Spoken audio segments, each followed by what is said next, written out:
Biddies with all the dopest shapes. There goes Rollo with the blowout fro. He's got a gap, hey yo niggas gots to go. No show is live with narrate, fuck Memorex. My nigga Rollo's got a gat at Paulo's chest. One slug blasted out, down boy died. Now show me some love, kid, it sounds like a fucking lie. The struggle goes on, people trying to survive, hold on. But we know it's been so long, pain without a limit, so wrong. Sometimes I think how the world come to this, a place where every man and woman needs a therapist. Mass confusion, people living in delusion, justify all the bullshit through the Constitution. Meanwhile, the masses struggle to survive. I think we're too busy to hear our people's cries. Singles mothers struggle to raise families, genocide committed through famine and disease. I wonder if these things will ever cease to exist. I know it could if we cease and desist, giving all the power to the industrialists, giving all our power to the damn commercialists that see us just as being sheep in this world, that want us to do what we're told like boys and girls. Oh God, I wanna live another day so I can help provide equality and this day. The struggle goes on, people trying to survive, hold on. Though we know it's been so long, pain without a limit, so wrong. Everybody round the globe, open up your earlobe, your third eye, and then decipher the code. Through knowledge, understanding, then bring love into the concept instead of bling bling. Truth instead of bias, educational methods, twisting, contorting God's message of love for every human being. Listen, motherfucker, don't you hear the screams? It's time to do much more than talk, debate, and spread hate. We need to think and at the same time investigate, understand what our actions may create. Before continuing the cycle we procreate, we can clone humans, but at the same time we can't feed humans. The future of man is actually looming. It's really depressing, it's true. And yes, you know the struggle goes on, people trying to survive, hold on. But we know it's been so long, pain without a limit, so wrong.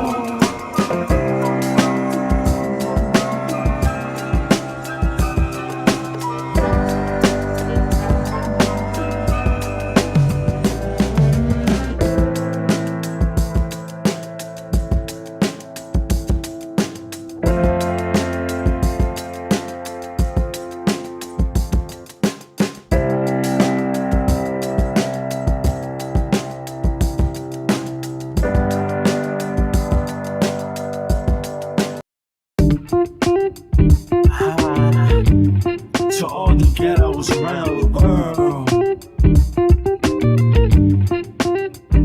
And yes, you know the struggle goes on, people trying to survive, hold on. But we know it's been so long, pain without a limit, so wrong.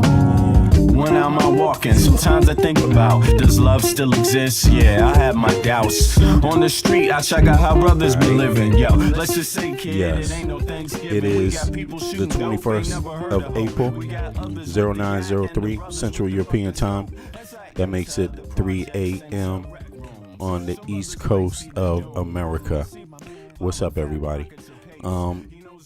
Yeah, I'm back at it again, and of course, it's at my normal time. I didn't get a chance to do the other stream or this stream earlier, but it's okay because the news keeps rocking. The news keeps going on, and it doesn't stop. I mean, every second of the day, there's something more. Something gets exposed from the Trump administration, and I just really wonder at this point. You know, I think it's been a good opportunity to study how Americans think, you know, and because there's different groups of Americans, just like there's different groups of all people. But I mean, even inside of the U.S., there's different groups of American people. I mean, you got different parts of the country that have different histories.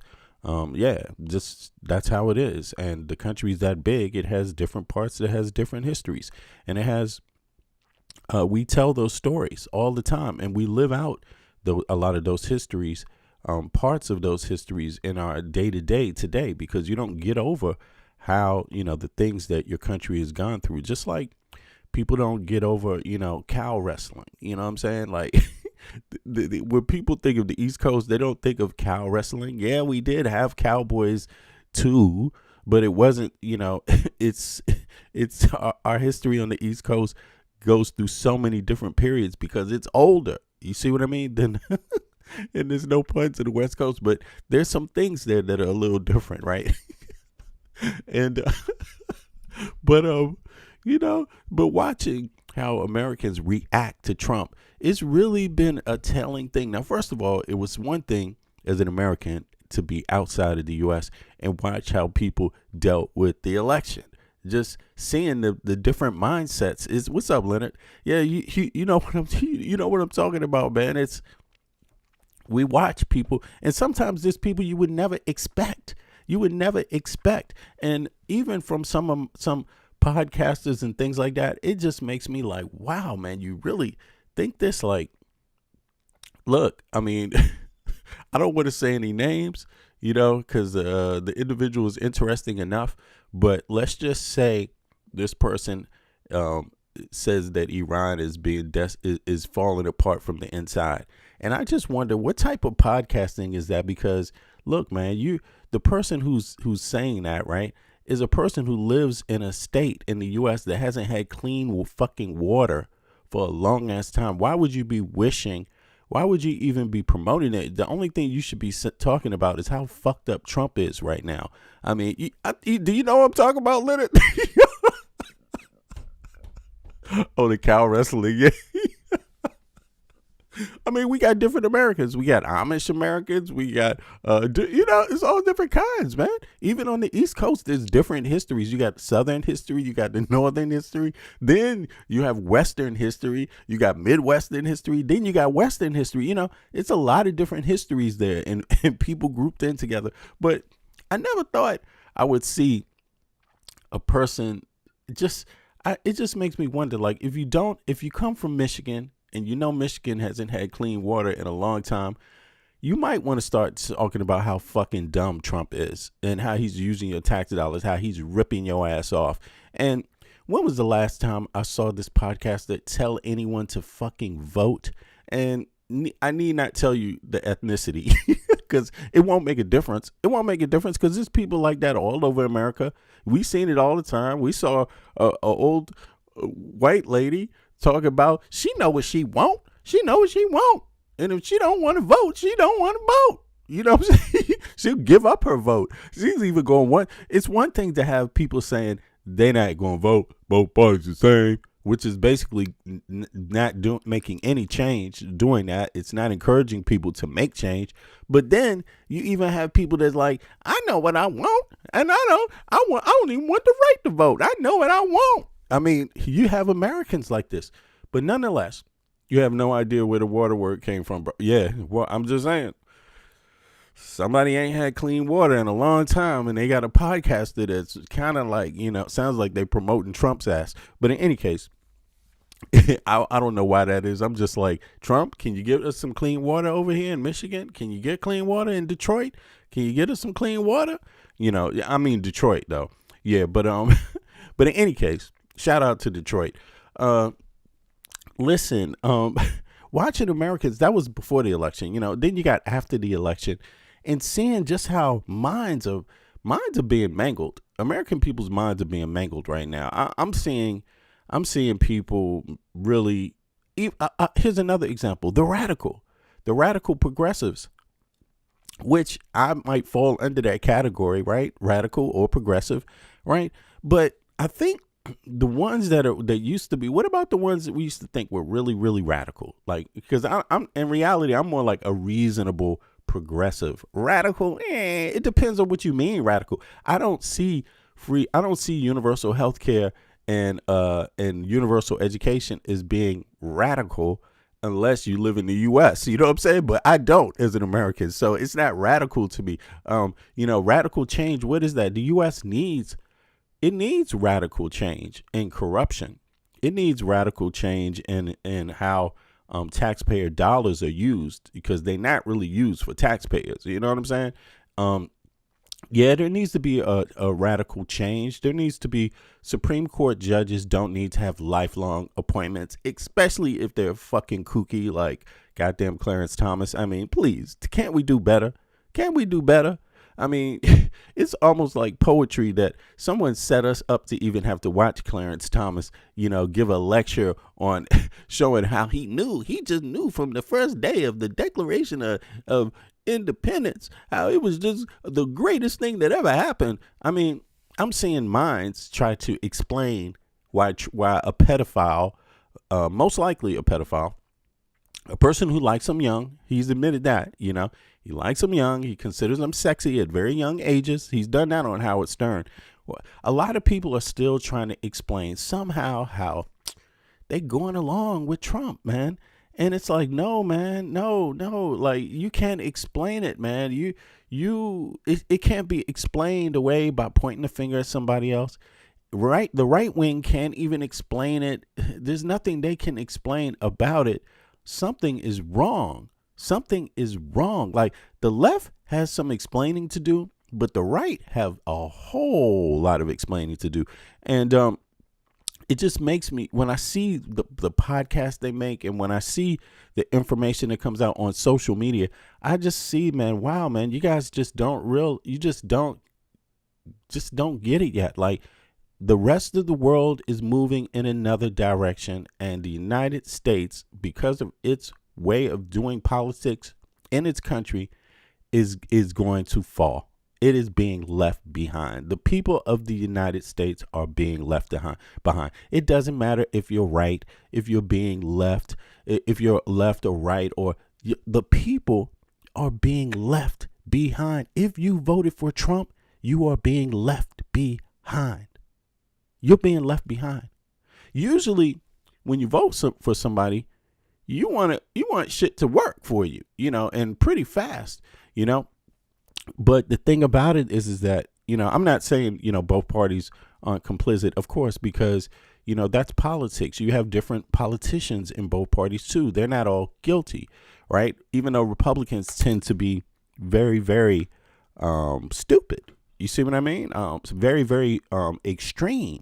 Republican Party is the most extremist right-wing party in the Western world, pretty much. And I think they try to sell an image of how they're not, how this is just normal Western society. No, Western society is looking at Republicans like, what the fuck has happened to your brain?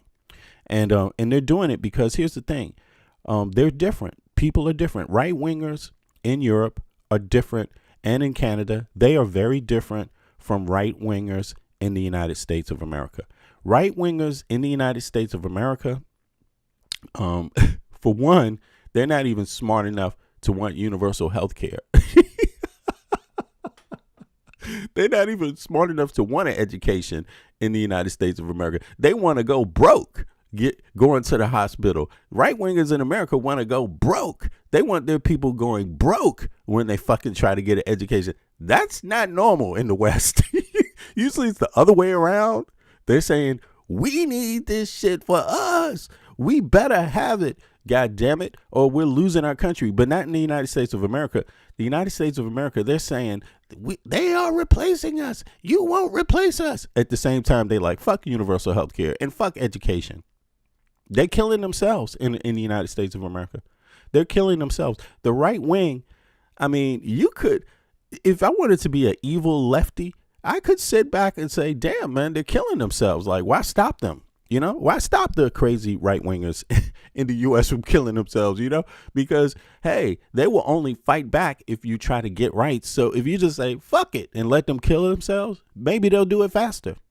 Their own policies are hell on their own people. It's like, what the hell, man?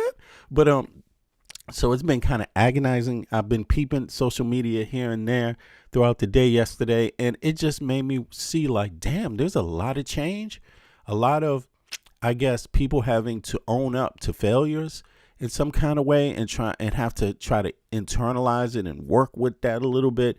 And it's not always a nice thing to do. We found out that no one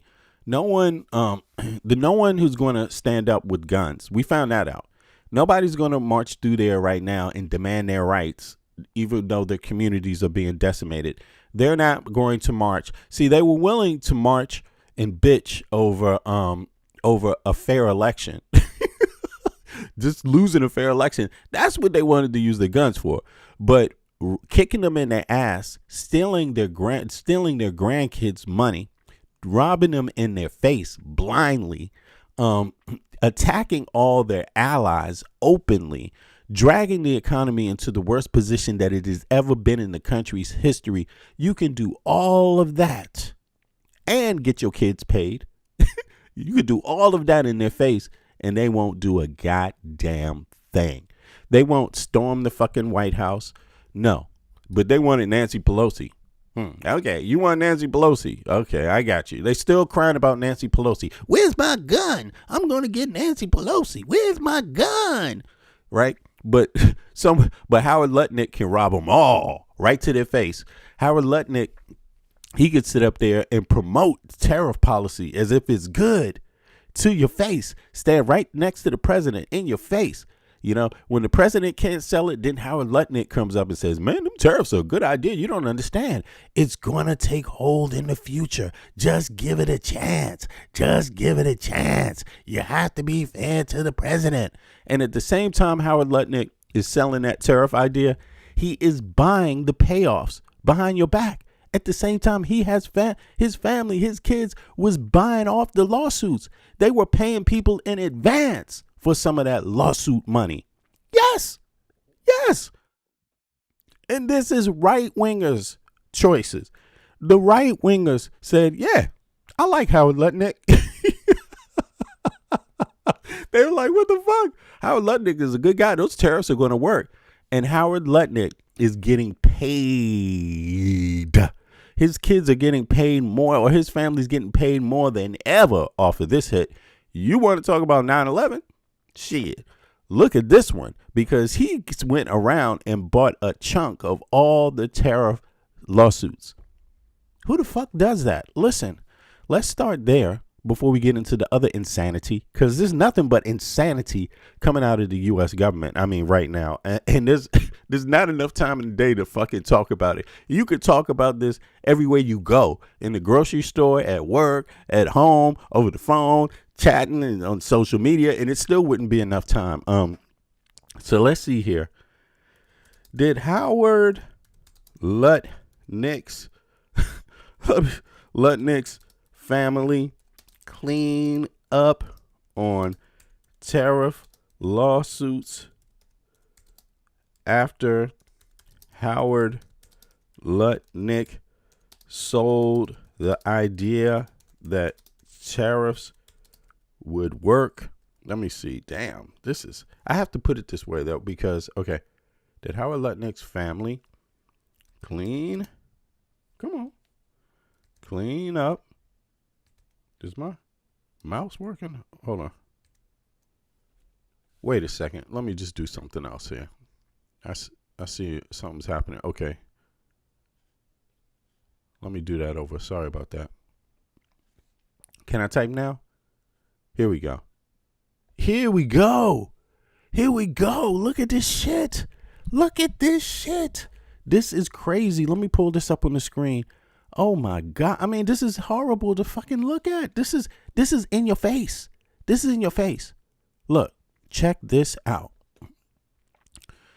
The United States government, look, businesses are currently getting money back from the government.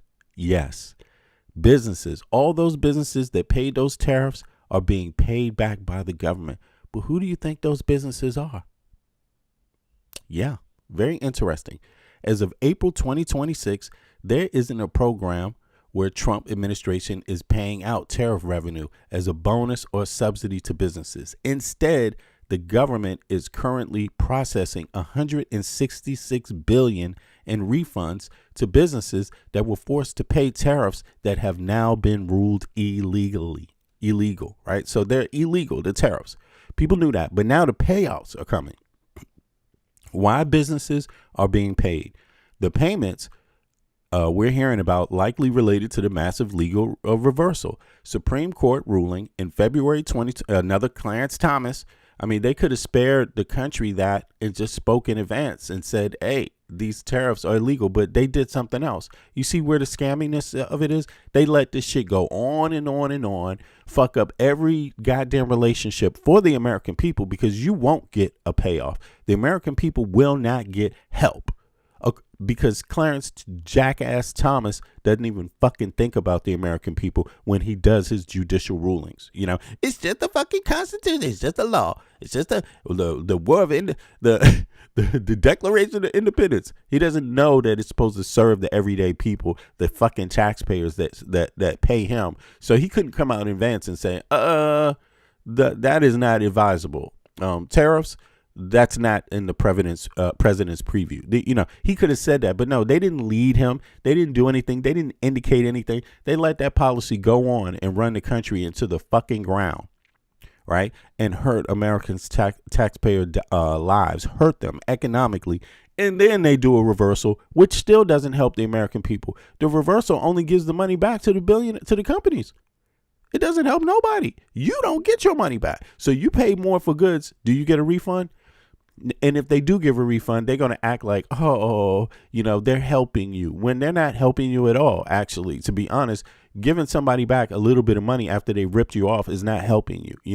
The Supreme Court ruling, February 2026, the Supreme Court ruled 6-3 that President Trump exceeded his authority when he used International Emergency Economic Powers Act, IEEPA, to impose a broad 10 to 25% tariffs, emergency tariffs in 2025. The refund portal on Monday, April 20th, 2026. Okay, so U.S. Customs and Borders Protection officially opened a portal for over 330,000 businesses to claim refunds. So they're claiming them now. They filling out the paper. You don't know how many days it's going to take. Okay. It could take 1 day. It could take 30 days. Who knows, right? Because we don't know nothing. I don't know nothing. I can't promise you shit. The amount the government, and even if it's in writing, we can't, remember the Epstein files are supposed to be out too by law. Okay, that was in writing. It's signed by the president. Supreme Court didn't stop that either, and they still not out. So the amount, the government is returning roughly $127 billion to $166 billion. So up to $166 billion is going to be returned, including interest. They get interest. Do you get interest? That's so funny. But you pay taxes. You don't get interest on none of that tax money that funds any project in the United States of America, whether it's succeeded or failed. None of that is going. You don't get interest on that. You just get sweat and tears. Okay. And then you get some bullshit ass government servants also. I hate to say it that way, but when the shit is not working, none of it's working. You know what I'm saying? It has a top down effect. Okay. Just like Trump said, it has a top down effect. Okay. Help the people at the top first. Okay. Including interest to importers who paid those specific taxes over the last year. What about current tariffs? While the government is paying back the illegal 2025 tariffs, it was a crime. President Trump has already introduced new legal tariffs to replace them.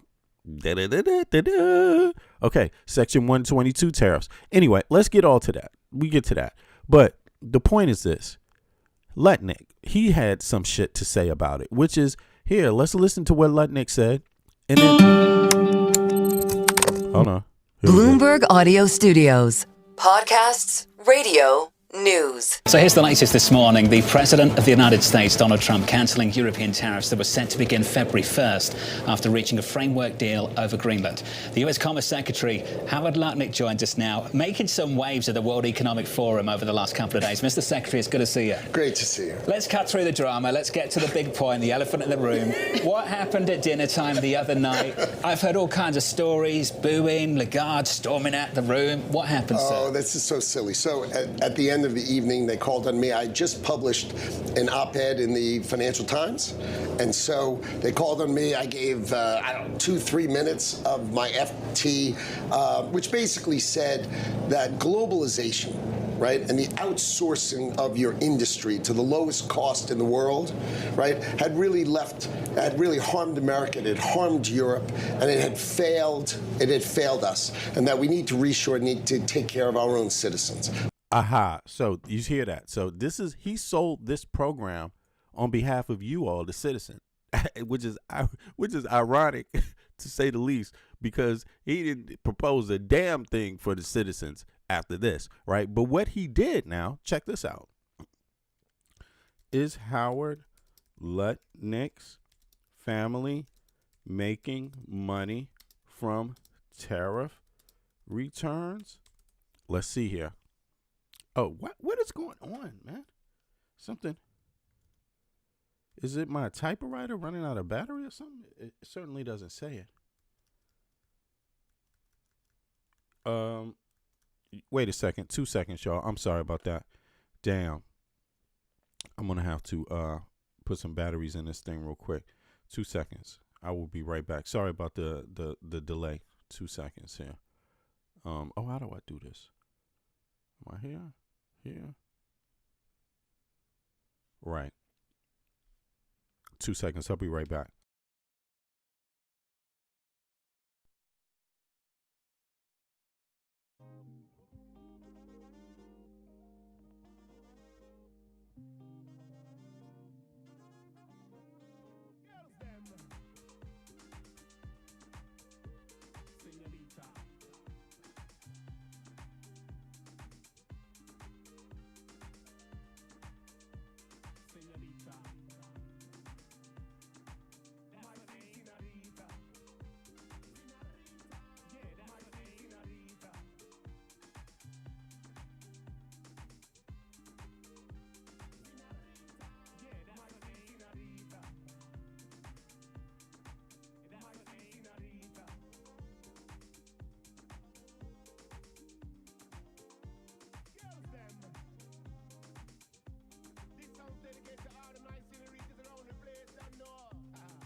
All right, so I'm back now. Let me see here. Sorry about that. All righty.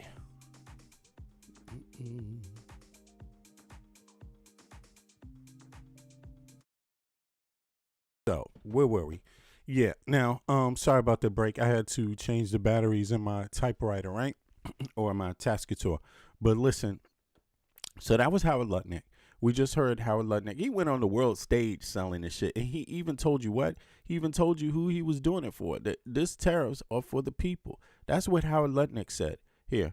And so they called on me. I gave, 2-3 minutes of my FT, which basically said that globalization, right, and the outsourcing of your industry to the lowest cost in the world, right, had really harmed America, it had harmed Europe, and it had failed us, and that we need to reshore, need to take care of our own citizens. There it is. But he doesn't have any social programs in mind when he says that. So, you know, without anything providing a safety net for the people on the bottom, nothing that he's talking about even works. You see what I'm saying? He's like, he has this idea that you just from one day to the next, you're just going to pay people more money to do these jobs that nobody wants to do. I mean, that's why they're outsourced. Okay, that is pretty much why they're outsourced. Nobody wants to stand in a factory line. I mean, of course, if you have that job, that was the last generation. If you had that job and you worked at a let's say for example, if you work at a port, that's good money. That's a union job, right? So in that way, I get where he's coming from. But you know, the thing about it is that he's trying to bring more jobs, but right now, they're fighting unions in the United States of America. People, you know, unions have to go on strike just to get people port jobs. This is labor jobs. You see, the government consistently goes against these groups, the everyday worker on that level. So he wants you to have more of that. He wants you to have less tech and more of this, right? Unless he's talking about tech. And then you already found out when they pivoted to tech, then you find out that there's more immigrants, right? That they're bringing in different immigrants now, and Americans didn't like that. So, but in any case, the main point is that he went out and sold this to American citizens, right? And he sold it to the world, the policy. And he said, we have to do more for our citizens. Great. At the same time he's doing that, he can say whatever the hell he wants. He's selling the idea. He's the one selling it behind Trump. Okay, now, here it is. Did Lutnick's family make money off of the tariff returns? Let's see here. And there's other examples of him out there. Now check this out. Public controversy, informal investigation into whether Howard Lutnick's family and his former firm, Cantor Fitzgerald, profited from the reversals of tariffs.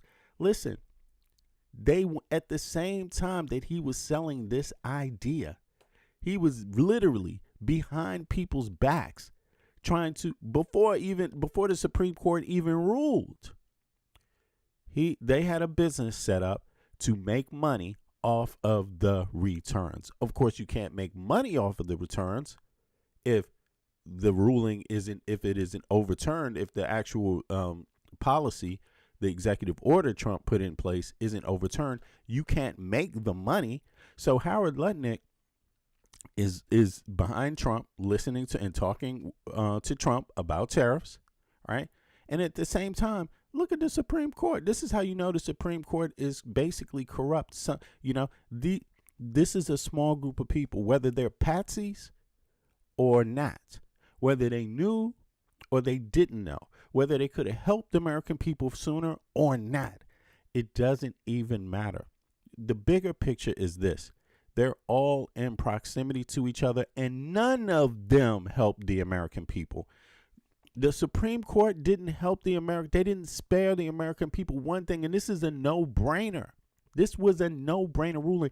They should have never accepted. They should have, soon as someone came, they should have came out with a ruling from the beginning or made a public statement. You see how Clarence Thomas is making public statements about people now, and how they're he's obviously mad that people are criticizing him, and he's probably getting a lot of death threats. But you see how he came out and made a public statement. These Supreme Court judges, they could indicate anything they want at any time, but they didn't do anything. Howard Lutnick is literally selling the tariff thing to people while he's engaged, while his family is in business, engaged to make money off of tariff returns. I mean, if that is not corruption, if that's not corruption on the highest level, if that's not corruption right in your face, you mean to tell me that this guy can sell some?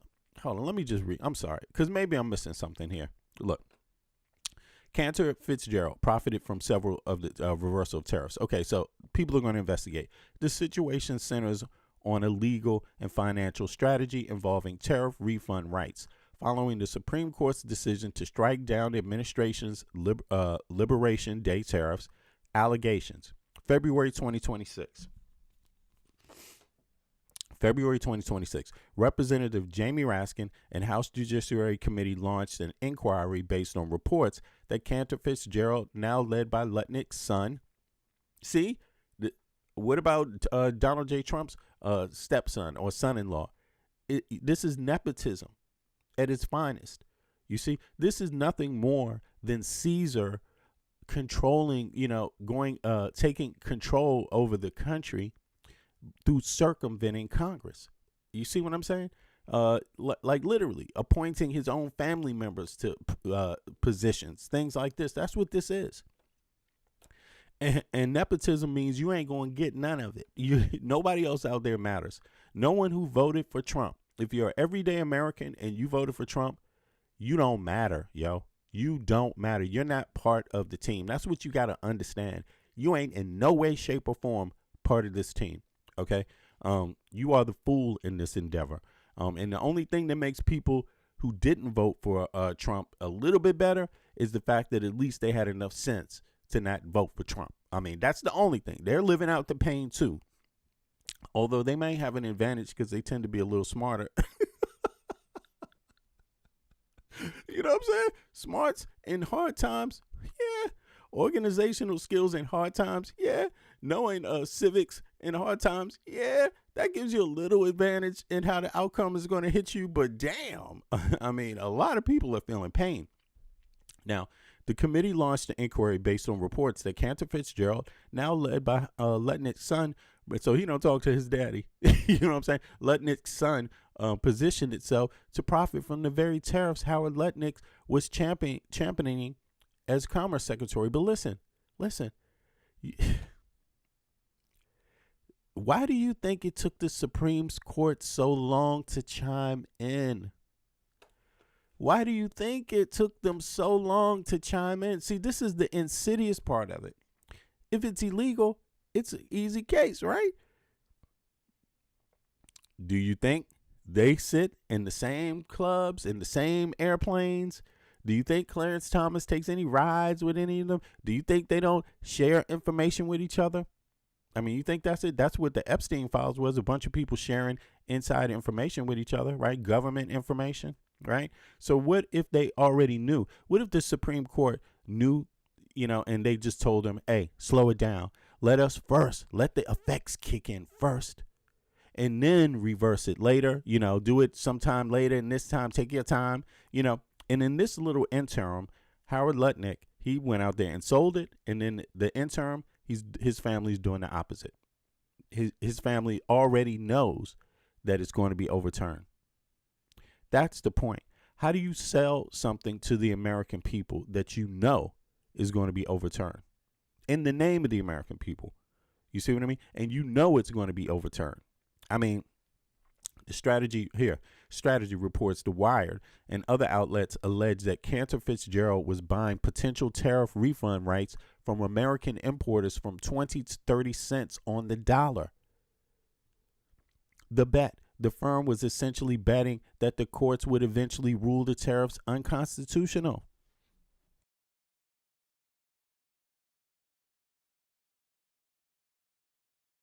How do you do that? How do you do it? It's called hedging the bets. You see hedging the bets again, how that comes up, spending money on both sides, playing games on both sides of the aisle. You playing the opposing sides. Who's in the middle? The American people are in the middle. Who's flipping the bill? The American people are flipping the bill. Who's not going to get a refund? The American people's not going to get a refund. Okay. The average everyday American. Who's the American people? The average everyday American. That's what I'm talking about. I'm not talking about the people that don't give a shit money about anybody else but themselves. Fuck you. You're not even in my equation of American. You see what I'm saying? Like, for real, you're useless. I'm talking about the people that could be of some use to each other. Those American people ain't going to get shit. Okay. The payout. When the Supreme Court struck down the tariffs, and again, if you live in a state where you got a town or a city that ain't got no clean water, you should be talking about this, because your state looks like fucking Iran right now. Okay. Now, talk about Iran getting bombed. No, talk about Iran collapsing from the inside. Yeah. Okay. Some states in the United States are collapsing from the inside right now. And before Trump got into office, and they're doing even worse now. The payout. When the Supreme Court struck down the tariffs, those rights to refund became worth 100 cents on a dollar. God damn. Why didn't I do this? The payout. When the Supreme Court struck down the tariffs, those rights to refunds became worth 100 cents on a dollar, potentially yielding 3 to 5 times return on the investment. Yeah. The conflict of interest. The core of the controversy is the dual roles played by the Lutnick family. Duh. Yeah. That should be a problem in your mind. That shouldn't be a left or righty thing or an independent thing. That should be a everyday American thing. And I'm not talking about the Americans that have enough fuck you money to not give a fuck about anybody else. You're not even in the equation. I don't even consider you American. Okay? I consider only people that are American, the people that are in this situation where it would behoove them to care about other people like themselves. And others that don't have fuck you money. Because very few Americans have fuck you money. And you know, the percentage of that is not that large. Here, Lutnick, as Commerce Secretary, he was the architect and public cheerleader for the tariffs. The man was the fucking public cheerleader, insisting they were legally sound. And here to stay. This is his own fucking, this is not verbatim, but this is basically his argument. He said it millions of times in millions of different ways.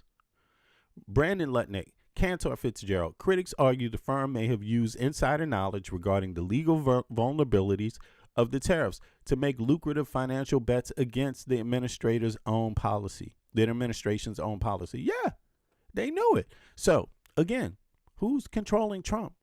Who's the brains behind Trump?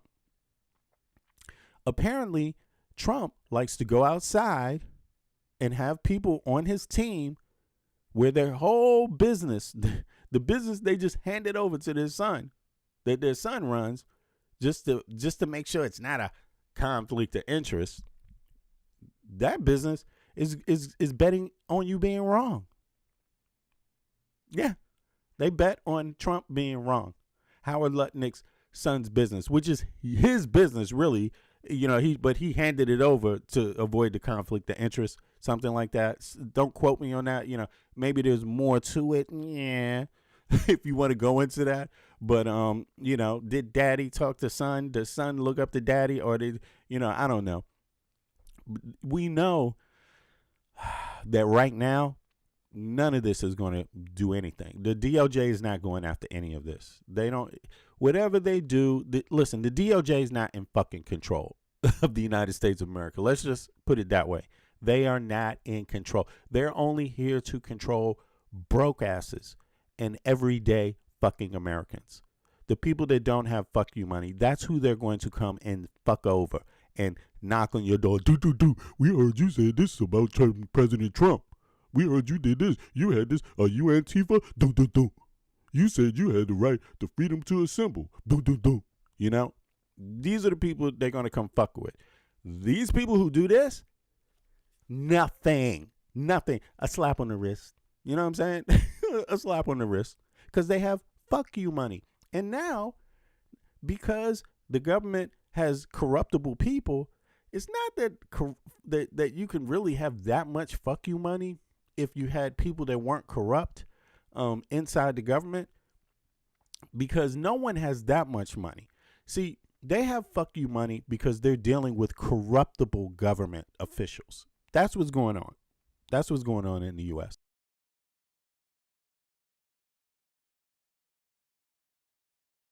All right, so let's get back to this, because you ain't going to have that much goddamn money. I mean, you know, you can't run from a ethically and morally run government that follows the law, you know, but you can do anything you want when there's a certain class of people they're not even trying to prosecute, you know, like seriously, you can get away with anything apparently, you know, especially right now.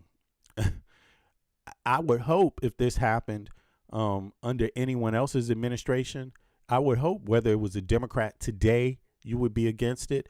If it was a Democrat, I would hope if this was an independent right now doing this, you would be against it. I would hope that if it was a woman doing this right now, you would be against it. I'm just talking about right now. I would hope that if it was anyone doing it, you would be against it right now. But we know for a fact that there will be people defending Trump and Lutnick, at least Trump's association to Lutnick. They will defend it. It will be harmless. It will just be another, oops, I did it again moment. That's old Trump. What he's really trying to do is he's trying to get at the Lutnick family because, you know, in 9/11 and they had a building and an office in there, and this is his way of doing it. Now the government's going to go after him. Just wait 2 more weeks.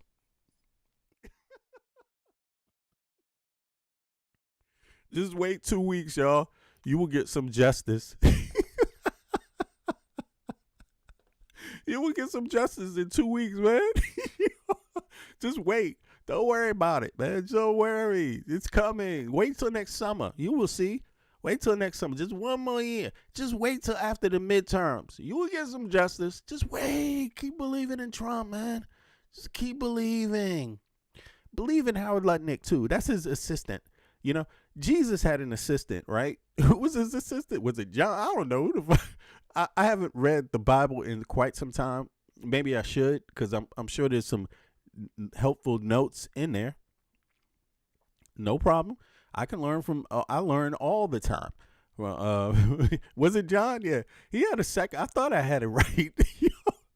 I know I'm not that bad, right? But he had somebody there. He had some disciples, right? You know what I'm saying? Howard Lutnick. You know what I'm saying? Howard Lutnick is fucking Trump's disciple. He is. Except he's corrupt. And Trump is Satan. So, you know, did Satan have a disciple? Let's find out. Read on. As they say in the Hebrews. Read on. Cantor Fitzgerald's defense, the firm has strongly denied these allegations. A spokesperson for Cantor Fitzgerald stated that the firm has never executed any transaction or taken risk on the legality of the tariffs. On the legality of the tariffs? On the legality of the tariffs. Read on. Claim that reports suggested otherwise are completely false. I think I'm going to start doing my podcast like some of them dudes on the street. Just repeating the shit. You know what I'm saying? Why not? I should do that. Read on. Claim that any report suggested otherwise, they're completely false. False. Read on. Suggested an internal document showing the trade had gone through. We were the result of the salesman mistakenly believing transactions had been approved when it hadn't. Read on. Okay. So, you over there, I'm talking to you. Howard Lutnick don't give a goddamn about you. You stupid ass. You fucking Trump supporter. You goddamn it. You going to hell. And you're going to burn in Satan's fire. Okay. Do I remind y'all anybody? Who do I sound like? Do you ever run across any people like this on the street? You going to hell. Anyway, while the federal government has collected an estimated $1.75 billion in these tariffs, most of which are now subjected to refund, the investigation is ongoing. Congressional Democrats are demanding a full public account. Who? Democrats. Who? Democrats. Read on. Full public accounting of the firm's record to see if Lutnick's family personally benefited from the unlawful nature of the trade policies. What nature was it? Unlawful. What? Unlawful. Read on. Okay, so, yeah. There you have it. I mean, you got a corrupt government. I mean, the corrupt government is out there, man. It's just all in the face. It's in the open. I mean, yo, I'm sorry. But if anyone came to me, to my face, lied to me like this, played games with my life, or any one of my family members' lives, right? Or probably my friends. Yeah, so a couple of my friends too. Yo, I would make it a point to find a way to fuck you up, to throw a monkey wrench in your shit. I'm serious. There will have to be some get back, is what I'm saying. You're not going to insult me, lie to me in my face, and then rob me. You see what I'm saying? Like, but this is what's happening to the American people. This is what's happening to the American people. I'm just telling you, there's a lot of ways to skin a cat. But if you did this game to me, one of my family members, my friends, a couple of my friends, you know, any of my family members, yo, man, I'm going to make sure a monkey wrench gets thrown in your life, you know, and it's going to be a hassle. It's going to be a hassle. It's going to be some shit you remember. You see what I'm saying? You're going to be like taking that stain with you the rest of your life. Like, damn, I should have never fucked with this person. You know what I'm saying? Why'd they do that? And I'm going to be sitting there smiling. Hi, how you doing? Yeah, hi, yeah. How's everything going, yo? I'm going to do the same thing back while you crash in your car because you got a motherfucking leak in your tire. Anyway, your brakes don't work suddenly when you're on the highway and shit. Yo, seriously, man. Somebody gotta fix Trump's brakes. Somebody gotta do something to this motherfucker's tire. Like this shit and Lutnick. This is going on too far. I mean, don't follow my advice. It's just a joke. But you know, I'm just saying, you know, if you was to happen to do it, I wouldn't complain either. Goddamn, you know, I would be like, yay.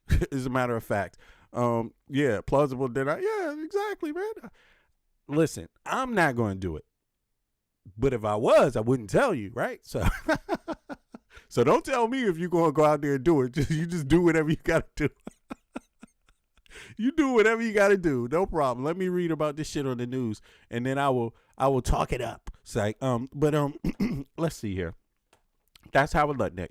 Americans are getting robbed to their face. The lefties, yeah, they get it. They don't like being robbed and they're tired. They're like, the Democrats are too slow and you're going to do, you know, and Democrats are doing something. But yeah, I don't think government is fast enough. Democrats, that's another thing. But government is not fast enough, period. Government is not fast enough. It's like being on a team.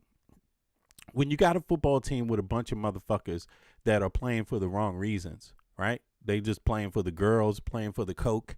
You know what I'm saying? Your team's probably not going to do that well. You see what I mean? Or maybe, I don't know. I'm not playing NFL football, but I don't know really what goes on. But it's just an example, right? You know, eventually the drugs and the drinking and the gambling and the hoes is going to have an effect on the players. Look at Mike Tyson. He got his ass knocked out because he was out partying before the fight. You see what I'm saying? So, and that was a horrific knockout. That was like, that's an all-timer. People going to be watching that clip of Mike Tyson. Well, that's what you get for partying before you fight. Now, it's the same thing. When you have a team that just doesn't care, they're worried about the color of the other teammate. They're worried about the color of the other teammate. They're worried about the you know, what, you know, did your teammate's wife have an abortion? Did your teammate's wife have an abortion? Oh, fuck that. Why is he on this team? I don't feel like I should have to play with him today. You know what I'm saying? I shouldn't have to play team ball because his wife had an abortion yesterday. Or his girlfriend did. Why didn't he marry her? You know what I'm saying? This is what it's like playing American football. This is what it's like being an American. Playing with a bunch of disgruntled people that why should we help his kids go to school? His wife had an abortion. You know what I'm saying? Like, seriously, it's like playing with a bunch of disgruntled people that just don't want to play the game fairly. You see? And so this is what you get when you got a bunch of people that are prioritized on those things, on their culture war. You get Howard Lutnick. You get him. He's going to capitalize every time. And Howard Lutnick, you know, if you're capitalizing on the stupidity of Americans, bravo, because Americans need to learn how to not be so fucking stupid. Okay, it's only one way you're gonna learn. Like, for real. Like, I don't give a fuck about Howard Lutnick. I'm smart enough to know he doesn't give a fuck about me. Okay, but I still recognize how this works. You know, and I'm letting him know that I know how it works. Is that American people are stupid, so you can play this game. You can get away with it. This is how you get rich in America. Because American people are stupid and they allow it because they don't enact laws and they don't elect people that enact laws that stamp down on corruption. That's all. That's all it is. And until American people learn to do that with their vote, you're going to have your Howard Lutnicks wiping wiping the floor with your life. You know what I mean? Taking you and your family and your kids and just picking them up and like mopping the floor and then get a new one like every single day of the week. There's more stories like this. I mean, all the stories coming out of the U.S. right now are bad. They're not good. It's just total sadness, you know? But I don't want to make people sad. It's total sadness. So let's keep it going. I know you all know that. Things in Europe are holding steady, but there's little concerns here and there. There's politics. There's, this kind of thing, but it's not at all anywhere close to what's going on in the U.S., man. Nothing like it. It is far from it. I mean, luckily we have the United States as an example of what not to do. We have the United States as an example of what we do right in Europe. And I'm not even a goddamn citizen of a European country. I'm just an American that lives in Europe that can tell you. Like, I'm watching TV. I'm listening to the news. I'm hearing people talk about this when you go out, the different politics and things like this. I'm talking about the different politics with different people, Danish people, in Copenhagen. I'm talking to people. I know what they're thinking. I know what your typical Dane is thinking. I know what, and it's discussing in politics right now. I know what the what you call it, second generation or first generation Danes are thinking. Also, people of immigrant background. I know what they're thinking. I'm talking to these people, man. Trust me. Nobody wants to be anything like an American right now. Nobody. There's only one thing that they might like. And that one thing, and I'm not, of course, there's more things, but I'm just talking generally. One thing is that they don't mind if you drop some bombs on somebody for their cause. So if you're just going to do that, hey, they will let you do that. And they're going to be quiet about how fucked up the United States is. Yeah, they ain't going to say a word to help the American people. Not a word. As long as Trump is fighting their battle, they're not going to say a word. They don't care how bad it is. It's not their business to care how bad it is. It's your business to care how bad it is in the United States of America. And if you're too stupid to care about your own country, let me turn the volume up. If you're too stupid to care about your own country and how bad it is in the United States of America, that's on you. That's just on you. Netherlands, what's up? Yeah, big up to the Netherlands. It's Netherlands. Actually, a lot of people don't know this, but a lot of the political talk is if the Netherlands is probably the most similar political dynamic in the EU to Denmark. It's very, very similar, the type of politics going on, the different political parties, and the type of the way the tax system works and things like this, social services and stuff like that. But I know a lot of people in the Netherlands too, man. And you have, by the way, Netherlands has a big Suriname population. Suriname's in South America. It's one of the, it's in the north of South America, a small country. A lot of people. Netherlands had colonial history, so there's a lot of people of Ghanaian African descent that are in Suriname that also live in the Netherlands today. You know what I mean? And Indonesia. Exactly. And Indonesia, So, so big up to them too. I know a lot of people there that also have Suriname, not just your typical Netherlands person, ethnic group, but also Suriname, Netherlands type of thing, so it's a lot. It's a beautiful country, but check this out, man. I'm just like, people, Americans, and I'm only doing this. I'm not saying these things to dishearten, to make any of my fellow Americans feel bad about the country. No, I'm just saying this so you understand, so you're very clear about what is going on outside.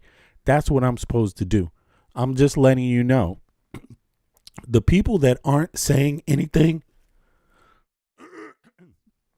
about Trump are people that are looking after either their own interest or don't give a fuck about what's happening in the United States of America. Like, you should be happy that European countries stood up clearly against Trump. You should be happy. People in the United States should be very happy because they're sending a signal to the American people that they understand this man is a lunatic and his policies are bad for the Western world, including American citizens.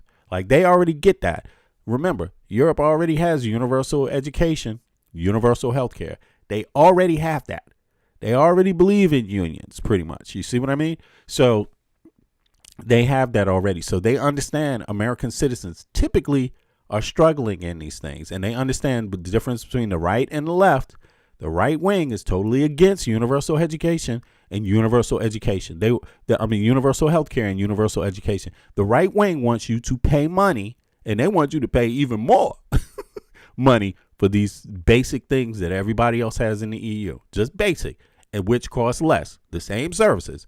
Heart transplant costs less in Europe. Every other type of surgery costs less. You see what I mean? You're just paying more for it in the U.S. and more of you can't get it. That's all that's happening. There's no other difference, And no matter what others say, yeah, thank you, Nasus. Come to the EU. No matter what you hear anybody say, life is definitely better. And that's how I see it too, man. And people, Americans need to understand this. Like, you being taken for a ride. And if you don't get that, no one else can help you. You got to start there. That is the starting point. And but the people that don't say anything about Trump, you might want to take it as a sign too. They don't mind where you're dropping your bombs, but it doesn't mean they care about you. Setting up shop in Indiana with Palantir already issuing drone tickets. Oh, really?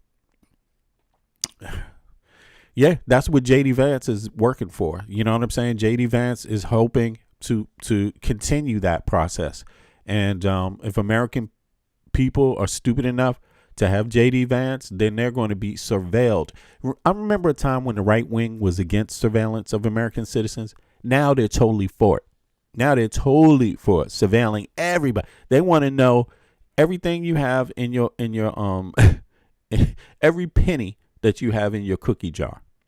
They want to know everything that you're saying, every person you're talking to, who you're talking to in your community, what your neighbors are talking about. They want to know everything your kids are doing. They want to know everything about your entire life. And let me tell you, they basically got it now with Trump.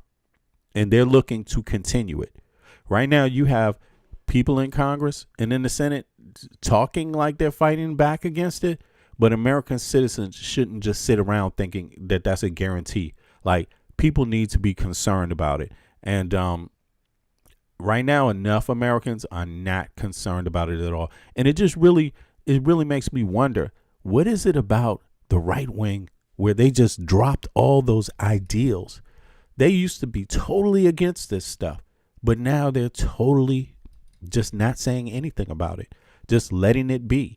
A few of them are. Now, let me ask y'all a question before I get into the regular news cycle.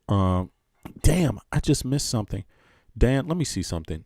Dan, I was just looking at a post Bongino that Bongino made, right? Dan Bongino. Let me pull this up on the screen. And I want you all to tell me what you think. He had a list of podcasters that he posted. Let's see here. Where is this at?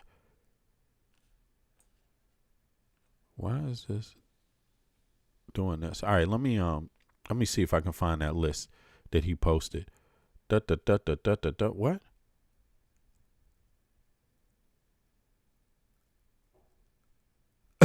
Wait a second. He also posted this damn thing from Kash Patel. Let me pull that up real quick. Kash Patel is apparently trying to sue. I'm gonna start there.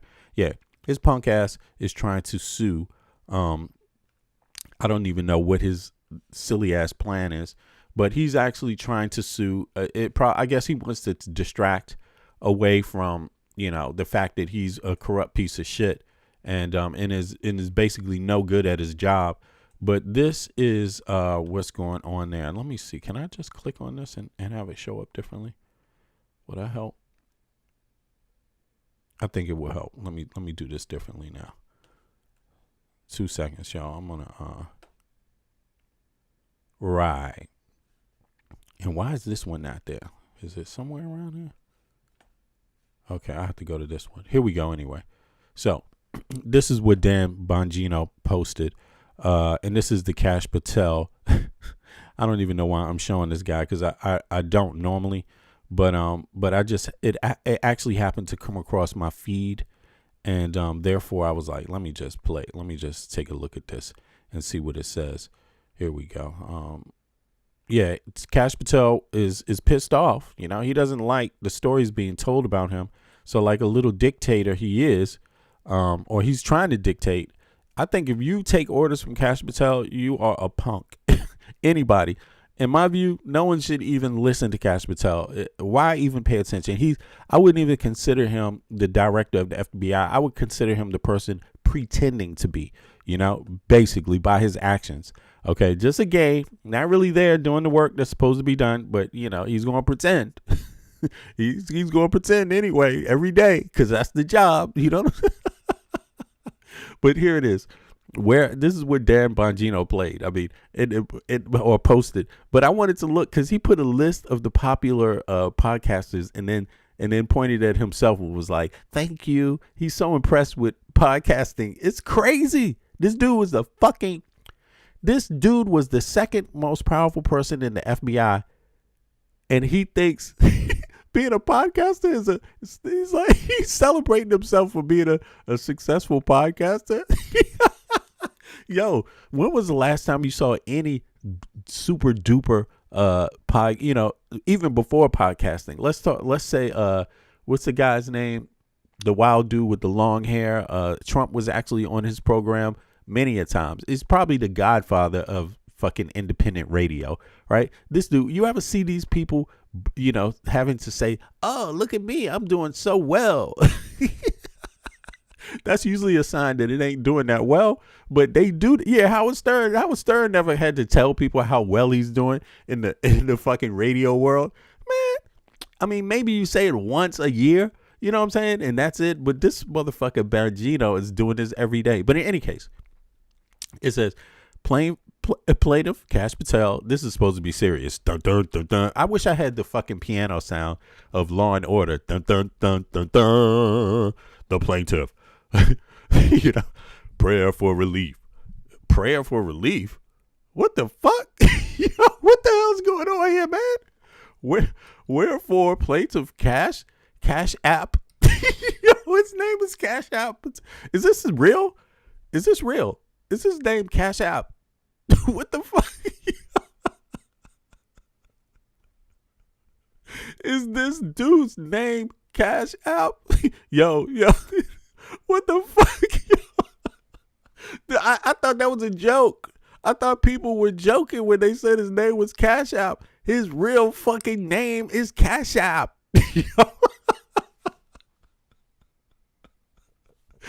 Damn. Okay, Cash App P. Patel. They weren't lying. Respectfully request the court to enter a judgment as his favor and grant relief. And grant relief against defendants jointly and severely severally as follows. Okay. An award of compensatory special and punitive damages is in an amount no less than $250 million. This is a cold. I mean, this is what a whining bitch in legal terms sounds like. Look at this shit. This motherfucker can't take criticism for nothing. I'm gonna sue you for $250 million. Man, this is pathetic. You ever heard of you have a government job and people gonna criticize you? Nope. Don't you dare criticize me. I'm gonna sue you. I'm gonna tell my mama. That's what it sounds like to me. I'm gonna tell my daddy. Yeah. Okay. Such other and further relief to the court deems just and appropriate to protect Director Patel's rights and interests.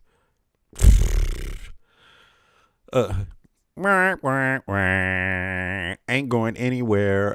This is not going anywhere. And let me tell you, if you're stupid enough to want this to go anywhere for Cash Patel, that means you give a fuck about this man's life more than you care about your own. Like, goddamn, why would you care? Fuck Cash Patel. Fuck. This dude is running around eating steaks. He is allegedly, according to his own staff members, a drunkard. This is people that work for him. And you're going to cap with Cash Patel, try to protect him? The people around him that are charged with protecting his life are like, man, This guy's a drunk. I'm tired of banging in his door to wake his ass up for work. You know, they had to kick his fucking door down, and someone reports on it, and they're like, nope, it's the Atlantic. This is bullshit. This is bullshit. I mean, I don't get it. I don't get it. I don't get it. But he's doing that, and yeah. So that's the state of the United States of America.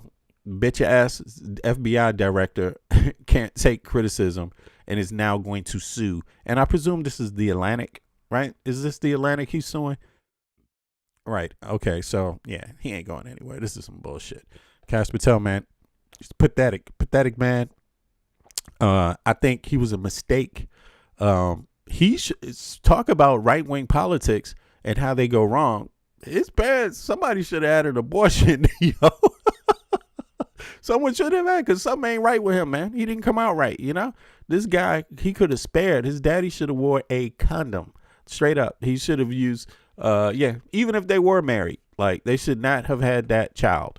That was a mistake. And that's my opinion, though. That's my opinion. I think it was a mistake. And, of course, they probably love him. Ooh, little Cash Patel, Cash App.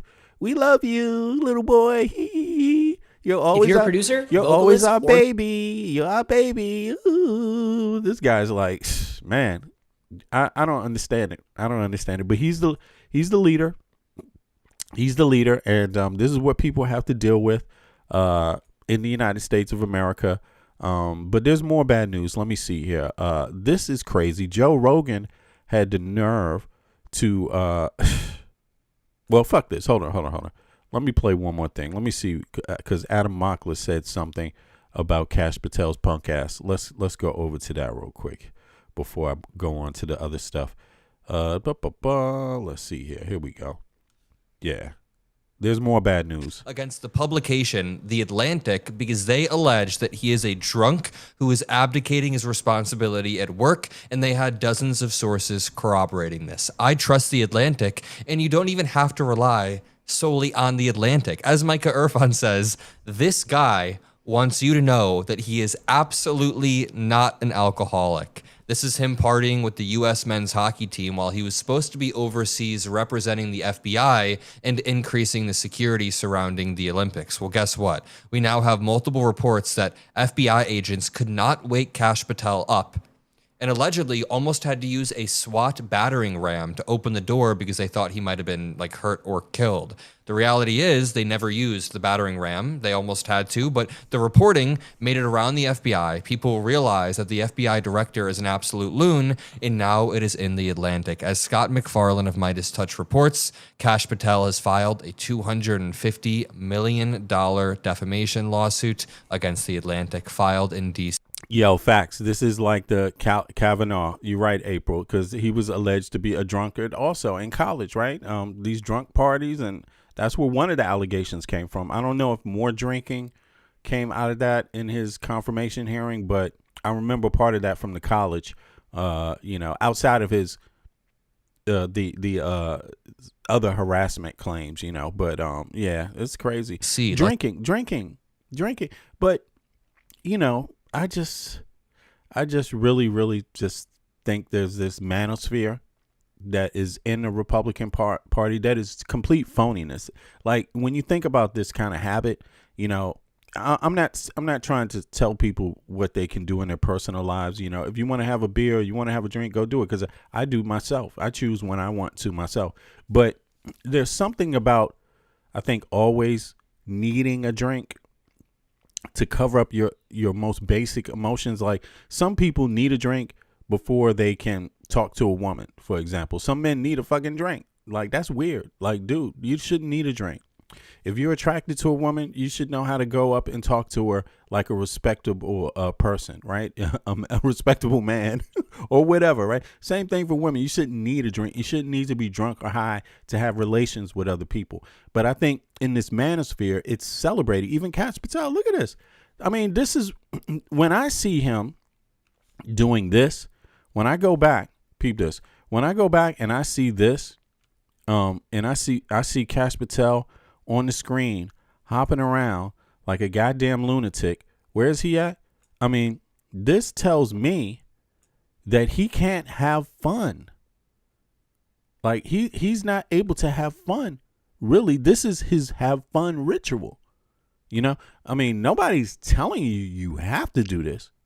Nobody's saying that to have fun.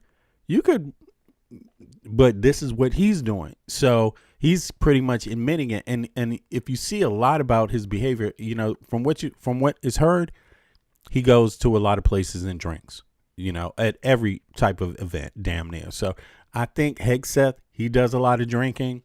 Apparently Hegseth, he went on the NATO stage and gave a speech to NATO reps and was fucking drinking.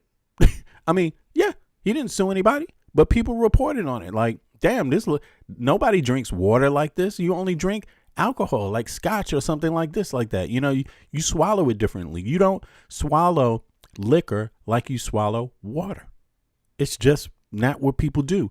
But it's a lot of this manosphere. Joe Rogan is next. You know, he's similar. I don't know if he drinks, but the idea, this kind of like crazy macho man attitude is actually there's a lot of projection and pretty weak.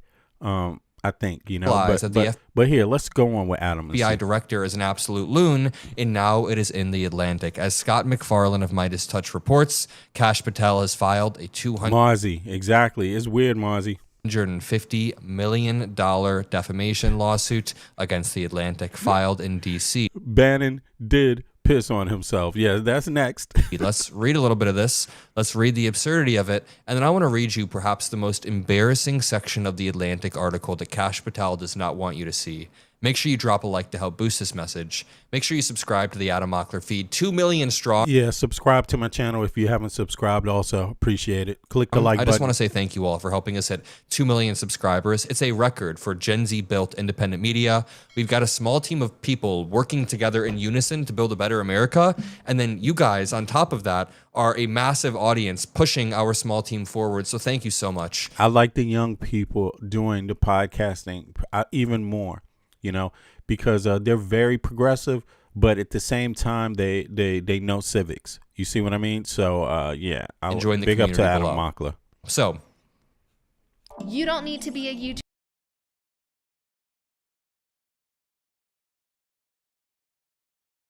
Sorry about that. Hold on 2 seconds here. Let me get past this one. All right, here we go. Plaintiff Kashyap P. Patel respectfully requests this court enter a judgment in his favor and grant relief against defendants jointly and severally as follows. An award of compensation, special, or punitive damages in an amount not less than $250 million. What is it with this administration levying absurdly large lawsuits against organizations who are covering the truth? He clearly got this advice from Donald Trump, who has sued the New York Times, who has sued Murdoch for $10 billion. He sued his own IRS for $10 billion. Trump has launched multiple $10 billion lawsuits over the past year, and now Kash is clearly getting this from him. Such other and direct and further relief as court deems just and appropriate to protect Director Patel's rights and interests. There is a 19-page civil complaint from Kash Patel against The Atlantic. Patel claims, quote, defendants published the article with actual malice, despite being warned hours before publication that the central allegations were categorically false.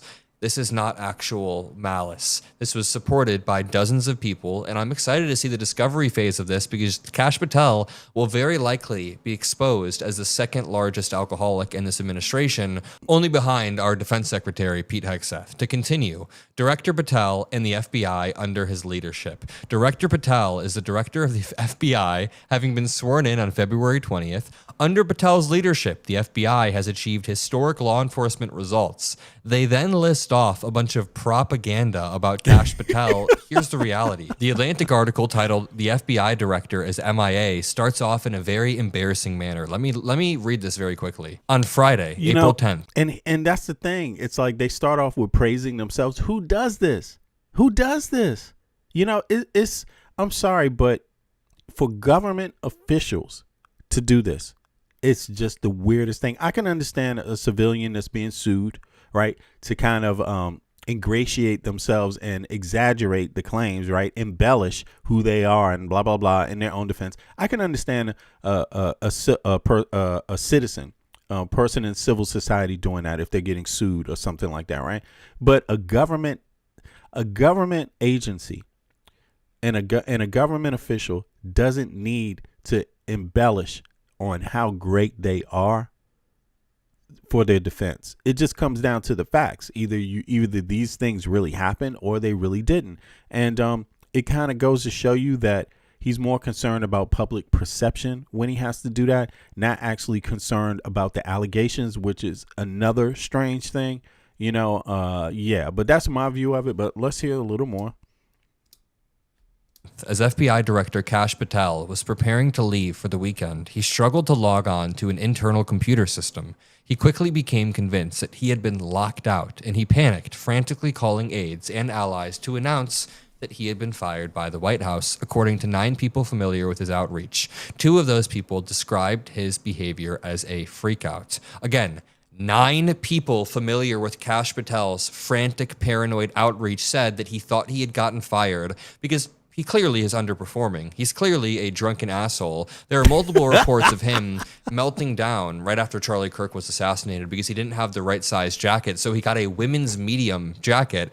And there are multiple reports of his girlfriend, Alexis Wilkins, using taxpayer dollars to fly around the country.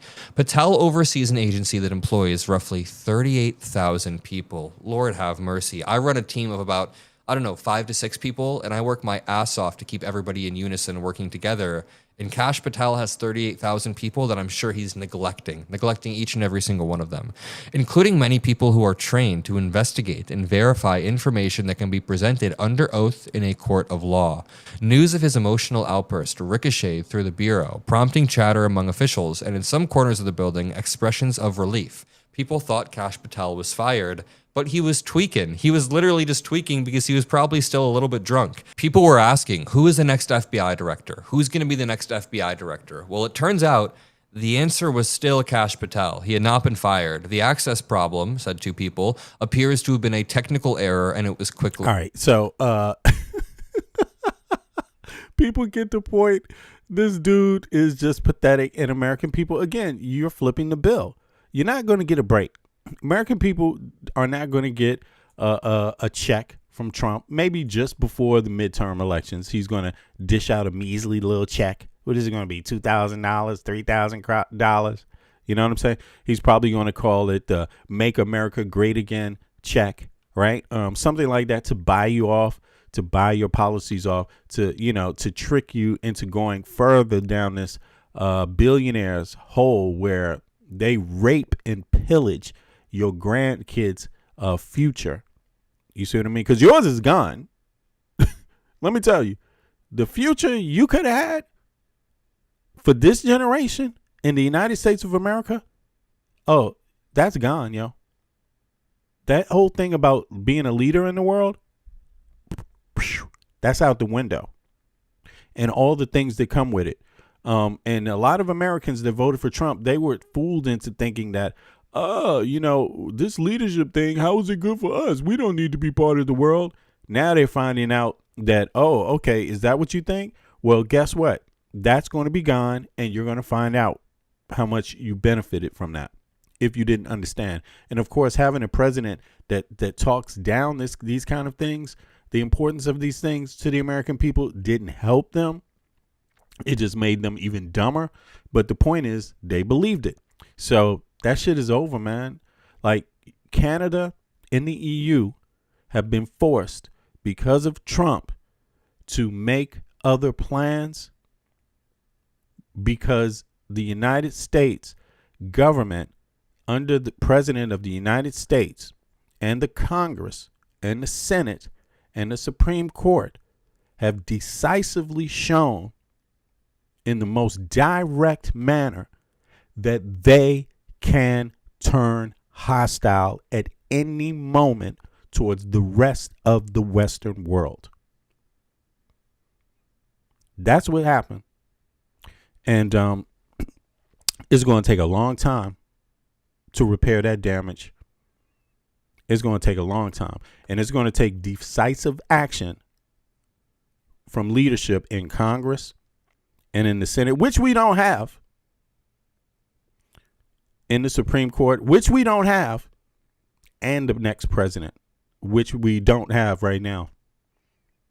So, I really do feel sorry for American citizens. And I'm going to tell you, I'm just so lucky. I know every day, when I wake up, I know there was a reason why I came to Denmark. When I came to Denmark, I wasn't, of course, I was involved in some projects and things like that. And I knew some people, and I wasn't really, as far as staying here and living here, I had some thoughts about it because, coming from Washington, D.C., I definitely had to have a big network back in the U.S., or I did at that time when I first came here, and a big network in the U.S., and I did have some opportunities to go to school in Denmark too, communications and things like this. So I knew what I could do in the U.S., and I did go back for some time. But I'm really, really happy that I ended up coming back, and it's just for my family reasons, things like this. I don't want to go into it, but it just turns out that everybody wasn't totally comfortable with the U.S. And you know what? I see why. Because look at where it's gone. The security, no security for the average person. Even if you have a decent job, that just kind of levels you out to average because of all the taxes and all the hikes in the prices. Yeah, what was a great job before and a great salary before is not anymore. That just dwindled up, So I'm so happy. But when I see shit like this, I mean, no one should have to live through a Cash Patel. Nobody should have to live through a Trump. No nation should have to live through having poor leadership like this. And it is just a sign of something really, really bad happening in the United States. And it's not going to change overnight. It is definitely not going to change overnight. There's no quick fix to this. There is a slow fix. And maybe if people want it, there's a slow fix, but there's no guarantees. And right now, how I look at the U.S. is like there's nobody in charge, really. Not for the people. The folks that want to make all the money, that want to control everyone, that want to put people into slavery, they're the ones in charge. And that's not a big group of people, but they're in charge. And there's enough mercenaries. There's enough American mercenaries that will work for people like this and prosecute and judge dread people, American citizens. They're like gearing up for this. This is what ICE is, the militarizing of the American streets. And I told people this, the one thing that the billionaire class is afraid of, the one thing they have always been afraid of, is this one thing that makes the United States very unique.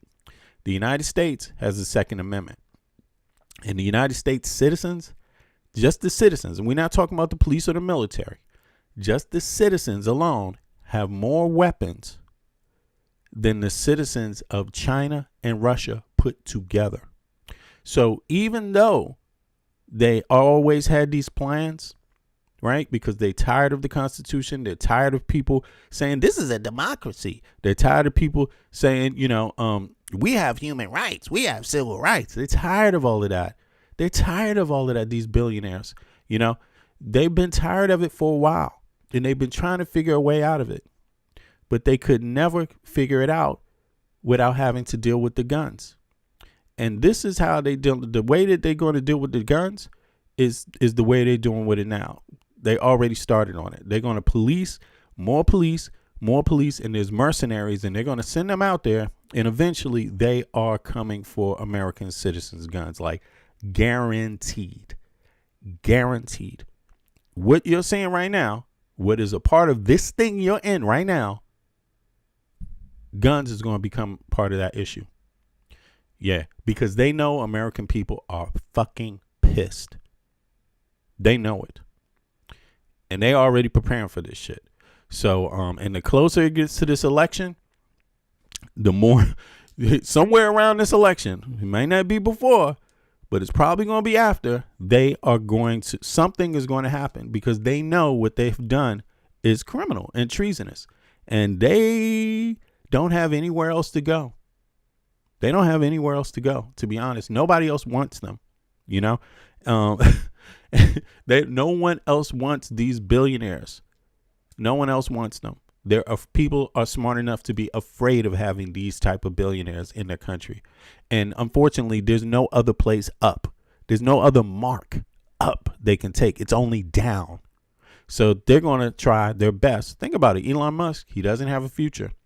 His whole thing is really embedded in two places. It's embedded in the United States. That's the most important thing.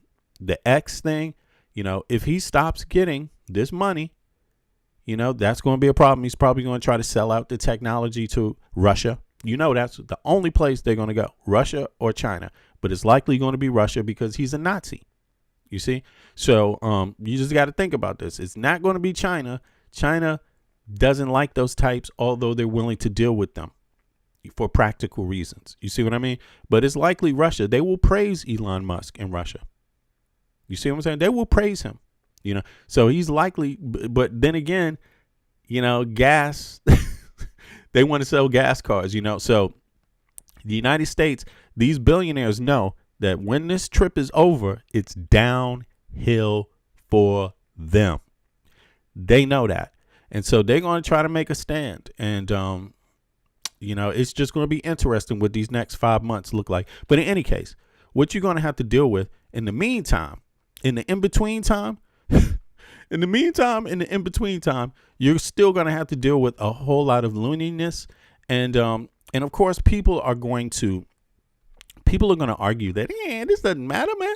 I never believed in this person anyway, man. I've never put no stock in this person. I never believed them. This person never, this is a big podcast. And I didn't vote because of anything that they said. I don't have nothing to do with this guy. And Jeffrey Epstein accomplice Steve Bannon.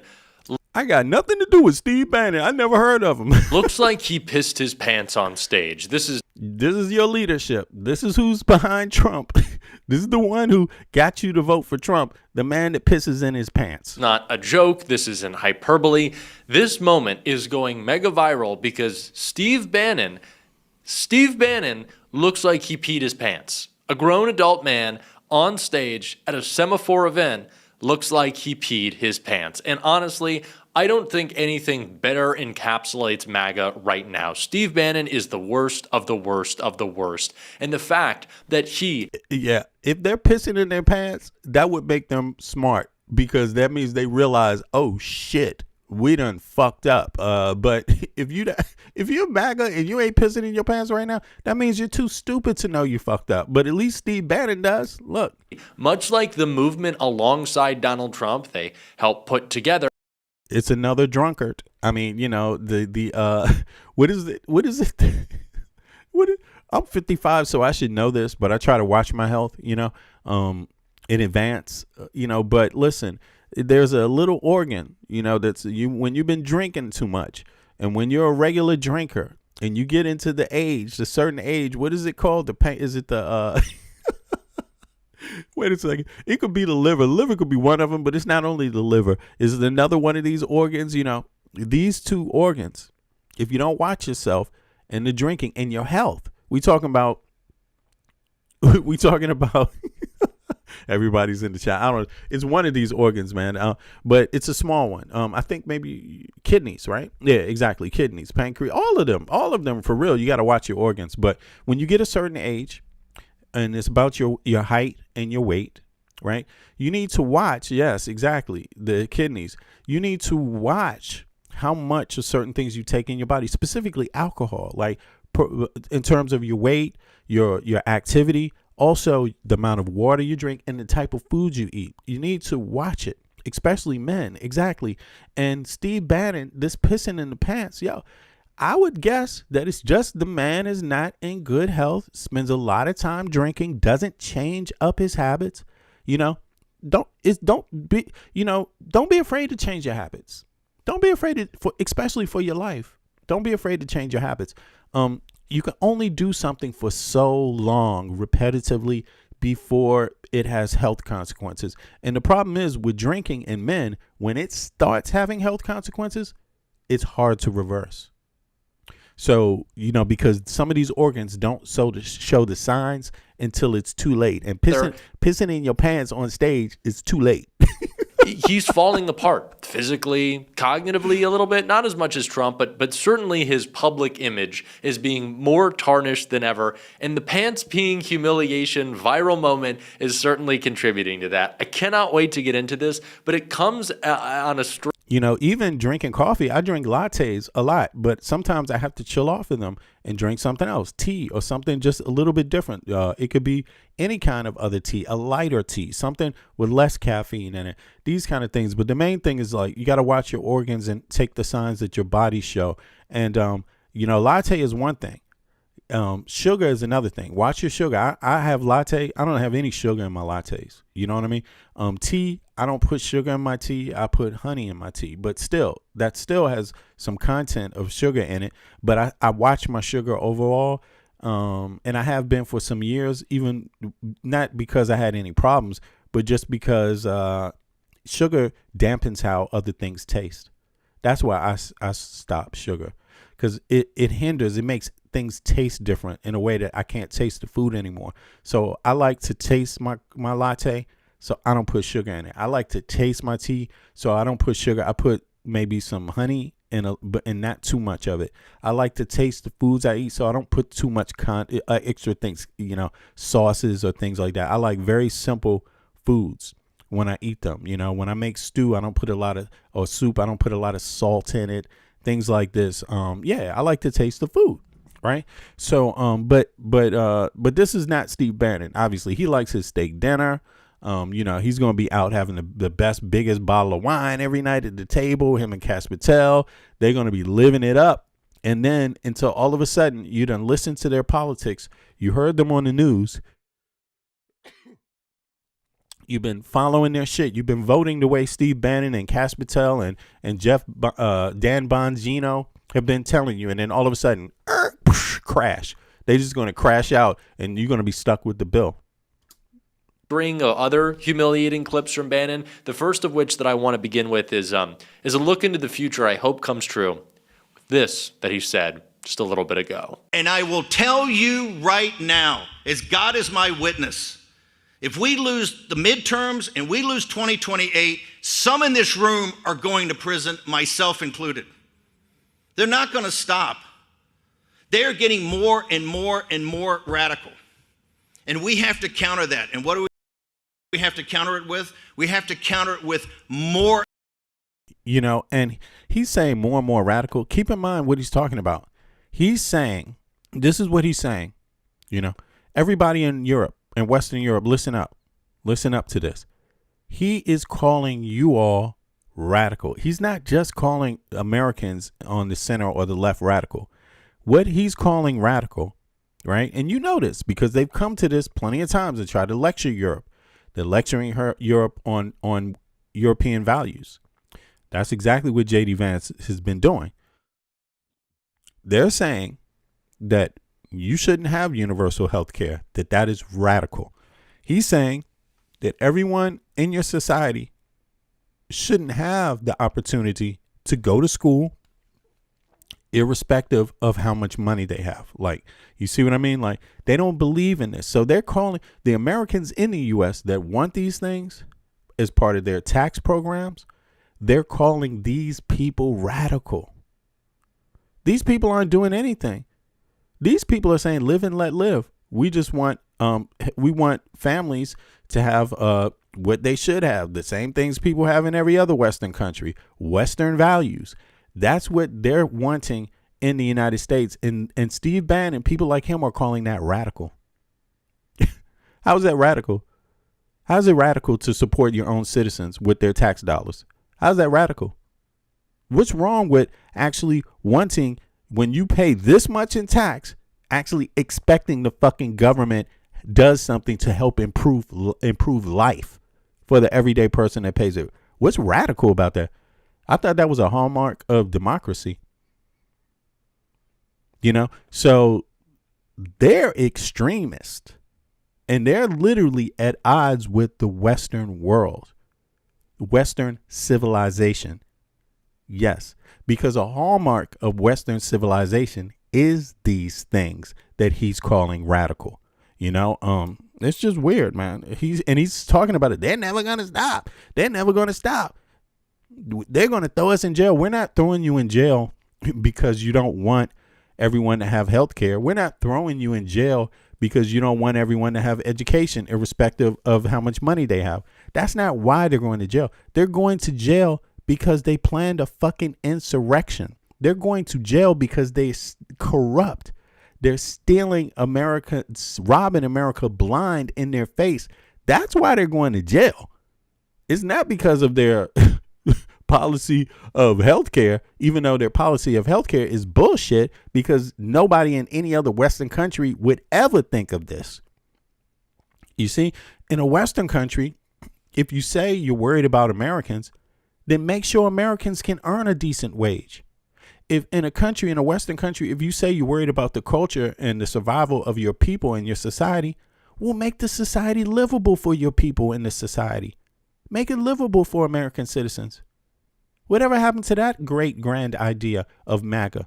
Whatever happened to that? It disappeared. The truth came out. These people were never for making anybody's life easier in America. They're simply for robbing it. And they're going to take it over. And they're telling you they're willing to attack European nations also. They're willing to attack other Americans, Canada, Mexico, Colombia, Venezuela. They're telling you they're willing to attack all of you. That's what this man is saying right here. And he pissed in his pants. He can't even hold the liquor while he says it. I mean, it's fucked up. But it comes on a string of other humiliating clips from Bannon. The first of which that I want to begin with is a look into the future I hope comes true. This that he said just a little bit ago. And I will tell you right now, as God is my witness, if we lose the midterms and we lose 2028, some in this room are going to prison, myself included. They're not going to stop. They're getting more and more and more radical. And we have to counter that. And what do we have to counter it with? We have to counter it with more action, more intense action, more urgency. We're burning daylight. If you look across every aspect of this, we have to codify what President Trump has done by executive order. Everyone's going to prison. I love it. And I talked about it last night. I'm going to continue to bring it up. Yo, I see you, Fish. I think we're going to do a whole video on it. Heavy Duty, what's up? Soon, maybe later today or later this weekend. Heavy Duty says I don't know anything about universal health care. Maybe you should read more. You should not only read more, you should seek information about it, whether it's reading or not. There's loads of information out there. You don't even need to be able to read anymore. It could all be translated into an app so you can just hear the words played back to you. I mean, seriously, if you don't know that every other Western country has universal health care and education, pretty much you're a goddamn fool. And if you don't know how they pay for it, you're a goddamn fool. I'm not talking about you. I'm just saying anybody. And it's nothing wrong with being foolish if you know it. You see, if you've been led astray and run amok, there's nothing wrong with admitting it. You see what I mean? It's not like Fox News or CNN will tell you much about it. So I don't blame you. But listen, if you don't know that as an American citizen, you've had game run on you. Yeah, you have. And it's sad, but that's why I'm here, to just let it be known. It's you should know more about the world you live in, and you should know more about Western civilization if you want to keep it. You should know more about what's going on in the affairs of your country and who your allies are and who your enemies are. You should know more. You should take more stock in it, because right now you're fucked. Right now you're fucked. Americans pay 5 times more, probably 6 times or 7. No one is even counting anymore because of this administration's policy. When Biden was in office, you paid 3 to 4 times more for a heart transplant than anybody else in Europe. Anyone else in the Western world, you pay 3 to 4 times more. 3 to 4 times more for any type of procedure. 3 to 4 times more just for a doctor's visit. You already had it that way when Biden was in office. Now it's even more. Okay. And even when you paid 3 to 4 times more, you couldn't even cover everybody. So it's not actually better. It's worse. People in Europe are all covered pretty much and pay 3 to 4 times less than what you pay. That's a problem. You should see that as a problem. And whether you like it or not, whether you can afford it or not, on the back end with the deductibles, even if you can't afford the deductibles, you're still paying for that 3 to 4 times more price in the tax system because you pay taxes to healthcare a lot of you can't even access because you can't afford the deductibles. That is a problem. So the point in universal healthcare is called collective bargaining. Just like you do, just like a bank, just like a real estate company does. A real estate company comes and they say, we got this much money. Therefore, we want to borrow this much money because we already have this much money. And they give you a cheaper price for everything you're doing. Even the loan is cheaper because you have more collateral. Well, the United States people have 350 million people paying into the same tax system. That's called collateral. You're supposed to get shit cheaper. But instead, you get shit for more expensive across the board. And if you don't know it, you're foolish. And if you can't take an American who's telling you that, who lives in another part of the world, but is American, born and raised in the U.S., if you're not smart enough to hear the information, you're foolish. That's just what it is. It doesn't matter who you are, you know. It just is, man. And get into it fast. Get into that information fast. Change your life, man. You know, the sharecropping days are supposed to be over. You know, right? And I don't even know why anybody who voted for Trump would even want to find out what sharecropping is like. You know what I'm saying? I don't even know, but they want to. They want to be sure. They want to work for nothing. They want to have nothing left over after they work for years. Don't even want to own the house anymore. They're just like, fuck it. I'll give it to you. I don't need nothing. Nothing for my taxes. Fuck it. It's crazy, man. And Stephen Miller and Pete Hegseth reportedly are especially worried about going to prison, worried about the protections that Donald Trump can offer up to them both. And I say, Stephen, Pete, do you want to be cellmates? We're going to set up a new alligator Alcatraz. It's going to be great. You guys are going to be uncomfortable as hell. It's going to be the worst conditions possible. I'm really looking forward to you people finally getting a little taste of. Yo, I'm sorry, heavy duty. You can't spread false information, man. Not here. Heavy duty says you could jump the border, walk into a hospital, be treated and hospitalized and walk out and never pay. That's universal health care. No, actually, no, that's not. That's not universal health care. And that's not what's going on. As a matter of fact, I don't know if you understand this. But right now in the United States of America, you need to look at the math. You need to really see real numbers on how often that is happening. And what's happening more in the United States of America is, and it's not because of anybody else who's hopping the border. Okay. This is you voting for it to be this way. You vote to make sure that you pay 5 times more because the administrative cost, which is what the company is making, not providing you service, just paperwork, just sitting around and deciding if your dumbass should get a yes or a no. That paperwork is like 1/3 of the cost that you're paying. So in terms of 30% of it, of the cost that you pay for healthcare is paperwork. In Europe, it's 5 to 10%. In the United States, it's 30%. That's your problem. So it shouldn't matter how many people hop over the border. You still have another problem. You know what I'm saying? And the percentage of people hopping over the border don't really change that math. Your problem is companies are ripping you off and you're too stupid to realize it as an American citizen. That's your problem. Your main problem is you. It's you. It's really you. It's you. In your head, you're the problem. It's really you. How you think, how you vote stupid. So anybody that's reciting what that person just said is stupid. It's part of this stupid American problem. And you can only blame yourself for that. Yeah. And when you see a Howard Lutnick take advantage of stupid people like you, that's why I said in some way I have to say, hey man, kudos, because you recognize there's a lot of stupid Americans that will let you go out there and lie in their face, sell them a tariff program at the same time you're backdooring and hedging your bets and buying up future tariff relief. Literally. I told you at the start of this podcast, Howard Lutnick is taking advantage of stupid Americans. And you just saw one of those stupid Americans in that chat. And the comment is coming from Heavy Duty. Here, let me show you. The comment is coming from Heavy Duty. Let me pull it up again. Here it is. Just so people get to see. See? You could jump the border right there. You could jump the border, walk into a hospital, be treated and hospitalized, and walk out and never pay. That's universal health care. That's what you see that? So this is only a stupid ass American would even think of that dumbass shit.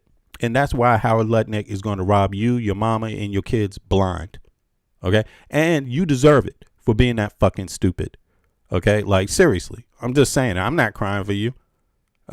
Anybody going broke in your family, I know why. It's because of you. You know what I'm saying? You're dumb. There it is. What you deserve. A little accountability, because clearly Donald Trump offering up mass pardons is not enough to quell their concerns about doing time in the slammer, which if you guys are so scared of going to prison, maybe stop committing crimes. That is a great idea, but they can't. They cannot help themselves. These guys are clearly trying to extract as much out of our government as possible, as many resources, as much insider trading, and to do as much damage to our country as possible in the short time they know they have in power, because they know it is going away. And it's not just Stephen Miller or Hegseth or Bannon. Bannon actually set up what he really thinks the future of MAGA is or isn't going to look like at the very event where it looks like he peed himself. But a final question. Is J.D. Vance heir to the MAGA movement? Is he the heir apparent? I don't think MAGA has President Trump. And as you know, I'm a huge advocate of President Trump's third term. So right now, I think... You're not just saying that to mess with J.D.? No, not at all. I think you guys all paid your taxes here yesterday. Are there anyone in the room who would not vote for President Trump and what he's trying to do with this economy? President Trump is... I can't imagine, but we're out of time, so we'll have to pick that up. Thank you, Steve. So Steve Bannon, as we are about to get into, was humiliated as he went viral online for looking like he pee-peed in his pants. I'm sorry, it's just so funny. He's just such a piece of shit. It's so funny. He was humiliated, again, as we're going to get to. But the person who took the greatest blow was J.D. Vance somehow. J.D. Vance is catching shit everywhere, and it just really brings us... All right, somebody said they want to debate me in the chat. Listen, I'm not debating people. You can hop up and you can speak and you can communicate like a normal human being. Be honest. Be truthful about your feelings. Don't waste anybody's time with any goddamn debate. I'm not here to debate you. I know what the fuck I'm talking about. What I'm telling you is already fact. Okay, and if you're too stupid to know the facts, that's different. Why waste time debating someone that doesn't even know the goddamn facts? That's painstaking. You know, watch some of my videos if you don't know about healthcare and how it's run. If you don't have any comparative data on the United States and every other Western country, you need to do that research yourself, because there's plenty out there and there are stark differences. What you're doing with healthcare and education, no other Western country is doing. That's where you need to start. And you need to ask smart questions like why, and go pick up the data and find out whether that's smart or whether that's stupid.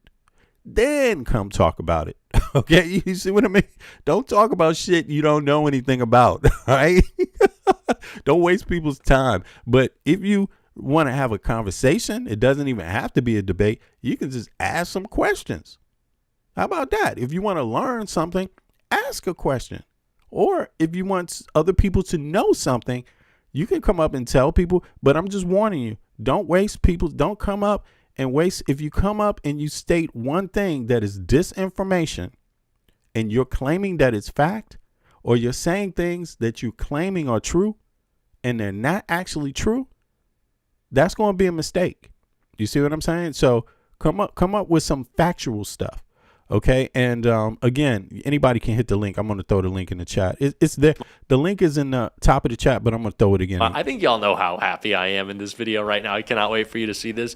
But even Vance is getting thrown under the bus by the guy who is best buddies with Jeffrey Epstein. He's like, I liked hanging out with Jeff, but I just can't see JD. Just blah. Who likes JD Vance? The guy who was best friends with Trump and Epstein. Steve Bannon is like, nah, I just don't see Vance. We're doing a third Trump term, which, by the way, is just a way to preserve Donald Trump's ability to kind of inflict himself upon MAGA. They only talk about the third term because they don't want their voters and, of course, Republicans in Congress to realize how weak Donald Trump is. But we're not making this video to talk about how weak Donald Trump is. We're talking about how weak Steve Bannon's bladder is because, oh my God, this has gone so viral. Fact Post, a Democratic clipping account on Twitter, shared what many other people have as well online. This clip of Steve. Look at this. Somebody's grandson. Look, somebody in the chat. This is how they pay people to say. They either paying people to say this, or there's people that hate American citizens that just want to keep you blind. Someone in the chat said, "Is his grandson that spilled Kool-Aid? His grandson spilled his bottle on his pants." Look at this shit. No, this is what happens when you piss in your pants. Okay, like this is what happens. This is what it looks like. Okay. You see that? Nobody spills. Your grandson did not spill water up your ass crack. Okay? On your TC man. On your Nobody. What was it? An elf? Was he just standing right up under his legs like, what did he do? Like catch Steve Bannon while he was laying down, ass up, like just doing. How do you do that? What the hell? What the hell? He said, nah, go ahead and troll. Go ahead. You can troll. This is some bullshit. It only makes us have to really look like, wait a second. Let's just is this person really looking at the same picture? You know what I'm saying? And look at Steve Bannon's goddamn face. Man, this is priceless, man. He knows he pissed on himself, and he's too much of a dumbass to just say, look, I'm sorry. I'll be right back. I mean, look at how pathetic this man is. This is pathetic. This is pathetic. God damn. Oh my God. I'm sorry. I need to take a closer look. I need to take a closer look at his face. We have to really examine this man. Let me do this. Bring it up. Like, and now I'm going to take me off of the picture. Then I'm going to go over here. Then I'm going to go over here. See if I can turn up the quality. Is the quality? Nah, damn, the quality's already up. All right, so here's Steve Bannon's dumbass face. This man pissed on himself, and I don't know, like, is it that his legs, like, are lacking some sort of like feeling in them? You know what I mean? Sometimes people get that kind of stuff. What is this? Like, this is a jackass. This is a jackass. That's what you're looking at. Like a grown ass jackass who is literally, and look, you have to understand something. What he says is connected to how fucking stupid he is. So you can't be trying to you can't think this up. Don't think this up. Whatever happened here is not a sign of intelligence. Number one. This is not a sign of somebody you should be listening to. You just see what I mean? Like, this cannot be explained well. Okay, that's all I'm saying. Just like nothing else he says can be explained well. He can't explain why he's calling every Western country that has universal health care and universal education. He can't explain why he's calling that radical. He can't explain it. You see what I mean? Because it's not radical. It's normal. And what is expected.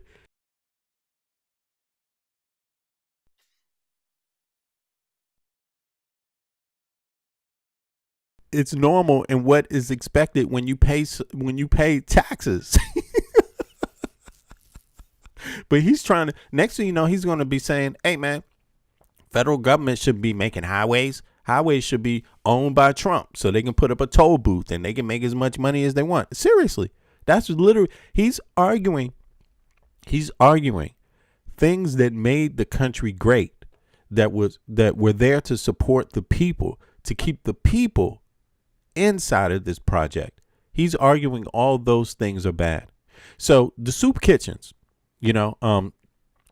Franklin Delano Roosevelt, the soup kitchens, expanding the soup kitchens. This would be Steve Bannon saying that's bad. Do you realize how many Americans needed that soup kitchen assistance at that time? You see what I mean? He would be arguing all of these things to be bad. All those things that the government the projects they did in hard times in the United States, like World War II, all those things to keep people, and after World War I, all those things to keep people afloat when the economy wasn't pumping towards the average, where the average person couldn't get anything. And we're talking about average Americans, just average Americans of every background, Irish, Italian, African-American, Asian, whatever you want, Scottish, German Americans, all of them, poor Americans. Americans haven't always been rich. You see what I mean? The United States has not been like that. And so he would be the guy arguing against all of those programs, all of those just human and civil rights programs and that are paid for by taxpayers. He would be arguing against that. So today, when the country is rich, right, he's arguing against it. He's saying you poor people, regardless of whatever your background is, you don't matter. That's literally what he's arguing. And he's trying to mask it as a culture war. He's trying to get you to think that, it's the Muslims who are doing it. It's the gays, the LGBT are doing it, the Latinos are doing it to you. No, it's quite really the goddamn wealthy people. It's the billionaires that are doing this to you. They made more money this year than they've ever made in the history of the country. And you're doing worse than you've been doing. That's all it is. That's all it is.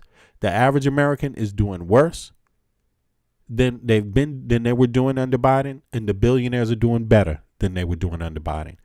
The average American is doing worse than what they were doing under Harris, and the average billionaire is doing better than what they were doing under Harris. That is the two things, the two lines that are operating at the same time.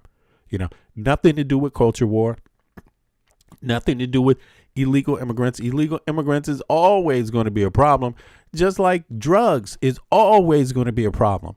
But don't scapegoat those average problems that exist everywhere. Don't make them into a reason why you shouldn't have universal health care. That's dumb. Nobody else in the Western nations do that. Nobody else is saying because of illegal immigration or because of Muslims that or anything else. Well, don't get me wrong. There are some extreme views out there, or some more extreme views out there, or people that have different views, right? But generally speaking, none of them would replace their system for the people, right? Because of one of those other issues. There's nobody else suggesting that. Even Denmark is really a difficult country it's not difficult to migrate to, but people complain that it takes a long time to get citizenship, or people complain that it's difficult to get residence permit or things like this, right? People can debate that, but nobody, whether it's right or left, is debating that the citizens shouldn't have access to universal health care. Nobody's debating that the citizens shouldn't have access to universal education. There's no one debating it, right or left, really. That's out of the question. You see, that's considered a third rail in Danish politics, pretty much, right?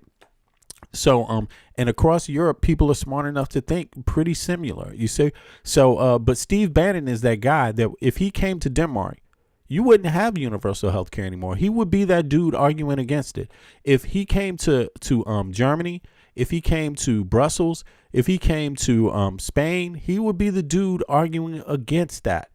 And you would still be paying the same taxes. And he wouldn't be saying one reason why your taxes should go down for the average person. Notice Steve Bannon has never suggested taxes should go down for the average American citizen. Never once. only suggesting that services should be cut.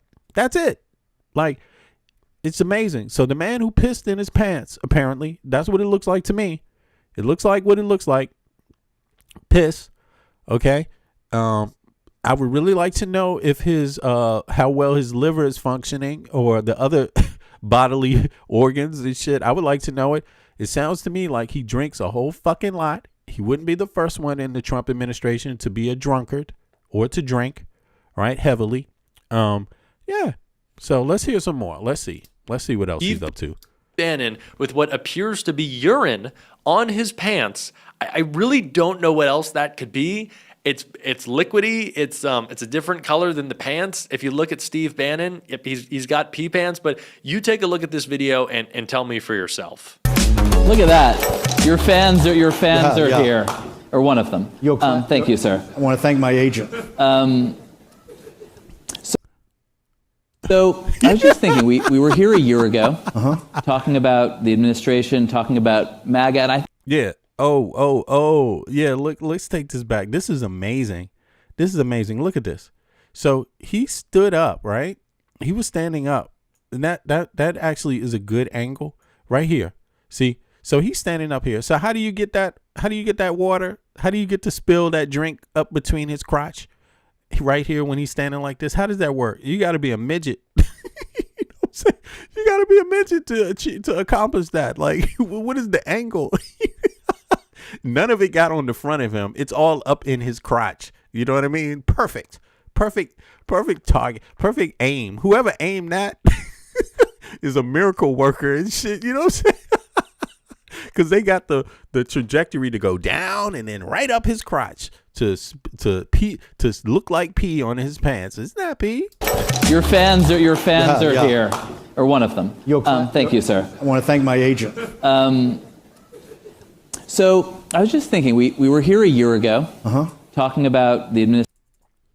And tell me for yourself. Look at that. Your fans are here, or one of them. Thank you, sir. I want to thank my agent. So I was just thinking, we were here a year ago. I bet he thought people wouldn't be able to see it. I bet that's some weird thing. You know, I'm just curious about that. But in any case, let me know what y'all think. Check that. Yeah, this is some. He needs to be. I imagine Steve Bannon pretty soon is going to be in elder care, a drunkard in elder care, if he's lucky. You know, if he has anyone that cares about him, I think that's pretty much what it is. And when your bodily organs start giving out, yeah, man, you should change something about your lifestyle. You shouldn't be drinking. If you can't hold your pee, drinking liquor is probably not the best idea. If you're having issues holding your pee, I would suggest a change. You know what I'm saying? Yeah, a change in the lifestyle. Take notice of that. Yeah, because this right here should be screaming like, I need help. I need help. Ago, talking about the administration, talking about MAGA, and I think then it felt like your wing of the Republican Party was ascendant. A year later, Trump's at war in the Middle East. He's doing a deal with China. You're fighting him over. Now, I can't guarantee, because I don't want to get anywhere near Steve Bannon and his disgustingness. If he had little pee pants, there are about 1,000 tweets of everyone suggesting, from the left to the right, that Steve Bannon had some pee pants. He had some pee pants. That he peed his pants. He peed his pants on stage. Steve Bannon. Oh man, I hope he goes back to prison. But like everyone thinks he peed his pants. Again, I don't know for sure. He is elderly, out of it. He is just a gross, disgusting human being. So would I be surprised if he didn't realize that he had gone pee in his pants? It's just funny. But I think that the biggest like dead giveaway is when you watch that clip, you can see as he sits down, people are just like, okay, it is an event for Semaphore, which, you know, a respected journalistic outlet. And everyone's like, okay, you know, Steve Bannon's going to talk, whatever. And then the second he starts to sit down and open up his legs and you can see the discoloration of the pants, everyone's like, okay, let me get my phone out. Got to take a video of this. Like, let me get a picture. Steve Bannon looks like he peed himself. He looks like he peed his pants. And like, again, I cannot confirm. I don't even want to say, like, I'm not going to go up and examine the pants, and I hope nobody had to examine the pants. Maybe whoever is taking care of Steve Bannon had to deal with the pants. I examined the pants. It looks like pee. That's what I think it is. It looks like he peed himself. And is that not a perfect analogy for MAGA right now? Like, they are in pee pants mode. Everything that they do in public is humiliating. And honestly, if you are a Republican in Congress, or if you are a Republican running for any elected office across the country this cycle, you should be in pee pants mode, because it's really never been worse than this. Donald Trump, historically unpopular. J.D. Vance, historically unpopular. Pete Hegseth, historically unpopular. Donald Trump is losing his... And if they are historically unpopular, that means Americans are finally getting some brains. You know, if they are unpopular and continuing to be unpopular and get more unpopular, that is a good sign for what should be happening in the United States. That's a sign that maybe it's not totally over for the country. Like, straight up. Again, whoever is behind, if you were the enemy of the United States and you wanted to inflict harm and pain on the American people, if you actually hated Americans, the best thing you could do is support Trump and J.D. Vance. If you hate Americans, that's the best thing you can do. If you hate the Western world, the best thing you can do is support J.D. Vance and Donald Trump. That's the best thing. That's the easiest route. All the other routes are like bombs and military, and then there's, the military has to defend. It may not be that easy, but just supporting, fuck fighting the military. Just support Trump and J.D. Vance and Howard Lutnick and Elon Musk and Peter Thiel, and that they will destroy it for you. So, that's, I actually understand that one. It makes perfect sense. And, but it seems like Americans are pretty tired of them. It seems like it, but you never know. Some people are okay with slavery. It's always been like that throughout history. Some people are okay with slavery. You see what I'm saying? And some people will sell themselves into slavery for trinkets and for peanuts, like straight up. So if you want to take that little check that's probably going to come before the midterm elections and then vote for Trump or J.D. Vance again, or vote for these Republicans again, or vote for these stale ass, maybe some of the stale Democrats that don't want real reform. By the way, big up to what's the guy, Ro Khanna, right? Big up to him, because now he's talking about universal health care and universal education for all Americans. Thank you. That's what Americans need to be talking about. Something that is rational. Something that actually makes sense for everybody with a brain, since you all going to have to pay your taxes. And if you don't pay your taxes, you're going to get the whoosh across your back. Ro Khanna, exactly. Thank you very much. Every American who's running for office needs to be saying those same things, because I'm going to tell you, I don't want to have a president or anybody else that's not saying these same words. Like, we have to understand it. I'm sorry, you cannot be part of this conspiracy to kill Americans.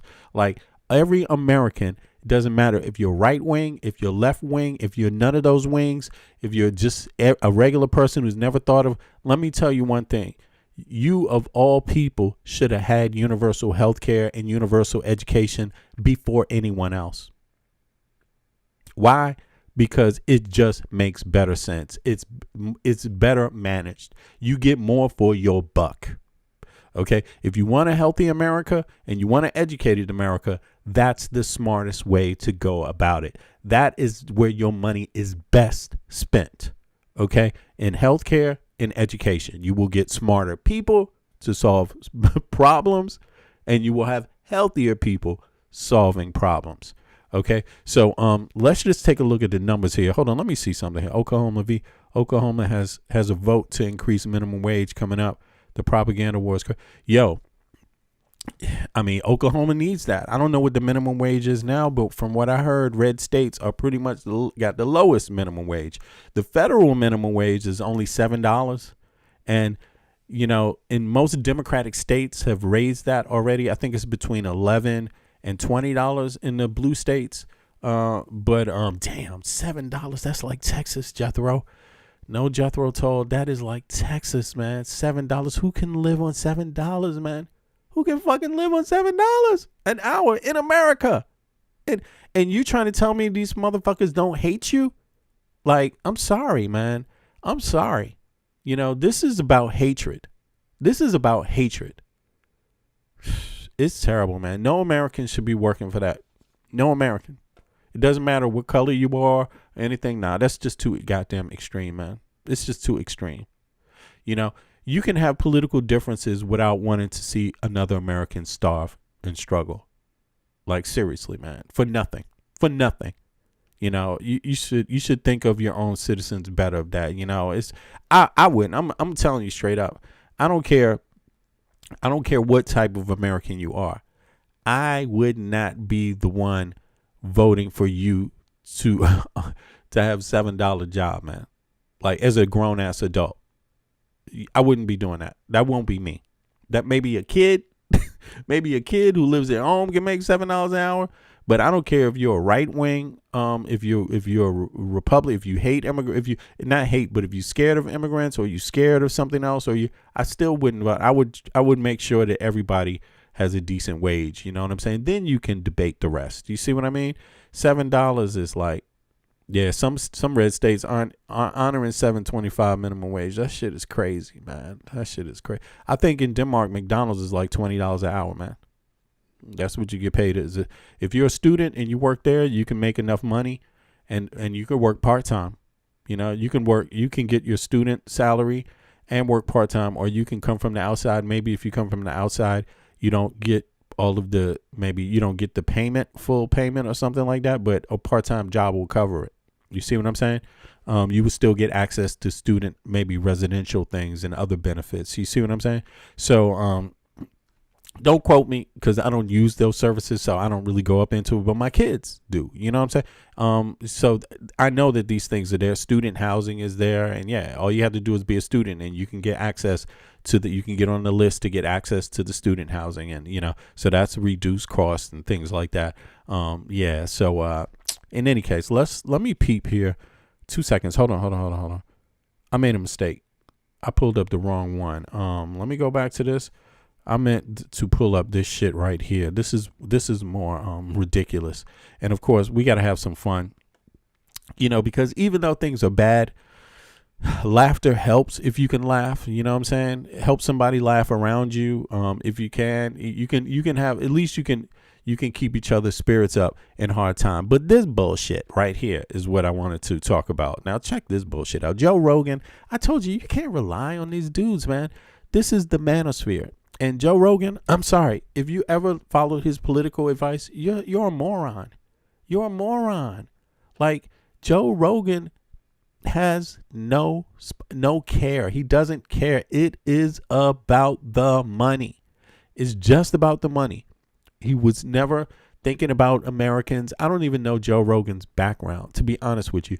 But I got to tell you, he is not American. Like, it doesn't have anything to do with his background either. But I just got to tell you, he doesn't love the United States of America. He doesn't love Americans. Like, I'm just telling you that. He doesn't care about your life at all. Not at all. This guy is just about private corporation money for himself. That's it. And if you're poor and you're middle class, and you have to live that and walk that middle class life throughout America, and if it's a struggle and all of that, he doesn't give two shits of a fuck. You know, he says he's for universal health care. Okay. That's what he says. You know, he says he's for it. You know, yeah. I don't know why the hell he's sitting here with Trump, because Trump is totally against it. And but let's find out. I mean, I'm not saying it, you know, I don't have high expectations for Joe Rogan. I never did. So if I'm wrong, I'm wrong. You know what I mean? I'm not sold on either one. It's not like I'm coming after him. It's not like I believe he's the source of the problem. He's not, you know. But when I see a man kind of support Trump, he supported Trump so hard. He's one of the podcasters that Joe Bongino was pointing out, that it's a lot of podcasters there that's in the list, the most influential ones, and most of the ones are right-wing ones, you know. most of the right wing is big in podcasting, and they influence a lot of minds. And Joe Rogan is one of them. Not anymore. Maybe they're not. Yeah, maybe it's changing. But Joe Rogan is one of them that capped for Trump the whole time. I mean, he's one of the reasons why Trump won.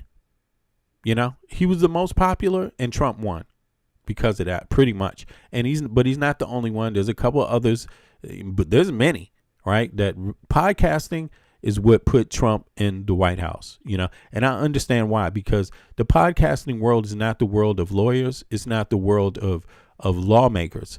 They're too stiff in the United States. That's too boring. Hakeem Jeffries would never be a successful podcaster because a podcaster has to, has to go along with things that are maybe not in your best interest. Like, let's get drunk, y'all. Yeah. A podcaster, can be bigoted. You see what I mean? An elected official is probably not going, depending on what your party is, you're not going to go far speaking bigoted things. But a podcaster doesn't have to be elected. They can be bigoted, and it could just be, a slight little bigot thing there. You see what I mean? A slight little type. So strong elected officials usually are not entertainers and are usually seen as boring. You see? But that's not what podcasters have to do. They can engage, and they have no rules about how to engage. And in fact, if you offend somebody, you get rewarded for offending people. That's not the right kind of politician. You see what I mean? And so, but let's see here. I was saying Hakeem as an example. It's just all of them. Ro Khanna wouldn't make a successful podcaster. He's going for great policy though. He's doing the right thing for the Epstein files though. Podcaster, no. He wouldn't shine there, And that just speaks for America and the place where America is. Joe Rogan did shine in the podcasting world, and now he's here with Trump again.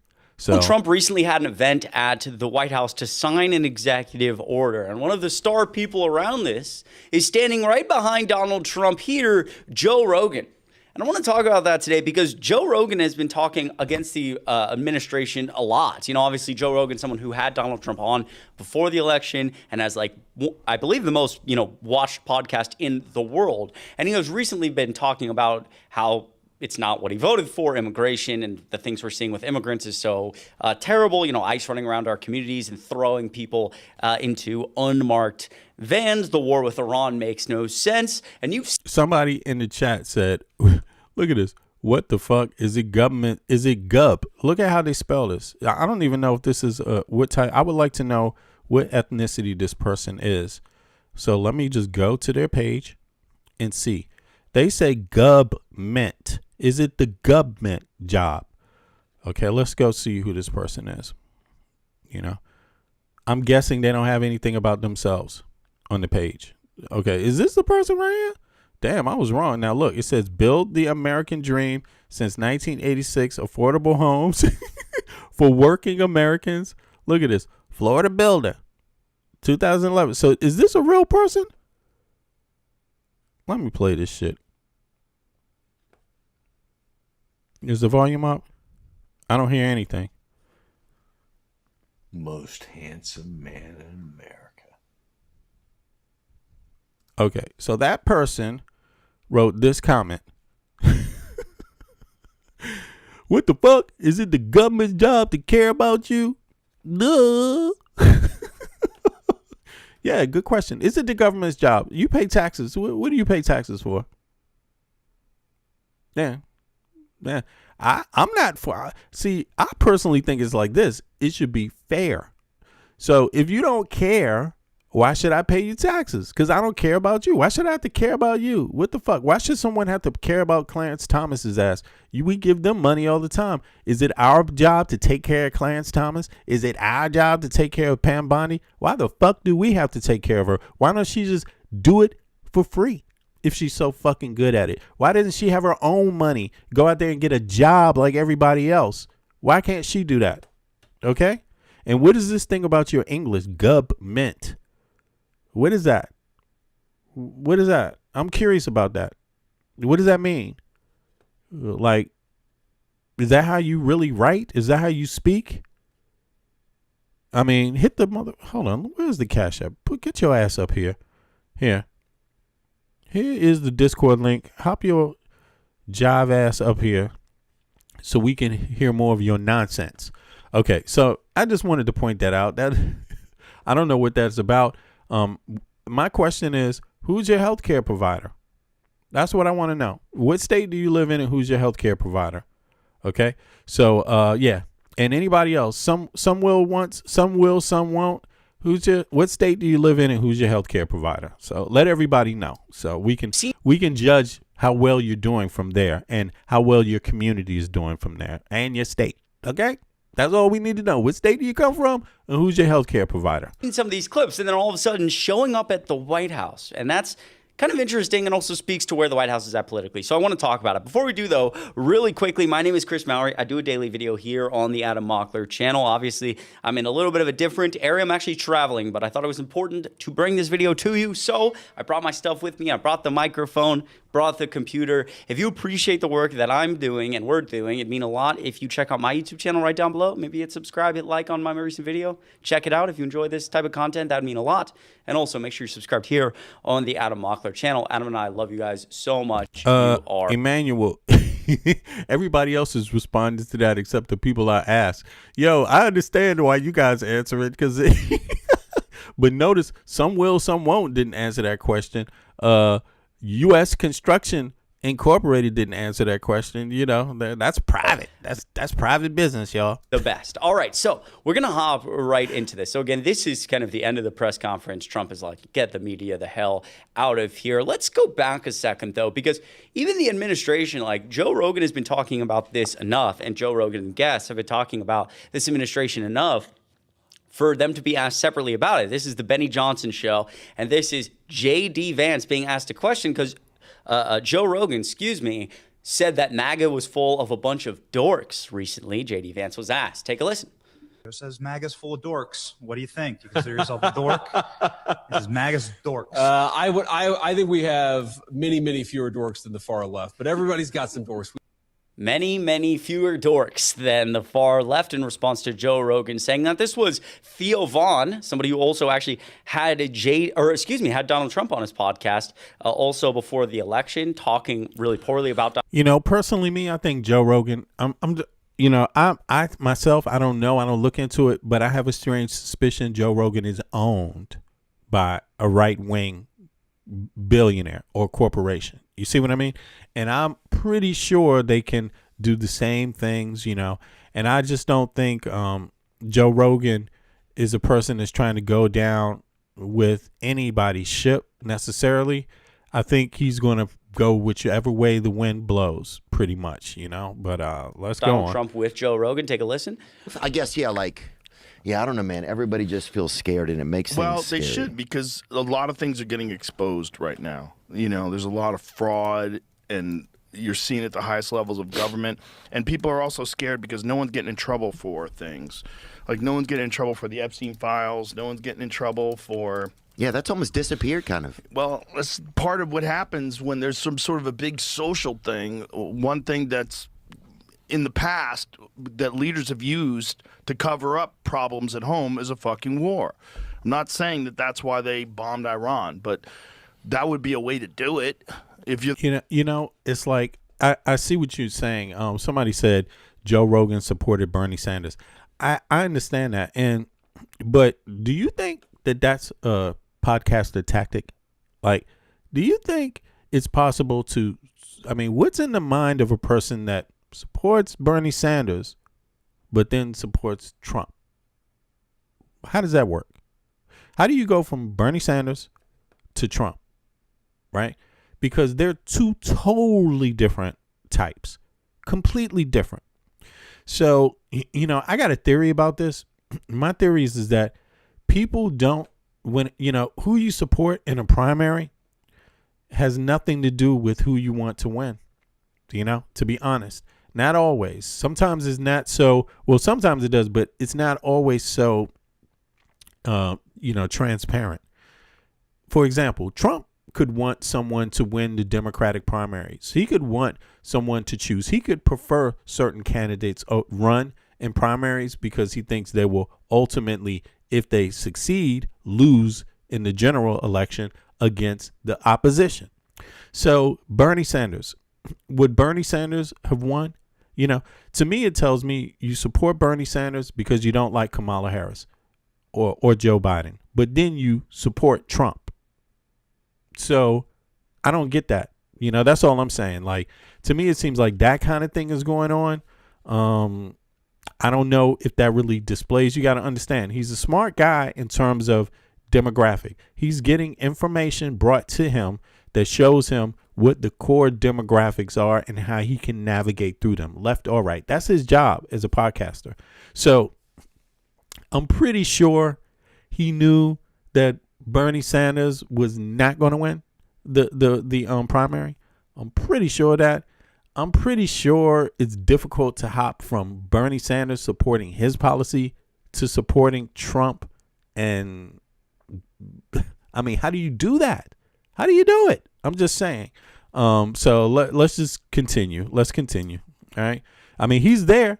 Why is he meeting with Trump? Psychotic. Why is he meeting with Trump? If he doesn't like Trump, if he's so adverse to Trump, how adverse is he to him? You see what I mean? Did Bernie Sanders get a tax deduction? Yeah. Did CNN get a tax deduction? Yeah. Did Fox get a tax deduction? Yeah.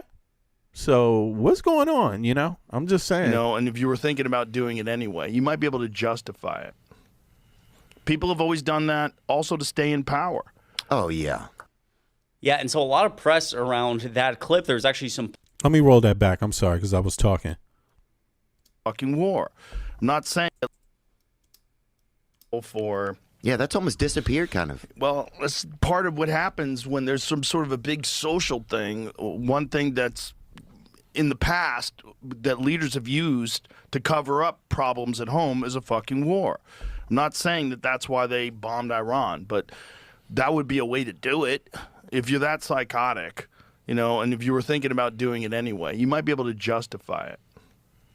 People have always done that also to stay in power. Oh, yeah. Yeah, and so a lot of press around that clip. There's actually some polling that showed that a lot of Americans, like 50%, thought that what's going on in Iran was at least partly related to essentially getting the Epstein conversation died down, making it go away, distracting. You can let me know what you think of that in the comments down below. I'm actually curious what you guys think. But we've also just seen generally, Trump's polling is so bad, and we've talked about this. I don't know that there's another. Yeah, I see people saying that it's because he he supports psychedelics. I mean, maybe that is what it is. He supports psychedelics, so he's there with Trump, and something good is going to come out of the psychedelic thing. Again, I'm just really curious, though, myself, how you go from it, even if you just leave this meeting out, just leave the meeting out. This guy Trump is going to use anybody that he can at his disposal, right? And how do you go from Bernie Sanders to Trump? How do you do that? I'm just curious about that. So myself, yeah, I could see why maybe he would be there because now Trump has some psychedelic thing that he's offering. But do you have to support it for it to happen? What is that saying? That's different. This was going to happen without Joe Rogan. So why is he there? That's all I'm saying. Yeah, but in any case, yeah, I don't think you can disjoint it as easy as Joe Rogan might want to. You know what I'm saying? Like hop over here, hop over there, hop back over here, hop back. I mean, you got to understand.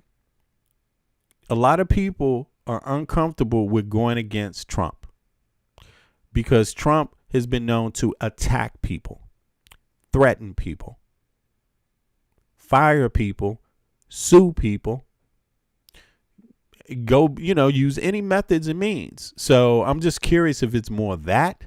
I can understand it even more if the dude is scared. You know what I mean? But yeah, let's continue. Example in world history of somebody burning this much political capital this quickly. I mean, it's been a little over a year, and Donald Trump, like in all categories, amongst all different types of people, all different ages, has absolutely collapsed. Immigration, the economy, young people at heart, my demographic, young men. I mean, they've all like flipped on their heads. Trump's polling is terrible and getting worse as far as the Jesus imagery, he posted on True Social and then deleted. Well, new polling asked Americans about it, and about 60% disliked it, including 50% or 49%, strongly. At this point, even Jesus would have a hard time resurrecting Trump's numbers, and that's really bad news, especially as we come up on the midterms. And so let's play a little bit of Joe Rogan talking here at this event. Let's take a listen. It's not because these drugs harm people. And for 56 years, we've lived under those terrible conditions. We're free of that now. We're free of that now.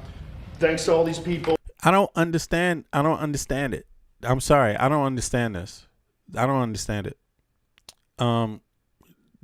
This administration, let me just pull this up. What is in this new bill? What is it? This is an executive order, or is it a bill? Trump signs executive order, right? It's not even a bill. So that's one thing to understand. So this is pure politic. This is nothing to do with what happens tomorrow. This is just something Trump is doing because he's not looking good in the midterm elections. Like, that's what this is, a toy, a little carrot to keep the donkey that's stubborn on the track. You see what I mean? For you donkeys that don't want to act right, here's a little carrot to keep you just chipping away at it, and to, because this makes no sense. Now, let me just pull up this policy here. What is the new executive order going to accomplish? And what drugs are included? Let me see here. Included in it is, let me just see what's going on here.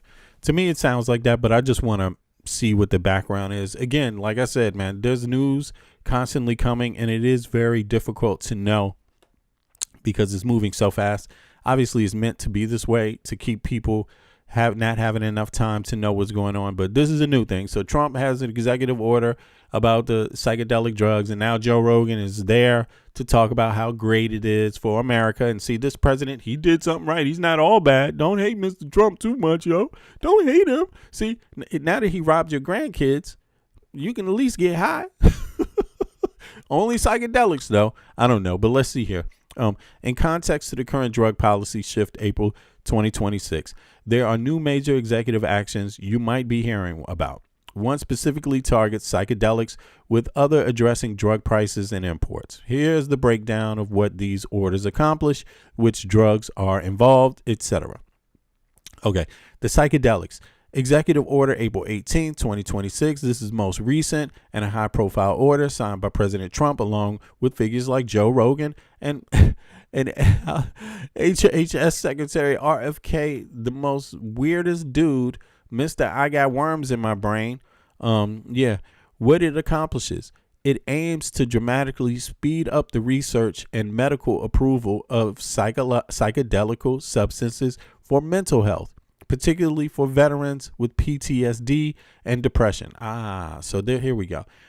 It directs FDA to prioritize breakthrough therapy, reviews, and orders. How much of this is testing? I'm just curious, all right. Reviews and orders the DEA. Right. So you see this. It's moving up approval. But what about the testing, though? I mean, don't you need to test? I'm just curious about that. Breakthrough therapy reviews and orders of the DEA to streamline the path for clinical trials. It also allocates $50 million in federal matching funds for state-led research programs, drugs included. The order specifically highlights ibogaine, but it also covers other psychedelics currently in phase 3 clinical trials, such as MDMA and silicon what is this? Psilocybin. Is that it? Is that how you pronounce that? Psilocybin. Is weed included? No. Marijuana is not the primary focus. That's what I wanted to know. Is weed included? I mean, because you know, some people still getting locked up for smoking weed in the U.S. Even a goddamn veteran. Okay. Yeah. I'm just saying. I don't know. What is it? You know, what's that all about? Primary focus of this specific order. However, the administration did sign a separate order in the late 2025 regarding marijuana rescheduling and researching, which is still moving through the federal bureaucracy. All right. Okay. So pharmaceutical imports. Order April 2nd, 2026. The order is part of the broader Trump RX initiative focused on lower drug prices and onshoring, bringing manufacturing back to the U.S. What it accomplishes, it imposes a 100% tariff on many imported patented pharmaceuticals to force companies to manufacture them in America. This guy, once again, doesn't understand labor cost. That's all. What company wants to increase labor costs in the United States of America? I mean, I'm just saying, man. I'm not saying it can't be done, but time might play a role. You might not want to do the, tariffs, 100% tariffs. You might want to think about the people who pay it. I'm just saying. I don't even know if how this even matches up with the fact that the Lutnick tariffs are now having to be paid back to the corporations and not the citizens that paid the tariffs. So, drugs included. This covers a wide range of patented high-cost prescription medications, mostly those that were being manufactured in China or other non-allied nations. What nations are non-allied now? Who are those nations? Yeah. So there it is. That's what this is about. So Joe Rogan is there, and okay, maybe it's a good thing. Okay, I could be wrong. Maybe it's a good thing. Maybe even a broken clock gets the time right every blue moon, right? So let's hear it again. Let's see Joe Rogan. Numbers, and that's really bad news, especially as we come up on the midterms. And so let's play a little bit of Joe Rogan talking here at this event. Let's take a listen. It's not because these drugs harm people. And for 56 years, we've lived under those terrible conditions. We're free of that now. We're free of that now. Thanks to all these people that we see next to me, and thanks to President Trump.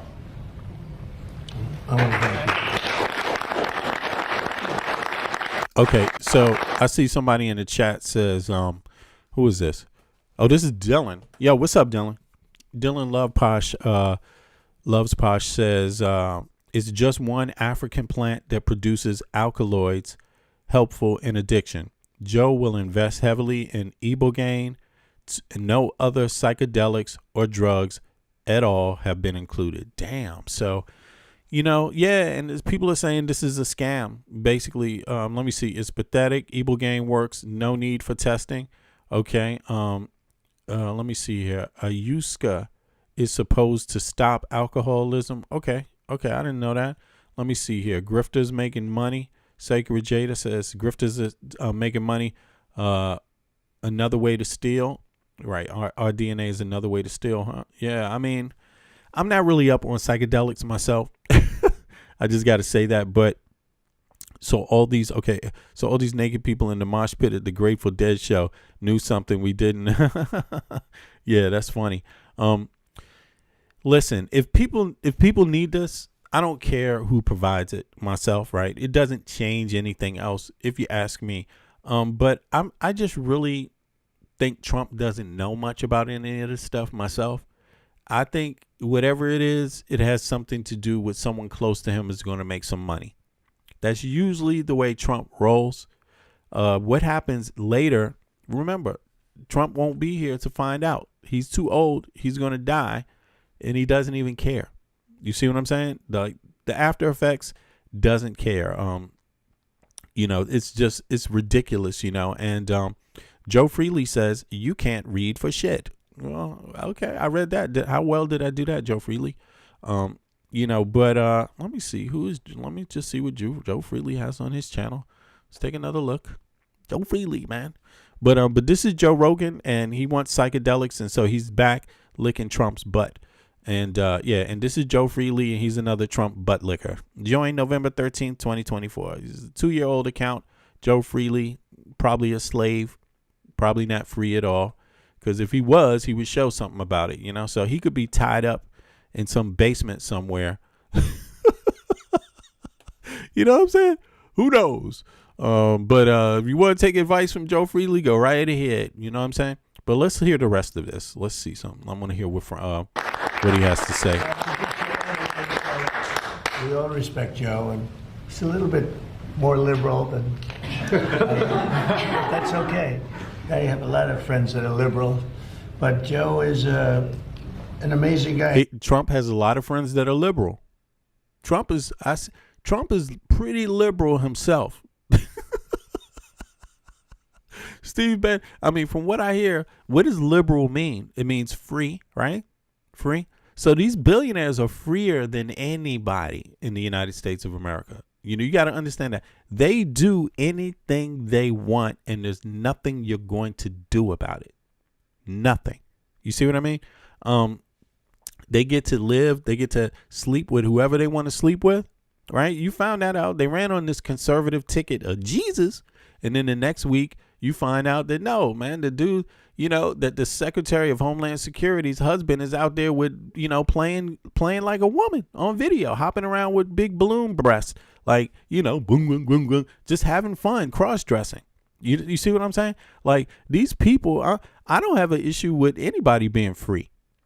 But when you're a hypocrite, that's different, And so they ran on all of this anti-DEI, anti-liberal stuff, things that are just actually positives. You see what I mean? Anti-LGBT. They don't want men wearing dresses in the bathroom. But then you find out the Secretary of Homeland Security's husband is dressing up like a woman. Like, come on. There's nothing. These people are more liberal than liberals. Liberal people that they call liberal and they hate. They call them liberal because they want free. They want healthcare to be free in the United States of America. They want education to be affordable and free. That's what they call liberal, pretty much. They don't want to. People they call liberal are people that don't want to discriminate against other people, right? Women, etc. These kind of things. People that are liberal, they call people that want women that want the right to control their own bodies, to have an abortion in case the fetus is not healthy or something like that. They call these people liberal because they understand that happens to a lot of women. Birth, what goes on with a woman in birth, it shouldn't be something you should interfere with. That's up to them and their doctor. They call that liberal, but then they go out and do all those things themselves and worse, far more in closed doors. Is using cocaine legal? Do you think any of these people are going to get caught if they use drugs, any kind of drugs? You think there's going to be anyone to arrest them? Who do you think is going to arrest Trump's kids? Do you think somebody's going to arrest Trump's kids if they just doing cocaine every day? Probably not. Probably not. You see, so it's just like I get tired of this. I know Trump is liberal. Goddamn. How are you not liberal when you hang out with Jeffrey Epstein as your best friend for 10, 15 years? How are you not a liberal? You see what I mean? This dude is hanging out with sex traffickers. Free to do whatever they want. You see what I mean? Free to do whatever they want. Videotaping people. Is that conservative? Videotaping people, messing with little kids, setting them up with little kids. Is that conservative? Is that a conservative circle? You see what I mean? So we know Trump is very, very liberal, but the question is what type and how, he's a classist. So he's for liberal policy only for people that have money. Everybody else got to play this stupid culture war game. The culture war game is for the dumb little people, the middle class and the poor. The rich people, Peter Thiel, is he a conservative? Is he a conservative Christian? Because rumor has it he sure enough likes men and maybe even boys. You see what I'm saying? Like straight up, is that conservative or is that liberal? But he's a billionaire, so it's okay for him. It's not okay for you. You see, I mean, that's what's going on here. That's what I see. Joe Rogan, if it's true that he's got some contracts or might make some money, let's see if that's true. I don't know. Let's see if it's true. I have no idea. Did Joe Rogan invest in any psychedelic manufacturing or drug supply corporations? I mean, a lot of Trump's administration invested. We talked about Howard Lutnick. They invest a lot. See here, they invest a lot in stuff, insider trading all the time. It says Joe, but it says no. It doesn't say he has. It says the question of Joe Rogan's skin in the game has surfaced because of his unprecedented access to the Oval Office issues. Text messages. Okay, let me pull this up so people can see this. Text messages. President Trump information about Ibogaine, a psychedelic used for opioid addiction, which directly led to the drafting of an accelerating medical treatments for serious mental illness executive order. The signing ceremony. Rogan stood behind the president in the Oval Office during the signing of April 18, 2026, alongside RFK and W. Bryant Hubbard, CEO of the nonprofit Americans for Ibogaine. Okay, that's interesting. That's who that was? So this is the Ibogaine. Let me see something here. Let me see if I can pull this up. This is, who else is it? Is this the Ibogaine guy right here? Okay. That must be the guy. Yeah, just curious about that. So let's see here. Okay, I guess that's Brian Hubbard. Okay, market impacts. Market impacts. Immediately following the signing, stocks for psychedelic companies like Compass Pathways, CMPS, and Atai Life Sciences, ATA, surged by as much as 40%. I wonder who bought into that. Damn, and it's too late. Any of you guys have any stock tips for me next time in advance? Please let me know. If you have any inclination about what Trump is about to sign, please let me know. I would really like to invest in it. Since fuck it, people don't mind Joe Rogan, I would like to invest in it too. But, obviously sell when it doesn't come through, because if this is not executive order, I mean, it still works in business. For the profiteer, it works because just having this executive order gives them a little more operational space to work out whatever kinks they may have. Who knows what comes of it? Maybe it fails later. But who are you going to sell it to is my question. Because when you got a president that is anti-NATO, most of those countries are probably not going to want to do too much business with people that support Trump. Like, I'm just saying, like, unless you got a real magical product, nothing forcing them. Why shouldn't they just copy your shit and produce it themselves and make it better and make it cheaper? You see, Trump, can you who's going to make it cheaper, for example? I'm just curious about this. There's a lot of details into it, but what research shows, philanthropy versus investment. Damn, I said that word right.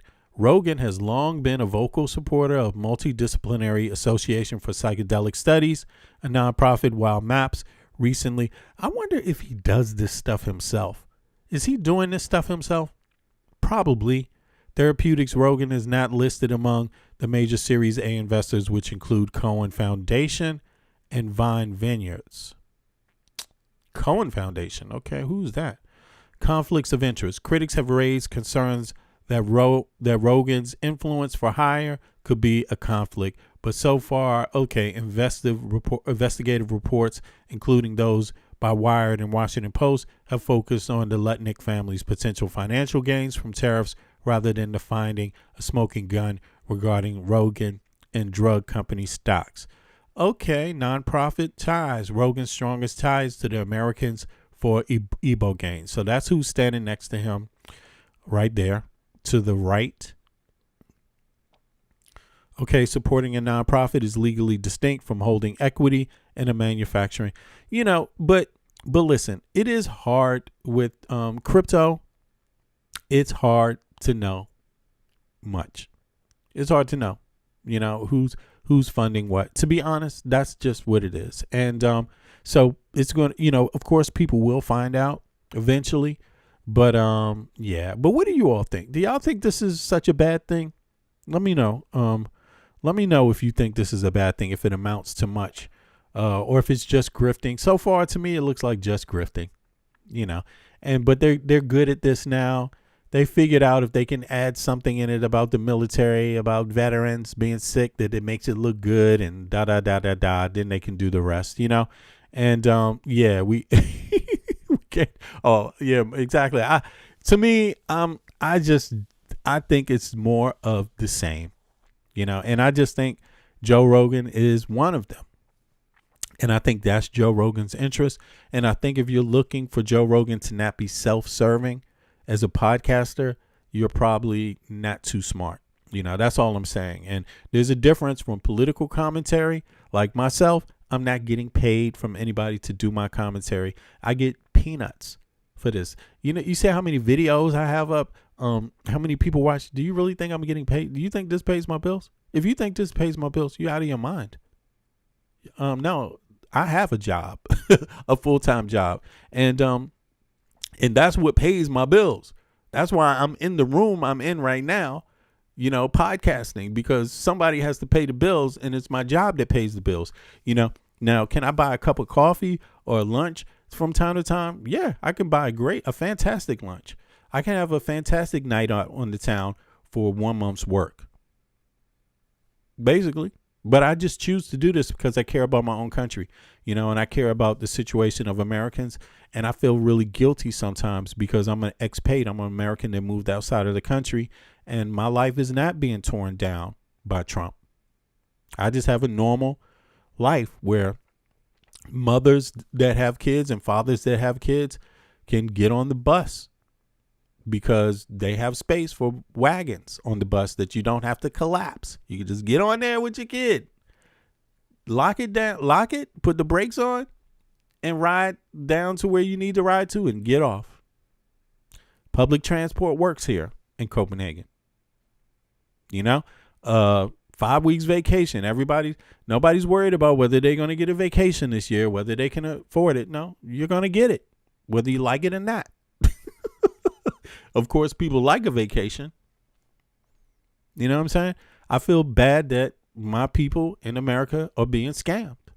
That's why I do what I'm doing, and so that's very different from Joe Rogan. I'm not trying to judge him as a person, but it's my guess that if he wasn't making money doing this, he wouldn't be doing it. So I'm not like Joe Rogan at all, and I don't know where we intersect at all, to be honest. I got to tell you that. Yeah, I just don't think we do. I don't think we do at all. But in any case, let me hear some more about this because there's a little more reporting on this nonsense. Let's hear.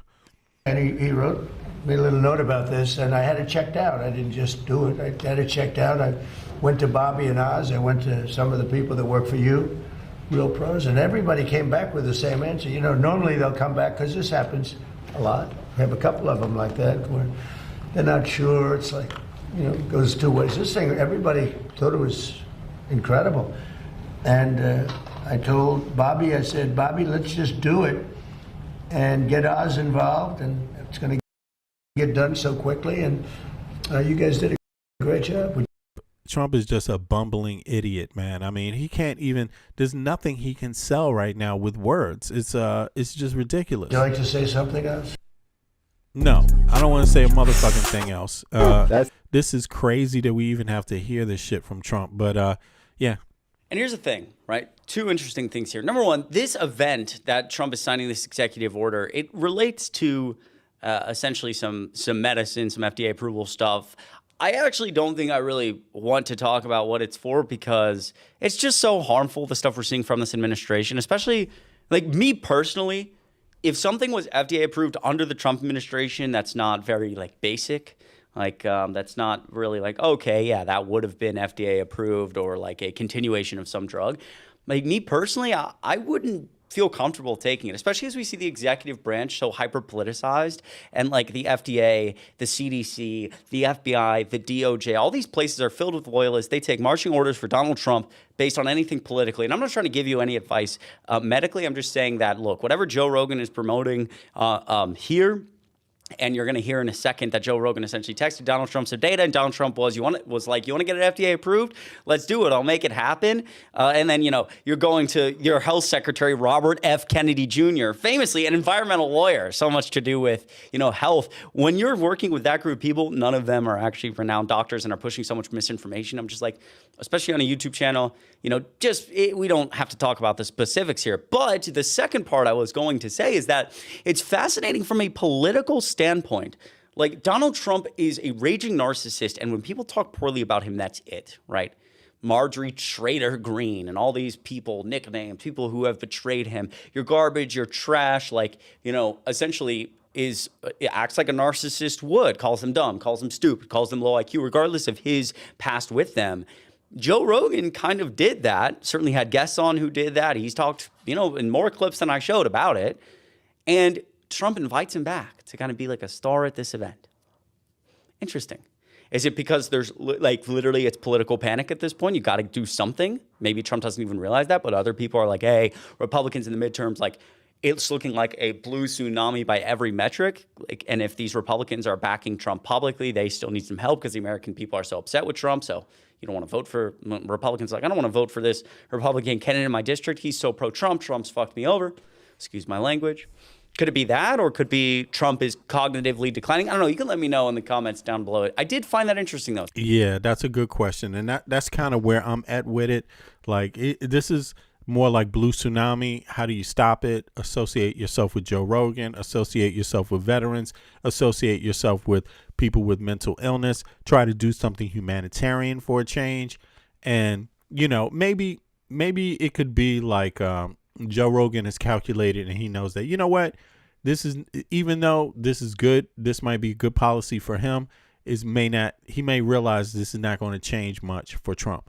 I think it's more in line with this dynamic. Trump is desperate, but myself, Joe Rogan is a podcaster, so it's going to help his podcast. It's money based. It's going to help his podcast. It's self-serving. It does help his things, even if it doesn't end up helping Trump at all. That's how calculating people are. And Joe Rogan does have the demographics. He may not know what he's talking about all the time, but he gets the numbers about American people he's getting. Same numbers politicians, a decent politician would get in terms of ratings, popularity, issues in the public that the public are having. Joe Rogan gets that. So he can be calculating. He has advisors, right, that are calculating. And so him going in there is a win for his podcast. He's going to make more money. It's a win for whoever else needs these drugs. It's a win for the grifter too, the grifter in him and the grifters on the Trump, in the Trump team or in the, and it's a good selling thing. They could sell it to the public. You know what I'm saying? Like, it may intersect there, but I think with Trump, the intersection is clearly he's scared. He knows. He's said it. Steve Bannon has said it. We just heard Steve Bannon say it again. If they don't win the midterms, everyone is going to jail, including him. They all said it while he pissed in his pants. It's not really like Trump to invite someone like crazy, this. Crazy, man. We have our disagreements. Interesting. Take a listen to this clip from Joe Rogan. With one dose of ibogaine, Norma, what's up? Rodney, what's up, man? more than 80% of people are free of that addiction. With 2 doses, it's more than 90%. I sent him that information. The text message came back, sounds great. Do you want FDA approval? Let's do it. So that's what I'm saying. Is like, you're telling me Joe Rogan sent Trump some data on some drug, and then Trump's like, sounds good, let's do it. It's like, Neither of you are doctors. You texted, Robert F. Kennedy, not a doctor. Oh, let's do it. Oh, that is so dangerous. And again, why this happened and or why Joe Rogan is there, it's not. That's a good point. That's pretty much what's happening there. That's what I mean. That's another caveat here. That's that people get to know that Trump is that easy. Last person that talks to him is the person is the most influential, and it just happened to be Joe Rogan on this day. And this dude just did it. Like, he knows nothing. Trump knows nothing about any of this. Period. You see what I mean? But he gets something else. He gets that he can be popular. Maybe it might help him somehow. That's all he cares about. Yeah, it's not crazy. like Trump. Again, some cognitive decline issues like we have talked about so much on this channel. This was Donald Trump very recently. Let's see, April 17th, yesterday. And you can see, it's kind of hard to see in this video, but I'm going to pause. You notice the difference between these two hands. This almost looks like a wax hand. And it's not, it's that there's so much makeup here. Look at that. You can like see the outline. I can't zoom in anymore, unfortunately, but his hand just looks awful, trying to cover up the bruising on his hands. Take a look at the back of Trump's hand. Pretty nasty. Also, I want to point out, hanging out with Joe Rogan, what else is the administration doing politically to figure this all out, to figure out the madness? How do we get back in the hearts and the minds of the American people? Well, let's figure it out. Some people spend hours digging I through. I agree with you. Yeah, he's just pulling. Yeah, that's the main reason, Brian.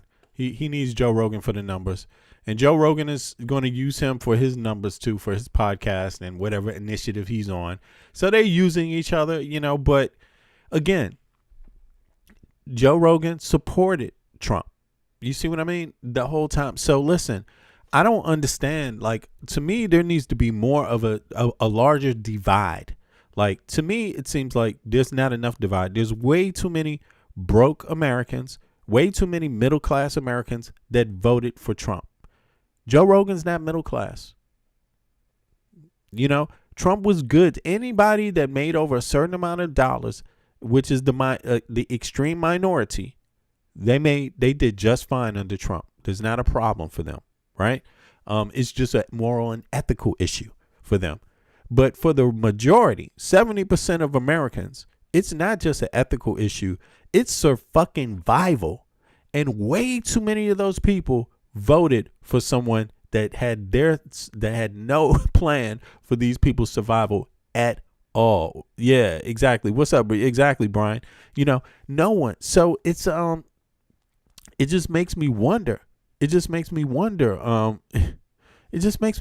Like, why would people vote for this policy? I understand why Joe Rogan would. Obviously, he's getting a tax break. But why would anyone else who's not going to get that fucking tax break at all vote for him? That just makes no sense. And again, Joe Rogan knows this. He knows most of you middle-class people are going to be fucked. He knows middle-class and poor people were going to be fucked by Trump. He knew that. And he still played this game. So I hope people that watch Joe Rogan put the pieces together, put some of the data together, and just realize, like, yo, man, stop watching this dude. He doesn't care about you. Like, it's not about you at all for him. He's not trying to survive you. Let me see here. Leonard said, I have a thought exercise. If the country, we all stop working one day, socialize our food, make it to where anything was taken care of and made tent cities. I don't know what you mean, Leonard. I got to be honest. Yeah, I'm not sure about that. But I would say this. How about this? Let's all advocate in the wealthiest country on earth, because the U.S. is still the wealthiest single country on earth. How about in that wealthiest single country on earth, where people pay a load of fucking taxes? How about we advocate that tax money is used for the people, the elderly, so they can have decent elder care at home when they need it. The children, so every child has access to education and a stable life at home, where they have their breakfast and they have their dinner and they have their room, space to live, the space a child needs to develop. You see what I mean? A safe home. That the parents who have the child, that they're able to go to work and also provide for their family at home with a decent wage. Let's just get back to the basics, the things that everybody needs, the things we can point to that exist in the Western world that already works across the country, across the Western world. How about we look, learn, and focus on those things? You know what I mean? Let's be real. Let's go for things we can really actually have that exist in every other Western country that we know work. Just make it simple for people, man. That's all I'm saying. Listen, Leon, I mean, let's make it simple. Leona, I'm sorry. Let's make it simple for people because people had enough, man. People can't survive it out there. People aren't surviving. Hold on.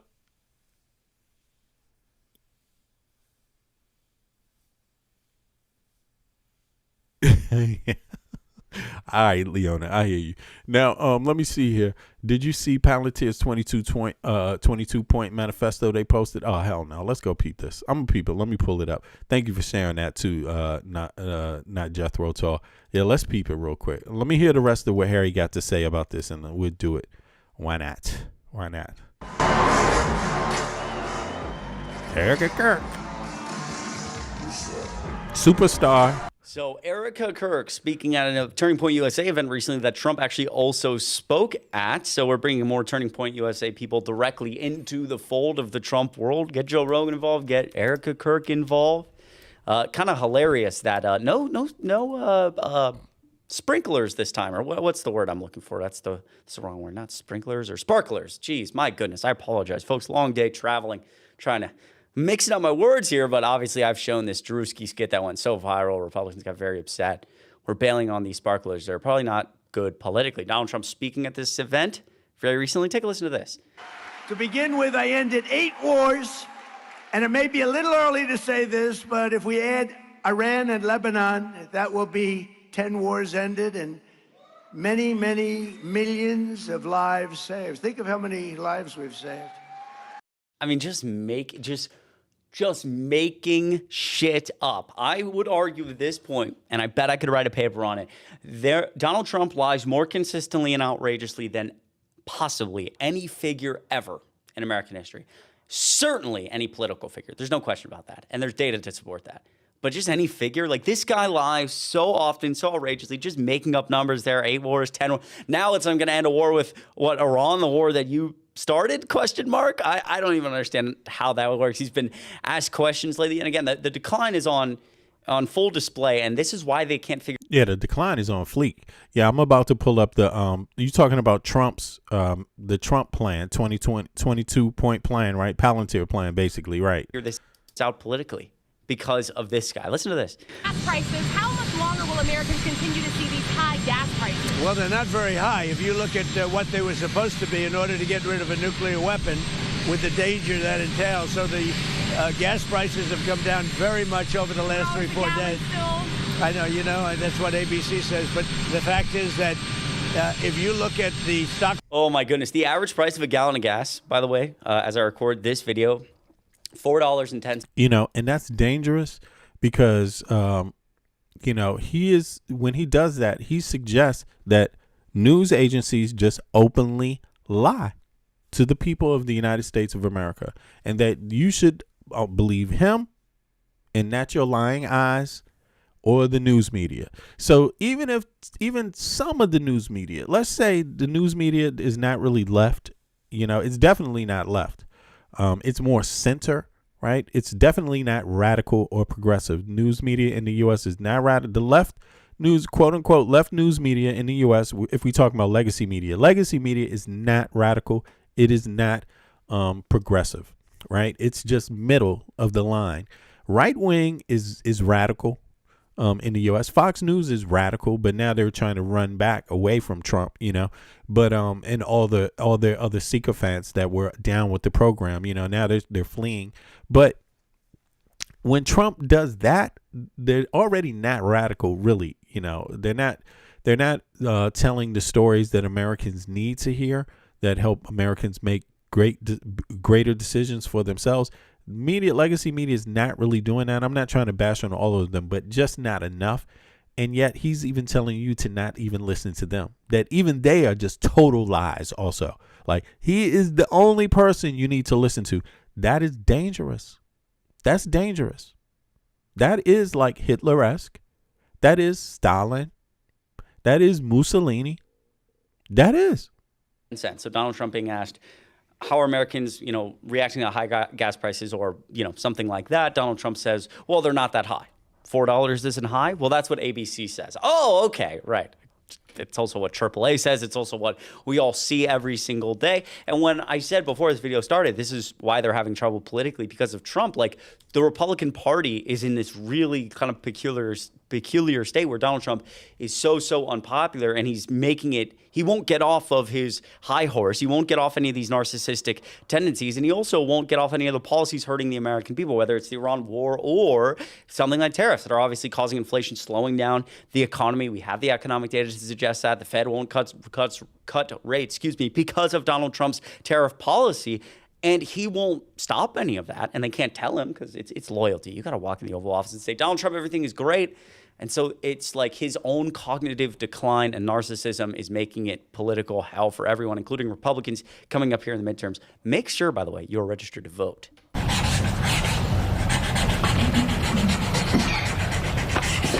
Good, that's a good one. Oh, I wanted this one. See that, Joe? You think Biden can do that? He can't.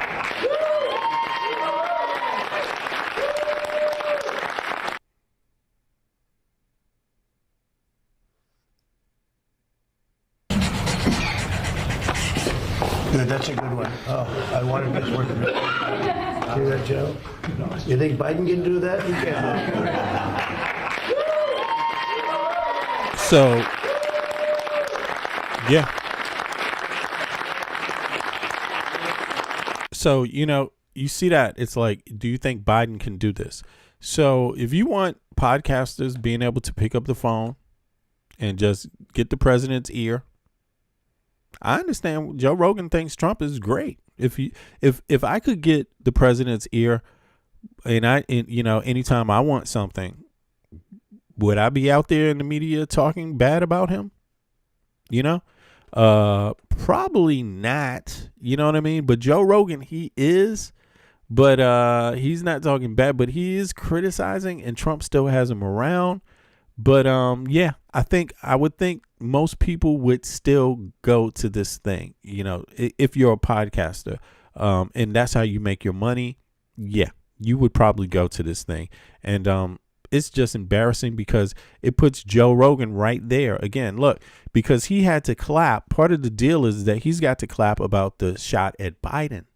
So this is like how they kind of get people along in the program. Something for you, and now you're going to do something for me. And the thing you're going to do for me is you're going to help shore up my base, and I'm going to poke fun at healthcare. I'm going to poke fun at education. I'm going to poke fun at childcare. I'm going to poke fun at a decent wage. I'm going to poke fun at fair housing, and I'm going to use Joe Rogan to do it. Because all I got to do is say one word, Biden. Could Biden do this? And that's what all of that means. Kamala. That's what that means. That means housing. Let's make fun of fair housing. Let's make fun of healthcare. Let's make fun of childcare. Let's make fun of education. Let's make fun of a decent wage for an average day's work. Let's make fun of all those things. And that's what he did. And that's what he used Joe Rogan for. Because Joe Rogan's got to clap. See? Joe Rogan can't say, oh, man, why'd you say that? No, not right there.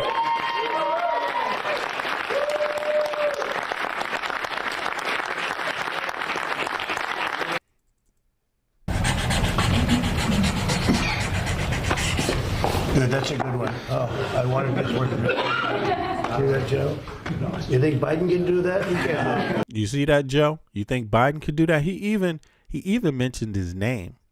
So, for Trump, he knows what he's getting out of this. He's getting Joe Rogan back into the clan, through throwing around some leverage, some money, something I can do for you. Now, remember, the clan was on your side, Joe. So keep out there, keep talking about how we needed to get rid of some of those, keep talking about it. Yeah, this is just.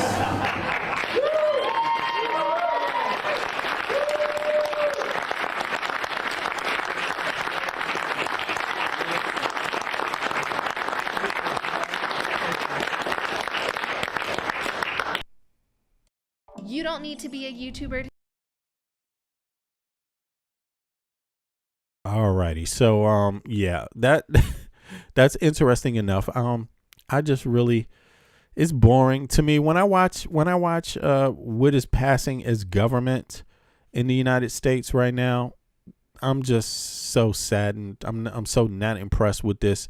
It is just it just makes me really, really wonder what the hell is happening and when is it going to stop. I mean, I don't even have any. At first last year I thought, man, Americans, by the time Christmas comes, this is over. Americans ain't going to stand for this. That's how I was. Watch anything that I did last year after the election. And you know, I thought the shit was going to end. I thought he would be impeached. I thought Americans would be up in fucking arms about Donald J. Trump by the time Christmas came. I even met one of my mods over here, Bits. I haven't seen her in a minute, but we had this bet. You know what I mean? And I lost my first bet, and then my second one was Christmas, and I've obviously lost that. It's April, you know, and the American people are up at. They're angry. But I actually thought, no, man, I thought they would be even more angry. I thought they would be even more angry at this guy. And although they're very angry, because anytime you have people like Clarence Thomas coming out making public, you know, and he's not the only judge that came out basically talking about, man, please don't hate us anymore. We just like you. Don't kill us. Stop sending us death threats. I mean, we've had a few Supreme Court judges come out in their own way and say that. You know, two different ones. Clarence Thomas was almost like begging the KKK to protect him damn near. I've been on your side, man. And the other Justice Roberts, he's acted a little better, I think, by just saying, hey, you know, come on, we're getting too many death threats, la la la. You're supposed to focus your focus on Congress and the Senate, la la la. Even though he's full of shit, because they all fucking cap for Trump. They gave Trump power that no other president has ever had in the history of the country.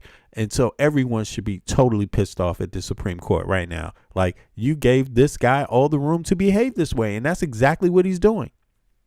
So they teamed up. They all know what they're doing. I mean, it can't just be accident and coincidence time and time again. If you ask me now, maybe some of them don't know everything, and maybe it's disjointed enough to where it seems, or they experience it as being independent. Maybe all of them aren't so clever, but obviously somebody had a plan that has access to all of them. The Congress, the Senate, the Supreme Court, they acted in conjunction. Even with this tariff thing. One other question before I go over to the next story, because I got two other stories and they're kind of fun. These ones are more fun, but let me see here. How many days did it take the Supreme Court to shoot down Trump's tariffs once the executive order went out? I'm just curious how long it took them, you know. And just to say, hey, man, this is not your business. Look at this fucking shit. See, this is what I'm saying. This is bullshit. 320. It took a mother effing year to tell them that this is illegal. Are y'all seeing this? I mean, do you think that's a coincidence, or does that sound like a conspiracy? You see what I mean? So all this time with Lutnick, he gives out the order, and it takes the Supreme Court 1 year. So the executive or the executive office can wreak havoc on the Western world, wreak pure utter havoc on the American people. And they took a goddamn year to just say it's illegal. Like, I'm sorry. These people didn't help anybody. They definitely did not help middle class or poor Americans. Like, they did nothing they didn't help the Western world. These motherfuckers were not at work. They just disappeared and said, ain't nobody here but us chickens, boss. And then came out a year later with some proclamation and saying, this is illegal. Da, da, da, da, da. This is illegal, because da, da, da, da. It says that, yeah, we know, motherfucker. Why did it take a year? Why the hell did it take a goddamn year? It doesn't matter if you're for the tariffs or against it. Why the fuck does it take a year? You should be fucking against that. Like, a year? A year. That's what it's going to take you. A year? Yeah, okay. Yeah, okay. That's the best you can do, huh? That's the best. They had a lot of steak dinners in that year. 300 and they had 324 steak dinners, all on you. Thank you for paying for them. I bet you they enjoyed it. And that was a whole lot of steak dinners, because it wasn't just the judges eating those steak dinners. Okay. This shit is incredible. It wasn't just the judges. No. More than the judges got the steak dinners. It's everybody else that ate off all the Trump, and it's insane. And now they're getting the money back. Don't you see the contradiction there? Now they're getting all the people. What did I do with this? Did I close Gemini? Okay, 1 second. I must have messed up here. Let me open that back up too. Let me pull that back up. Sorry about that.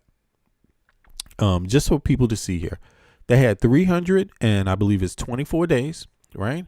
Boom. Let's see here. 324 days. Let me see here. Where is the last chat that I was in? Is it this? God damn. Let me see here. Yeah, there we go. Is it 324 days? Yeah, there it is. There it is right there. 324 days for the Supreme Court to strike down Liberation Day. Do you think, and you pay for them every single day. You pay for their breakfast.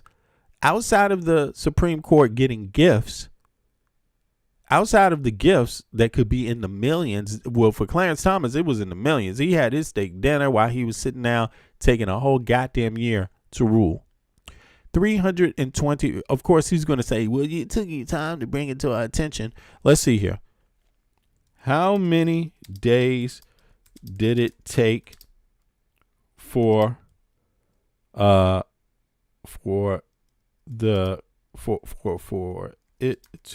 to be taken to the Supreme Court? Well, they waited 324 days. So that was a year that just it. So there was time before this. So look, so there's 324 days and 160 days. You see? So that's 400 days, yo. That's a lot of goddamn days. That's a lot of days, man. A lot of people got paid for something to be reversed. It took them basically 400 and something days to just say, yeah, the Discord is open. The Discord is open. Let me see. Let me check it. You got to write in. Let me see. Sterling, I think, did Sterling write something? I see Sterling. He hasn't written yet, but he's there. So, but it's open. Just come on in. Just hit the link. Yeah, so 324, 400 days, 400 and something days, yo. I'm sorry, but if that's the best you could do, it doesn't matter if you're okay with the tariffs or not. That's pathetic that you have to wait that long to know what the Constitution means. And that's such an important thing to know. Imagine if it takes them 400 days to figure out what anything in the Constitution means. You're in trouble. You're in trouble. Yeah, accept the invitation. I don't see the invitation. You got to write me a message. Just send me a message and you'll be in there. I will see it. Yeah, you got to accept the invitation. Click on the link and accept the invitation. Load it on there. So, yeah, I don't understand what this is about. But in any case, here's another scenario here. This is the techno-fascism from Al Jazeera. Al Jazeera? Is that it? Al Jazeera, I'm sorry. Let me remove this off of here. 2 seconds. Boom. Now here you go. Why Palantir's pro-West manifesto has critics alarmed. Palantir manifesto has been described as an AI-driven threat to humanity's existence and techno-fascism. Damn. Okay, let me see here.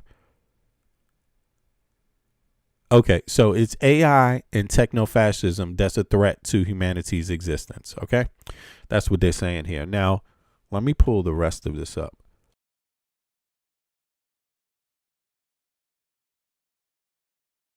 All right, here we go. So, U.S. tech giant Palantir Technologies has posted what it terms a summary of Palantir CEO Alex Karp and head of corporate affairs Nicholas Zeminska's book, The Technological Republic, on social media. Okay, damn, this is interesting. Many of the positions articulated in the book go far beyond what would normally be expected of tech companies, calling for the introduction of national service, the moral duty of technology companies to participate in defense, the necessity for hard power of what it calls free and academic powers are to prevail, and an embrace of religion in public life. What's up with these dudes? Listen, I'm telling you this. I'm just telling you this. This is my view. They're talking about slavery. Like, they're talking about slavery here. Like, straight up. And again, is it Sterling? Okay, Sterling. Yeah. Is he there? Is it Sterling? Oh, okay. Yeah. Okay, I'm gonna call Sterling up. Again, this is, if you ask me, this is, again, it's two-faced. Something they want the poor and the middle class to adopt different standards than they have. Just simple. They don't give a goddamn about religion. Let me tell you, they don't care anything about praying to any god. If you think that, you are a damn fool. Yo, Sterling, you there? Yeah, thanks for having me. Okay, yeah. Sorry about last time. Let me just 2 seconds. Let me just get the audio program up real quick. I want to make sure that the levels are set. Yeah, because here it is. It'll just give me 2 seconds. Hope everything's going well for you. Yo, go ahead now. Speak now. Go ahead, bro. Can you hear me now? Yeah, I can hear you. I just wanted to make sure it wasn't too loud. Now go for it. Well, you were talking about religion, right? Yeah. And I didn't hear. I was trying to, call in when you were talking about religion. What were you saying? I think I didn't hear the last. Yeah, this few is minutes. Palantir. Now, this is Palantir, man. This is their manifesto. I just pulled this article up. This is from Al Jazeera, but there's a few different articles. Here's another one, right? But this is about. Let me see. Palantir is involved with a few different things inside of a lot of stuff inside of the U.S. government right now.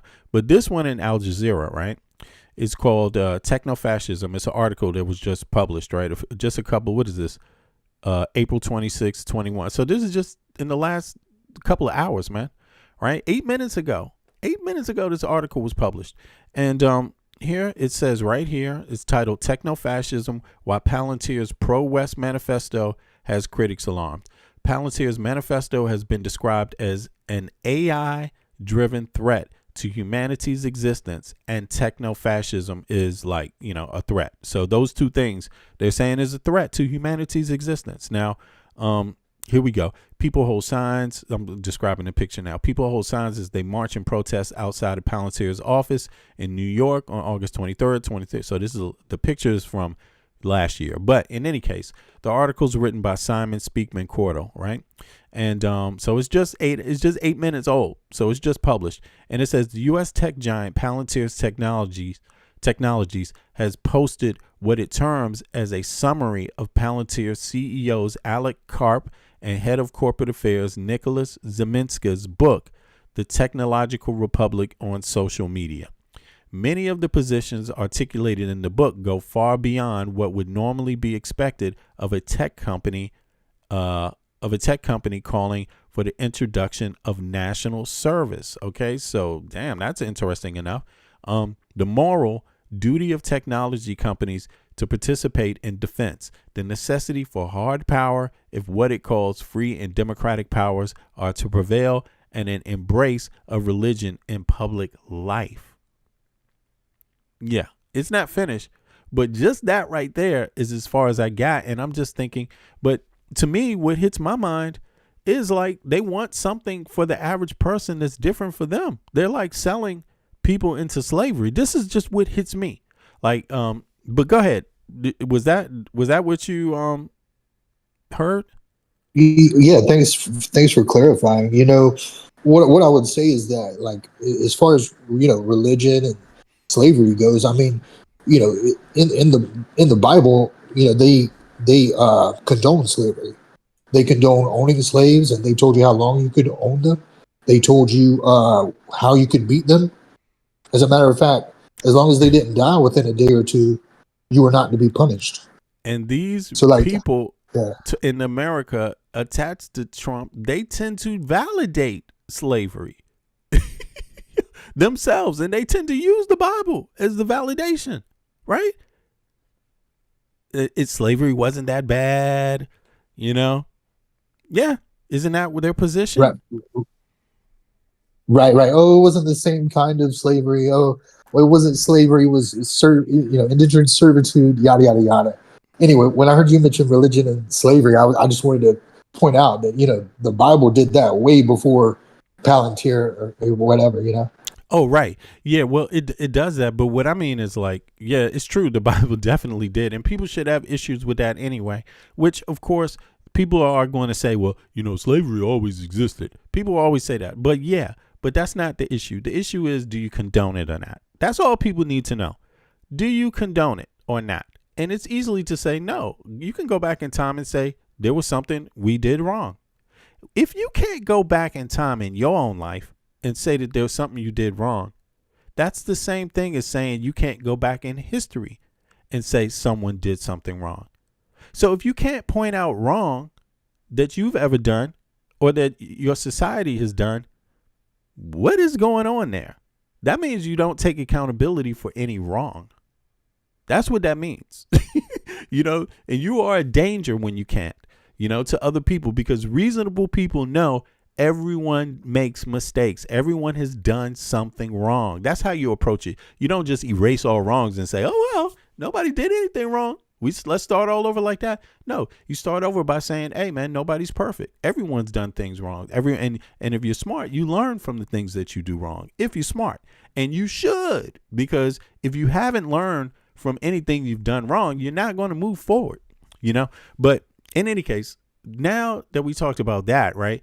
Today, when I look at this and I see a technocrat like these corporations talking about religion, look at who's talking about. They're total hypocrites. They're the last people that they're only talking about the weaponization of religion. They're not talking about the part where every man is equal. They're not talking about where it says treat your neighbor kindly. They're not talking about any of those positive aspects. They're talking about to pick up a sword or, you know, bring everyone is okay to, you know, it's okay to bring slavery back. That's when I read this article, that's what I think. And it's like, and there's a lot of Americans that will give up their rights, man. We already saw it. There was a woman. I don't have to play it again. I don't like to bash on people, even though sometimes you have to make an example, but I don't want to bash. So I don't need to play the woman again telling you that she will voluntarily give. And this is a white American woman. This is a person in Trump's base. And they asked her a question about voting rights. And because they're saying some right wing people are that, you know, people that support Trump are saying that women shouldn't even have the right to vote. The 14th Amendment, right? They're trying to question all of those things. And when they asked this woman, she sat there right on camera and was like, I know what I want. I know what I want. You can't convince me of anything else. And he was asking her, would she be willing to give up her right to vote? And she is saying, hell yeah. She know what she want. You know? Oh yeah, I heard you play that. She said, I don't care. I don't care. I know what I want. Yeah. Yeah, it's like, but there's loads of Americans like her, man. And they don't see this coming. They don't understand these technocrats. This is, if you're listening to Palantirs, yo, you better connect it to the Epstein files and trafficking, because they will traffic a whole fucking nation. They will do it. Do you know what trafficking is? Trafficking is when they know everything about you and they can threaten your family. Those girls, they picked up the phone and said, can I call the police? And then no, they said, you know what? I can't tell anybody, because they know everything. They own everything. They own the police. They own the FBI. They own the DEA. That's what they told those girls. And they were like, And the ones that said, fuck it, I'm going to do it anyway, then they threatened their families with death. When someone knows everything about you, they just say that. See, this is your family. Here's your kids. Here's a picture of your kids. Did you know your daddy works at this place? I could get him fired. Yes, that's the tactics they use in trafficking, in human trafficking today. They about to traffic a whole fucking nation, yo. This is American citizens now they talking about. And I said this before it was just about the little girls. Before it was about the victims of sex trafficking.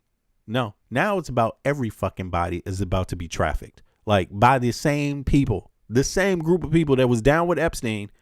They about to run game on every American.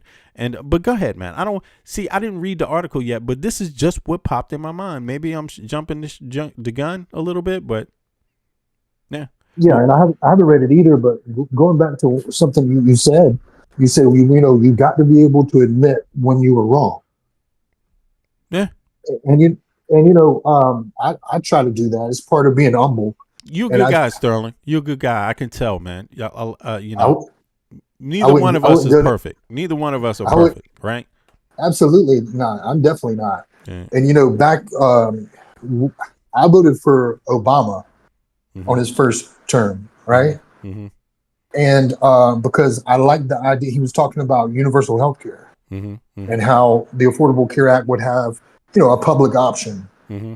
And I was for that. But then, he got into office, and the big pharma and healthcare and insurance wrote the Affordable Care Act, and they didn't include a public option. So it became something very different from what I voted for. Yeah, when you say they didn't support a public option, what do you mean though? When you say that? So from what I understand, the public was supposed to have an option. Everyone was supposed to have the option to buy into to get into Obamacare, the Affordable Care Act, right?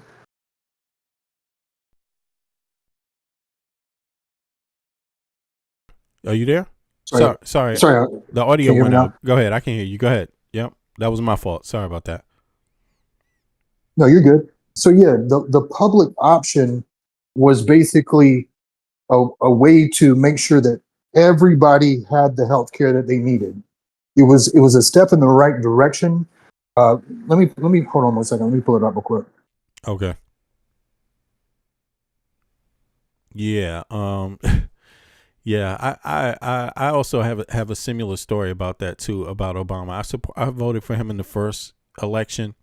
The second one, I didn't, even though he won, but I didn't vote against him. But I was just like, damn, man, yeah. So that was, but I had I changed my mind now because I have a little more knowledge about why some things didn't happen. You know what I mean?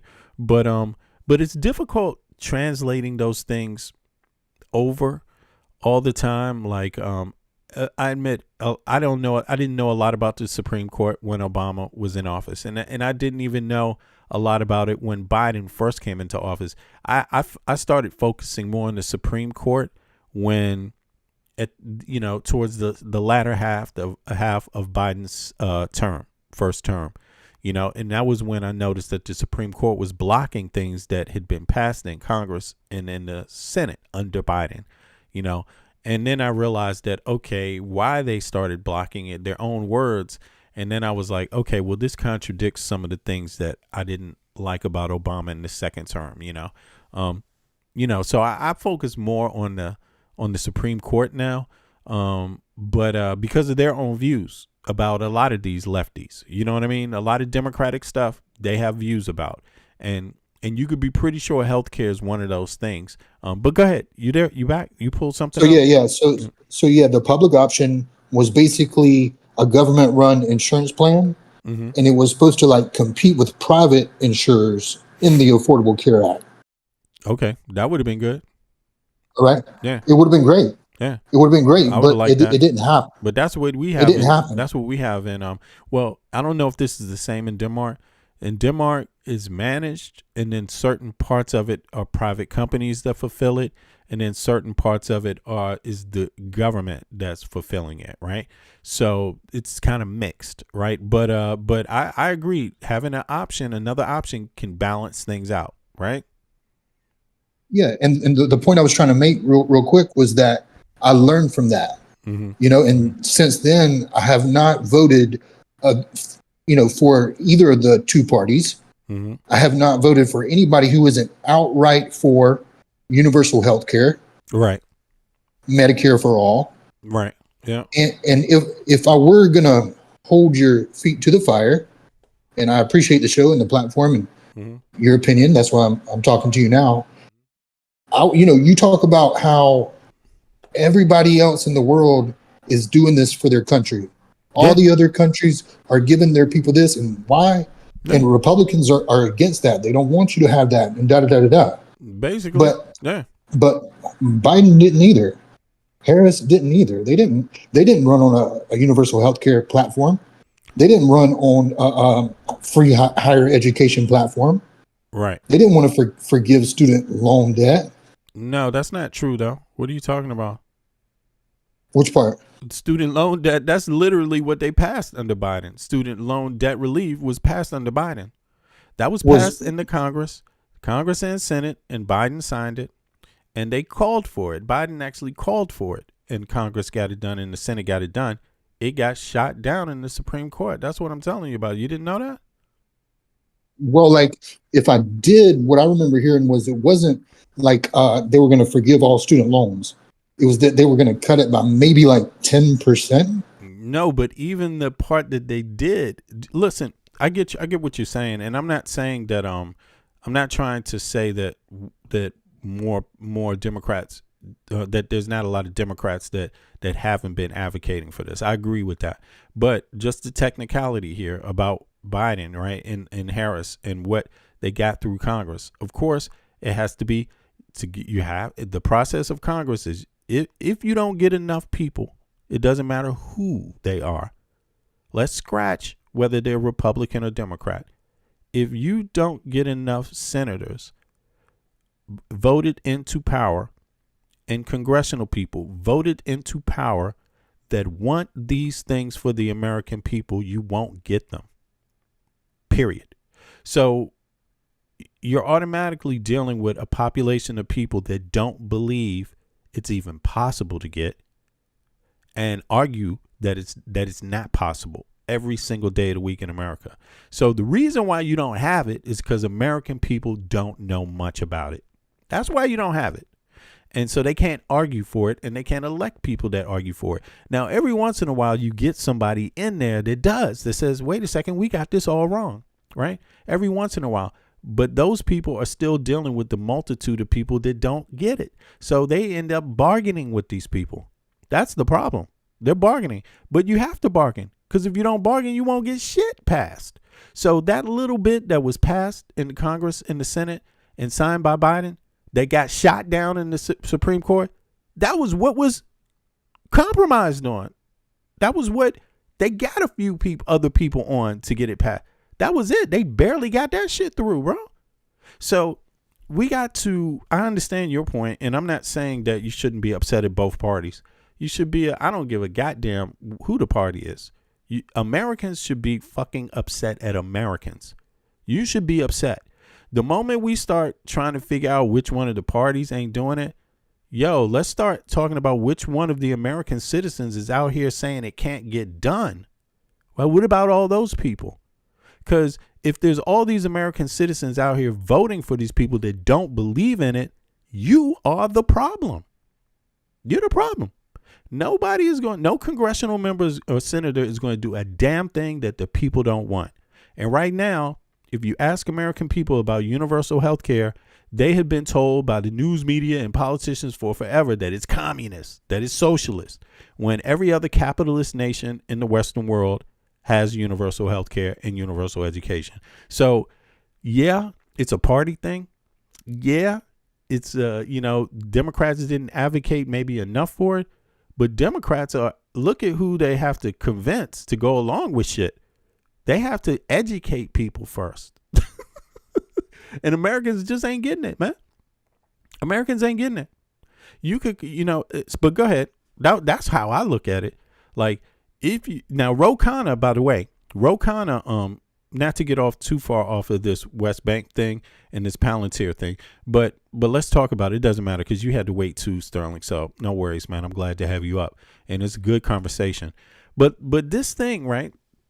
When you think about it, even with Obama, he had to negotiate with the other side. So he gets blamed. You're damned if you do. You're damned if you don't.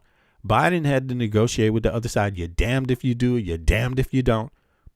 Trump, yeah, it's another thing going on. But look, without the American people, if the American people don't want this stuff, they ain't going to get it. And every time I go live, I see loads of people that are American. I saw them. I talked to them even before the election.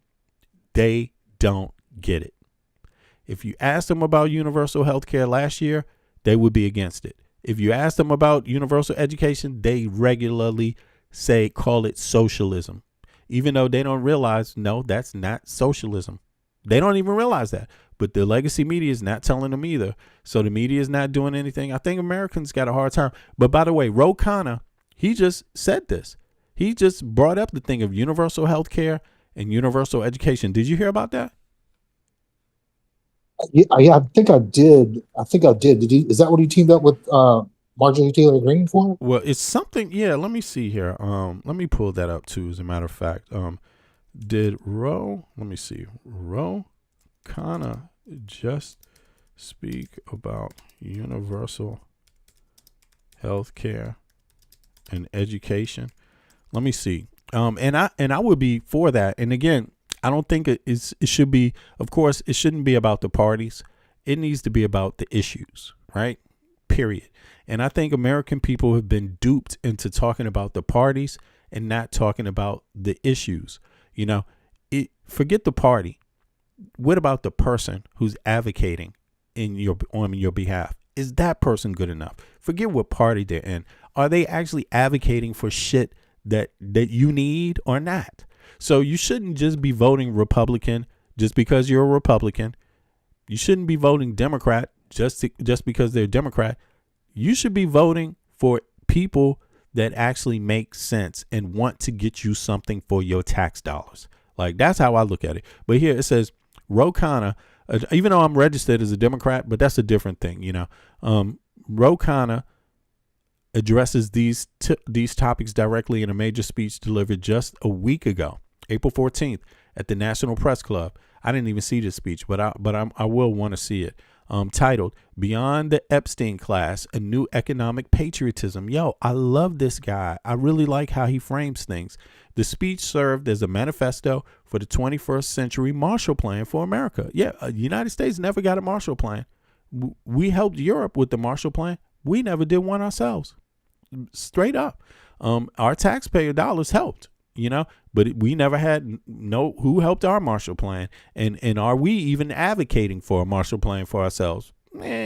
Now, 21st century Marshall Plan, let's see what's in it. For America, kind of used the platform to recenter the democratic platform on universal basic needs, framing them as essential for national security and trust in democracy. I love this guy. If he runs, I'm going to vote for him, period, because he said the right thing there. It is a security issue.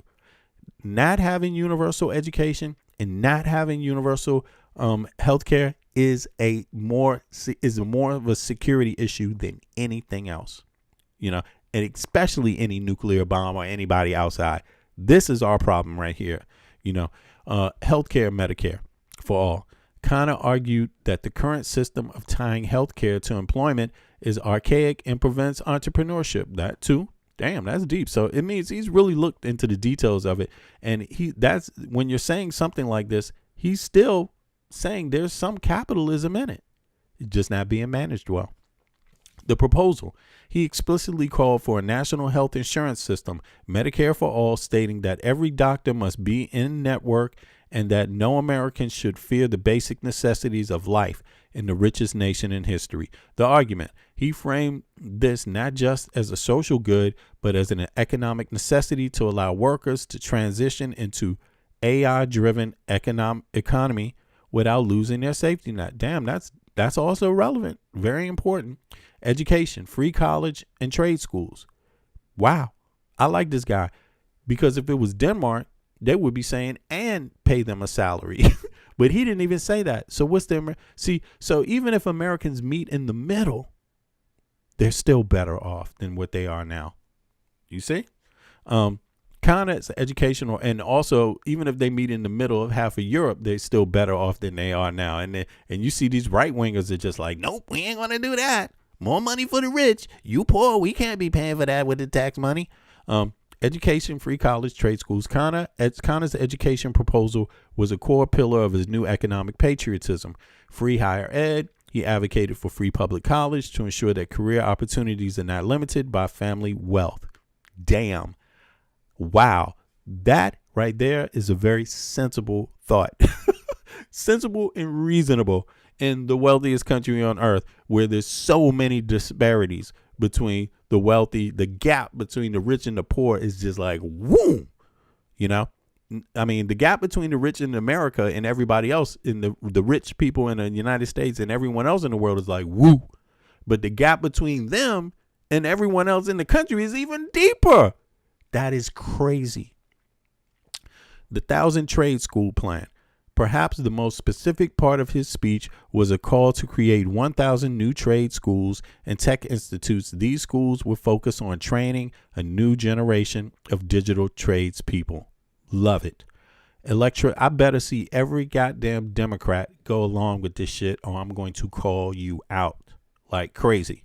And Republican. Fuck you, Republicans, even more. You know what I'm saying? Like, seriously, man. And the independent hypocrites, you know, that's what I call them. I know it's not you, but I'm just I'm talking about the ones that know that an independent's not going to win the presidential election and still just won't vote for the next best option. Come on, man. Like, let's not do that again. But we do need we do need people running for office in the Congress and the Senate and the presidency that talk about these things. I agree with you, Sterling. Like, this is what they need to talk about, and some other things, but this is at the center of it. These schools will focus on training a new generation of digital tradespeople, electricians, HVAC techs, drone operators who are also trained in using AI robotics. You hear that? All you HVAC techies out there, I know a lot of you probably listening to my program. Electricians, I know plenty of them. I got a lot of my homeboys in the States that work in HVAC. I'm serious. And master electricians, like straight up. I got a few. You know what I'm saying? They work. They handle business. They doing pretty well.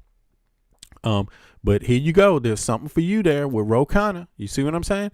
So the Epstein class rhetoric. The speech gained significant traction because of the Epstein class branding. Khanna used the term contrast ordinary Americans with a corrupt elite, and he argues that privatized global financial speculation over domestic investment.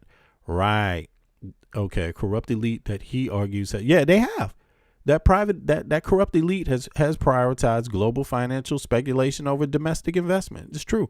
He linked and they talk about make America great again. Well, why don't you invest in Americans? Stop making it seem like it have to be a business that hires somebody and then you don't want them to have a fair wage. You won't get into that. You just want to invent a new business. Okay, but who's going to run the business, and what difference would it make to the American that has to work in that company? Well, here we're talking about, fuck that. Let's go even deeper. Let's just start off with educating, making sure Americans can actually be trained. How about give them that opportunity? Let's meet the Americans there at the root. That's definitely even more important. I mean, it's just as important as business, but what's the point in investing in business if you can't even train people, if you're not investing in Americans getting trained? You know, it's just sad, you know. Yo, I like this guy. Now go ahead. I don't want to take up too much time on that, but that's wonderful about Ro Khanna. Matter of fact, I want to watch his speech later, but I'm gonna do that on another stream. But go ahead. Back to what you were saying, Sterling. What do you think about that? Well, I'll come back to Ro Khanna in just a moment. But what you were saying, and you mentioned this before, is that like, oh well, Obama had to, negotiate, and he had to concede things. Well, the Affordable Care Act was never gained a single Republican vote. Right. So like so I would argue that the Affordable Care Act must be exactly how he wanted it. So it's not like, we had to get rid of the public option to bring in Republican support. Let me see something. I think we went over this before, but let me just go over those 2 points. We did, because you said something to the effect of, well, yeah, because it got watered down by Republicans. You got to think he's got to get this through, and that was because of the Republicans. But no, this was written by Big Pharma and Big Insurance. Never gained any Republican support. Okay, let me just. So see I just want to clarify that. Yeah. I don't know. Barack Obama, obviously, he didn't write it, and that's what I said before. It's obvious Obama didn't write it. That's obvious, right? For a number of reasons. Number one, it's not his job to write it. That's Congress's job. That's the Senate's job. But number two, he can call for something to be done. That presidents do all the time and should continue to do, right? You call for things to be done, and you call for the elected officials to do it, right? That's who you call on. But again, when was this that Obama called this? When was it? Let's see the year. 2008, I want to say. I'm not sure. Hold on. Let's see here. Let me see. Was it 2008? Yeah, because he had 2 terms, so it must have been that, right? His last, he was leaving in 2017, right? Early 17. That's about right. That's when Trump came in. Yeah. So it had to be back in those years, 2008, whatever, right? So, but there was a different climate. There was definitely a different climate. The Democratic Party, the Republican Party, they're not static, So just because they were in a different place then doesn't mean that they're not in a different place now. Also, the country, the people, because that is who these representatives represent. Were the people for universal health care in 2008? Were the people of America for universal education? Or were they probably no? Because I've talked to a lot of Americans back then, and they tell you, they weren't even for this. They weren't even for this. I don't know if you listen to the program every day. I know everybody doesn't have time to do that, but even just yesterday, it's not every time I even talk about universal health care and education, somebody always comes in the chat that says Obama fucked up health care. But would you say Obama fucked up health care? Would you agree with that? Or would you say health care was already fucked up? It was already. Right. So that's my point. So there's always there's loads of Americans that weren't even for even that. You see what I'm saying? So I'm not trying to say that. Well, go ahead. Yeah, go ahead. Well, I do feel like Obamacare made it worse. I feel like it was just kicking the can, and the burden went to the taxpayer. Mm-hmm. The burden went to the taxpayer. Absolutely. And I feel like therefore, common sense tells you that if Big Pharma writes the bill, which I don't expect Obama to write it, but Bernie Sanders introduced a Medicare for all legislation. Mm-hmm. And he himself didn't write that, but his staff did. Mm-hmm. Right. Mm-hmm. It certainly wasn't a corporation. If you think that Big Pharma is going to write a bill that favors the American public or the taxpayer, come on.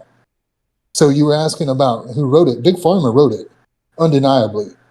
Right. But okay, so what you're saying that less people got health care under the Affordable Health Care Act than had previously existed? Repeat that question. I'm sorry. Yeah, because you said it got worse. So you're saying that less people received health care under the American Affordable Health Care Act than previous. Oh no, I'm not saying that at all. So when you say it got worse, that's not what you mean. So Well, you know that less people had access to health care before this, and you do know that one goal at least would be to get more people on health care, access to more people. That would at least be a goal. That's what this did. Right. And so the problem there And now is that the Republicans have tinkered with it, less people get it. Yeah, can you hear me now? Yeah, I can hear you, but I was just saying, now that the Republicans have tinkered with it, less people get it again. So, Sure. I mean, Sure. But hang on. Just because more people are enrolled in Obamacare than before, and more people have insurance, quote unquote, than before, doesn't necessarily mean that it's better. And when I say that made it worse, it's because the only people that really benefited from it were the people who qualified for a subsidy, right? Okay, yeah, go ahead. Everybody. So, and who pays for those subsidies? The American taxpayer. Of course. People that can't afford, after the Republicans tinkered with it, guess who's paying for it? Loads of people that can't even access it. Right? More people that can't even access it now are paying for it through their taxes. That's exactly what's going on. Who will, in a universal health care program, who will pay for it also? Taxpayers will. Absolutely. But who will they be paying? They'll be paying the government, right? As opposed to paying corporations. Right. I agree with that. Right. And that's what made it worse. Is not that we were paying, that the taxpayer was paying for Americans' health care. Right. No, I'm for that. Right. It's that it was a giveaway scheme to Big Pharma. Oh yeah, I mean, definitely Big Pharma benefited from it. You see what I mean?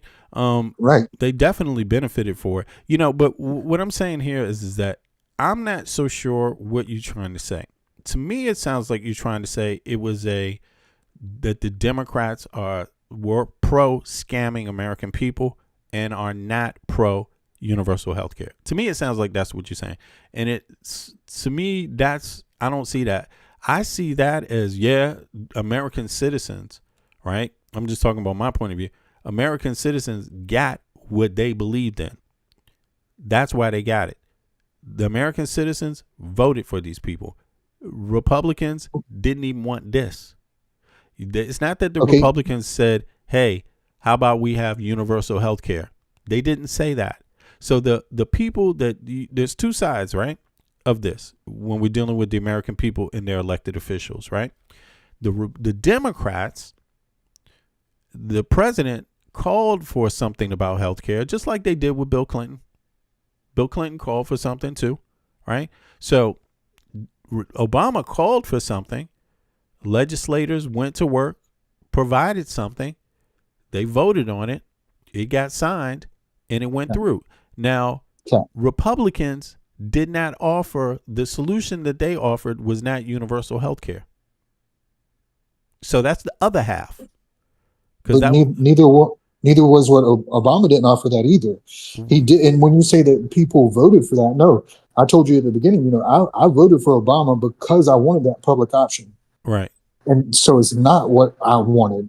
I did not get what I was promised. Okay. And that's why the point I was trying to make was that I've learned from those mistakes. Whereas if I were going to be really critical, I would say that others have not, and they continue to vote against their own best interest. Right. They continue to vote for people who have absolutely no intention of co-signing Medicare for all. Right. And I'm talking about Biden, and I'm talking about Harris. Right. And, I'm not trying to take a shot, but I'm saying you supported those people, and then you turn around and say, hey, why don't Americans have health care? Why don't you want it? Well, it's because we're voting for people who, and I say we, but not me, but neither of the two parties want it. So I don't get how you can continue to support a candidate who doesn't support the things that you talk about almost every time I join or every time I see your channel, your live, you talk about healthcare and education, Right. but I don't see you voting for that. You don't see me voting for that. Well, here's the thing. I'm voting for someone that can win when I vote. Before I vote, I do my activism, right? You know what that means? My grassroots research. I look at the different options that I have. And when I see an option that's saying something, but actually is nowhere close to anywhere getting it done because they're convincing far less American people that they have a chance at all, then I vote for what the real option is. So if you're talking about parties, because that's obviously what you're talking about, right? You're not talking about individuals, you're talking about parties, right? I named Biden and Harris. And earlier we were talking about Obama. Right. Okay, but you so you saying that Biden and Harris, right? You're saying that someone else was going to beat Trump. Someone else in America had an opportunity to beat Trump. Is that what you're trying to say? I've never said that. Yeah, so it doesn't make sense because obviously I'm going to vote for something that is far better than this dude. You can't blame me for doing that. And you can't blame me for warning other Americans for doing that. And you can't blame me for explaining why in detail you should have done that. And I indeed said, yeah, all these things that Kamala Harris said is going to happen to you if Trump gets elected. And they have happened. So that's not a fault of mine. That's something you should be applauding. I'm using my brain. Yeah. Okay. And I try to do that too occasionally. I mean, but again, you frame it, Sterling. You often frame this as like as you don't want to vote for you frame it as voting for the lesser of two evils. I don't even call it evil. Because to me that's too extreme. I call it being reasonable and knowing what's out there. Yeah, and knowing what is afoot and what's going to happen if you don't do something about it. And so for me, doing something about it, if you want to have a party that advocates for healthcare that can win, there's a way to do it. That the American people haven't done that yet. They're in the process, but no party has done that yet. No independent party has done that yet either. You see what I mean? And so the whole point is that you want to do activism before the election, develop consensus among the American population. That means a group of people, not a tiny group of people, because a tiny group of people ain't going to be enough. So you got to get out there and convince a large group of people. And how you do that is by having media like my channel talking about it to American people, my bro, before the election. That's what you got to do. And I'm going to tell you, I'm doing pretty well as an independent podcaster. I'm doing okay. It's loads of people that might have better ideas that don't have as many people hearing them. That's for a reason too. You see what I'm saying? So yeah, exactly. And I see your numbers. You're doing great. I'm doing Keep okay. Up, keep up. I'm doing okay. It's okay. You're being modest. You're doing great. And I appreciate the discussion and dialogue. But it's okay that you hold me to the fire because I get to answer the chance to ask some questions, some tough questions. Right. Right. And what you basically said was you want a candidate who can win. Yes. Whereas earlier you were talking about how much you like what Ro Khanna was saying. Yeah, but that's the individual, but there's and that you would vote for him and support him. And when I look at it, I would. When I look at it, I'm always going to vote my conscience, always. And I don't care if somebody says they have no chance of winning, because to that person, I would say, yeah, well, not if we all think like that. Not if we all allow them to keep us trapped in this two-party system. And then we want to demonize the other side for not voting in our best interest. And we name the things that would be in our best interest, but then we don't vote for those candidates because allegedly they have no chance of winning. To which I would say, I mean, this isn't a horse race in Vegas, right? I'm not trying to pick the winner. I mean, but it doesn't matter to me, like what odds they have or how many people vote for them. I'm going to vote for the person that's for universal health care and free education. No, it's not. It is about the odds too. It's about the odds too, you know. But it's not only about the odds. It's about the issue, and you also factor in the odds. See, that's the thing. You got to do a lot of factoring in for a lot of different dynamics. That's called being reasonable. Okay, but here's the thing again. The American public has not had enough conversation about universal health care to even know what the fuck they're talking about, Sterling. They haven't. Why haven't they? Right. Because corporate media. Biden didn't want to? No, stop going to Biden. What are you talking about, man? No, that's not the American people aren't listening to Biden or Obama. You know who the American people listen to? They listen to legacy media, CNN, Fox News. You can find that out any day. Just go and see how many people watch any of these dorks in political positions. Very few. More of them are watching podcasters. More of that's right. More of them are watching legacy media and podcasters and cable news. That's who they're all watching. Talking heads. Okay. And when the talking heads ain't talking about healthcare for all, when the talking heads aren't doing comparative data from the United States versus other Western countries, when the talking heads ain't doing that, the American people ain't thinking about it. That's what's going on. I'm talking about the majority of them. I'm not talking about the small elite class. See, because in the United States, there is a small elite class that knows a whole lot. But the thing is that if you're not going to engage the average American, you're not going to lift your issue up properly. It's not going to go anywhere. And so me being reasonable, if Ro Khanna, he's responsible. Ro Khanna obviously is being effective. Ro Khanna obviously is getting somewhere with American people. Ro Khanna is on the front page every single day because he picks issues that people want. This wasn't a left or right thing, the Epstein thing. That was a American people thing. Why did it get through and why did Trump have to pass it? Because everyone knew in Congress and in the Senate, this was an American people thing. It's a third rail. If you go against it, you will pay. They all knew that. So even the Republicans signed on to it. They got 2/3 of what they needed. As a matter of fact, that 2/3 that they needed to get in the Senate is the same 2/3 you need to get in the Senate if you want universal health care. See, you need a majority, 2/3, to make it veto proof. So the Epstein files, I'm glad you brought it up, with Ro Khanna, was veto proof. Trump had to sign it because if he didn't sign it, they were going to make it law without him. That would be a worse embarrassment. That's how you need universal health care to be. That's how you need universal education to be for it to work for any politician, period. So it doesn't matter who you're talking about. It matters what are they doing to raise awareness about the issue. That's all that matters. And so you might say that, okay, there was nobody doing that 20 years ago, bro.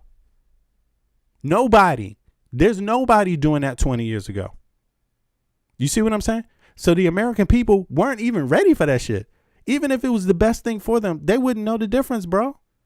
CNN, these labels, they were all calling it communism. That's what they were calling it.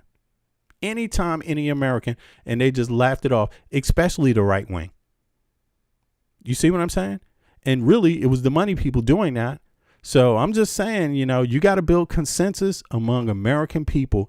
Then all politicians have to say yes, not just a lefty or a righty or independent. See, when you build consensus with all Americans, it won't even matter what party it is. That's my point. So I'm not busy trying to go after the people that did a little bit. I'm trying to raise awareness so that everybody has to do a lot. You see what I'm saying? Whether it's Democrat or Republican, but I'm not going to go after. If you're trying to get me to go after Biden and Harris for saying, hey, we need to look at healthcare and how it can do more for people. If you're trying to get me to go after them because they said that, no, I'm not going to do that. I'll go after the motherfucker who said, fuck that. You shouldn't get any cheaper child care because that's what Trump said. You see what I'm saying? Well, I also heard Trump say that we need to repeal and replace Obamacare with something better. Now, he didn't do that. He didn't because he doesn't have a plan. The Republicans ain't do nothing about it. They don't have Right. a plan. They didn't do nothing. When he talked, they didn't say anything. They were like, "Oh, he didn't say nothing. He don't want us to do nothing," and he didn't use the power of the gavel, the power of the whip to get them to do anything. That's exactly what we want out of Hakeem Jeffries. Use the power of the whip. He's the minority whip. Whip him into shape and get some consensus, or you're a sellout. But when Trump has the whip, we don't expect that from Republicans. We don't. We're judging people, and I'm not going to do that. I'm going to say what it is. You know what I mean? We have different judgments, and it's just, you can't get things done that way. You got to give credit where it is deserved, and you got to give whips where it's deserved, period. It doesn't matter what party it is, but I'm not going to give Kamala Harris a bunch of whips for never even being trusted to be the president. Come on, man. That's everybody else's fault. If you found reasons why you would risk having Trump instead of Kamala Harris, hey, well, guess what? Surprise, you got your prize. Well, I don't think that's fair because I voted. No, that's realistic. That's realistic. You should have known the odds. You should have factored in the odds. That's exactly what I did, and I factored the odds in, and I said, wait a second, something not going to happen right here. And please, y'all, I'm begging you, please don't fall for the okie doke. Please just give the lady a chance in a country that there's never been any woman to ever serve as the president. Please, I'm begging you. And people say, man, her great-great-granddaddy was a slave master in Jamaica. Did you hear about that? Did you hear how she locked up people for weed? That's what people said. And I said, you motherfuckers ain't being reasonable. Yup. Yeah, I don't. And by the way, Bernie Sanders polls as the most popular senator in the country. Okay. Oh, really? And I like Bernie Sanders, but I tell people all the time what I don't like is the language he uses. That's what I don't like. I don't understand it. What kind of language? What do you mean? Bernie Sanders, and I said this all the time, but listen, he may not change it. But I said his language is part of his promotion and dealing with now, right now, it doesn't matter so much, but it still matters, but not as much as it used to right now because things aren't static, like I said. But Bernie Sanders should have, in my view, I don't know why he's calling it socialism when it is not socialism.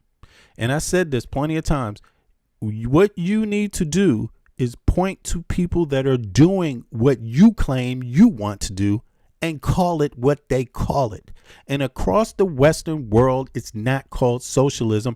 It's called social democracy. It's an actual term you can fucking Google.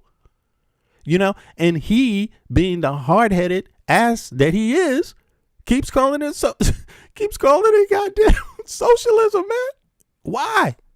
Why? Well, that's not helping. That's not helping Americans know what other Western countries is doing. That's not helping them because no other Western country is socialist.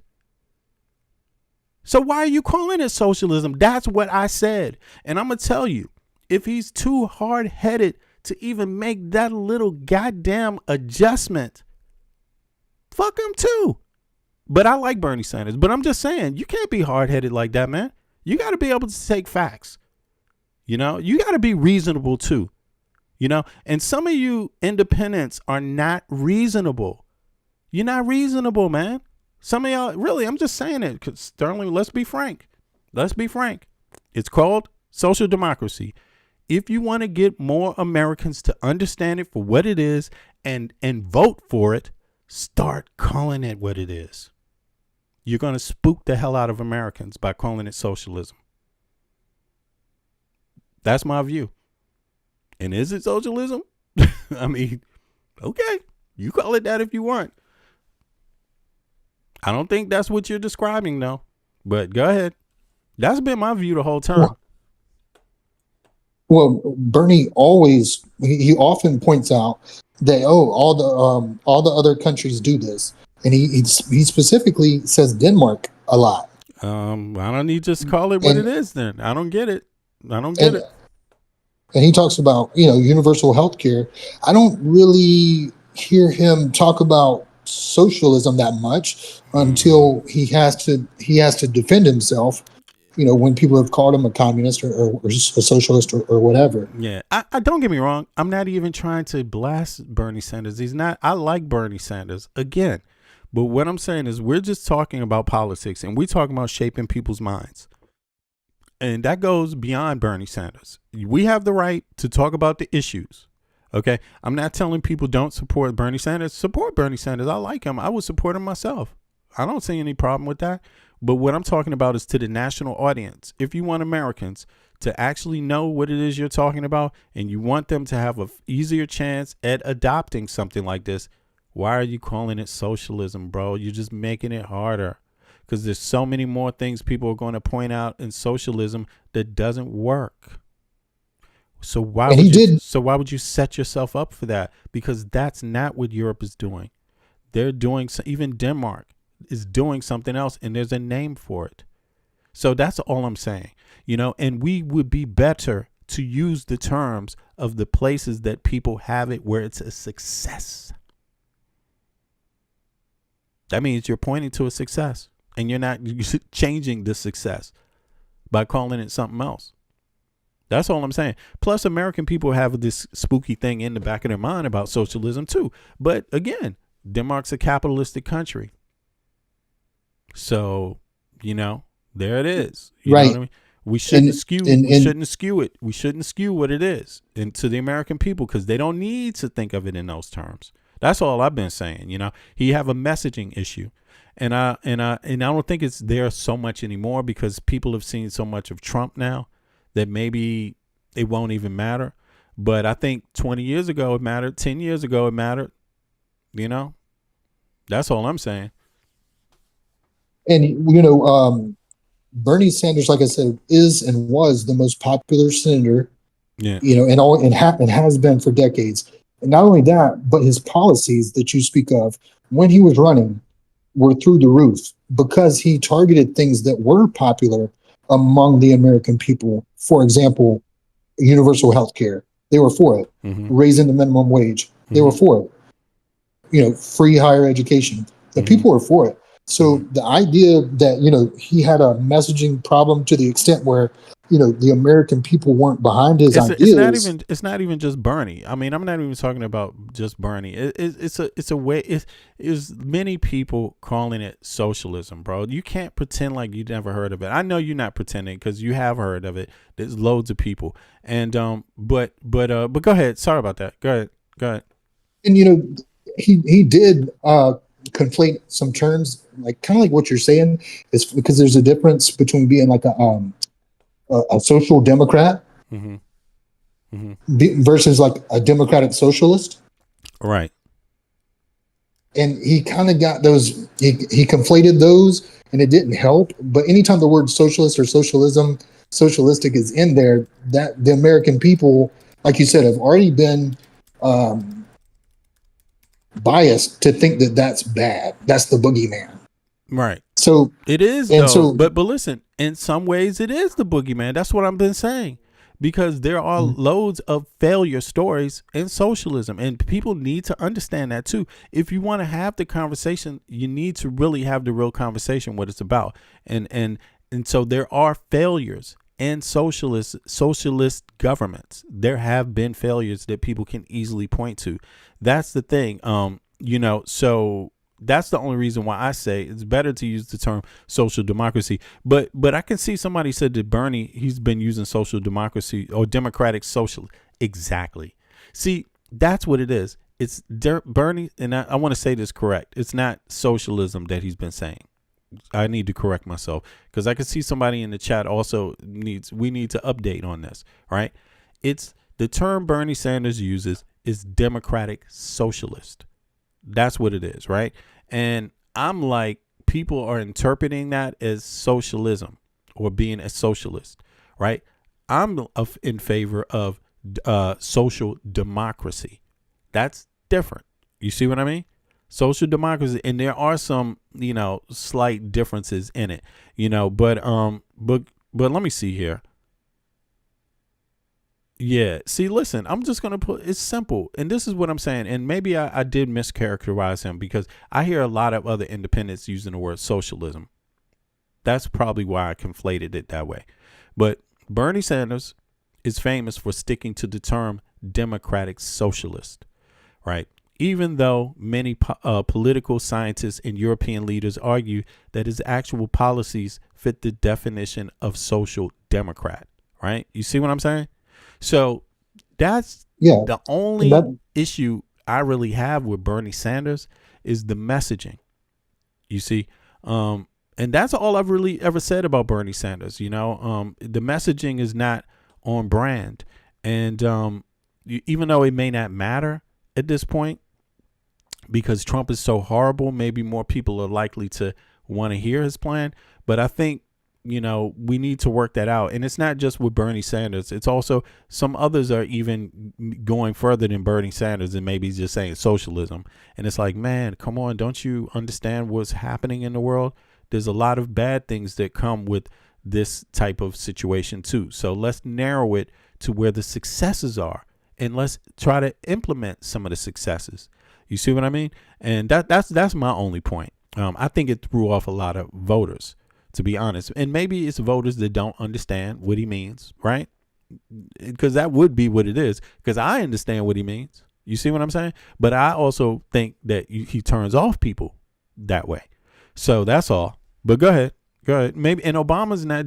Obama and Kamala Harris are not social democrats, right?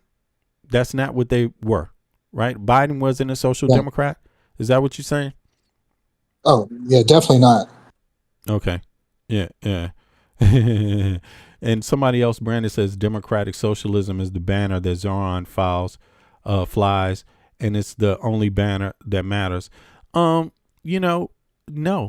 I don't think it's, again, my friend, I don't think that's the only thing that matters at all, and because we can all learn from each other, and the conversation is worth having. That's what matters. A real conversation about these issues matters more than Zoran. It matters more than me, and it matters more than Sterling, and it matters more than you. You see, and I think this is where the biggest problem comes in.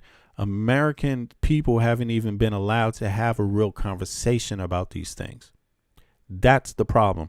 And when the American people don't, the American people vote differently, and you have your outcome. So let's have more conversations about this, and let's get good at it, because, I mean, trust me, there's so much. Just the fact that I almost forgot right there. And look, democratic socialism, this is another thing that's interesting. He says democratic socialism, right? I don't use that term myself. Bernie Sanders says, he says the other term. You see what I mean? He says democratic socialist. So, I mean, is that different? Is that the same thing?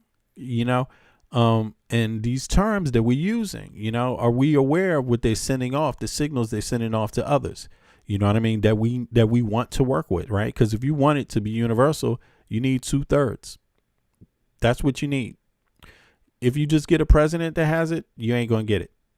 The president can have all the ideas he wants. You ain't going to get it. You need the American population to get behind elected officials that say they're going to produce universal health care for the American public through the tax system. And everyone's but going to pay only, it, right? But only if they have a good chance of winning, right?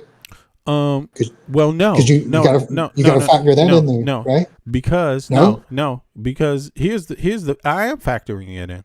I'm doing that right now because if you don't have the conversations with American public before any election, then you ain't going to get it. You're not going to advocate for it because you won't even understand it, and the public won't. So that's the point. So again, it's how you make sure that you can get this is by educating the public, the whole public, about what it is. Then the whole public can elect officials that say, yeah, this is what we're doing. This is the mandate. This is what people want, because you need 2/3 of the Senate to say, yeah.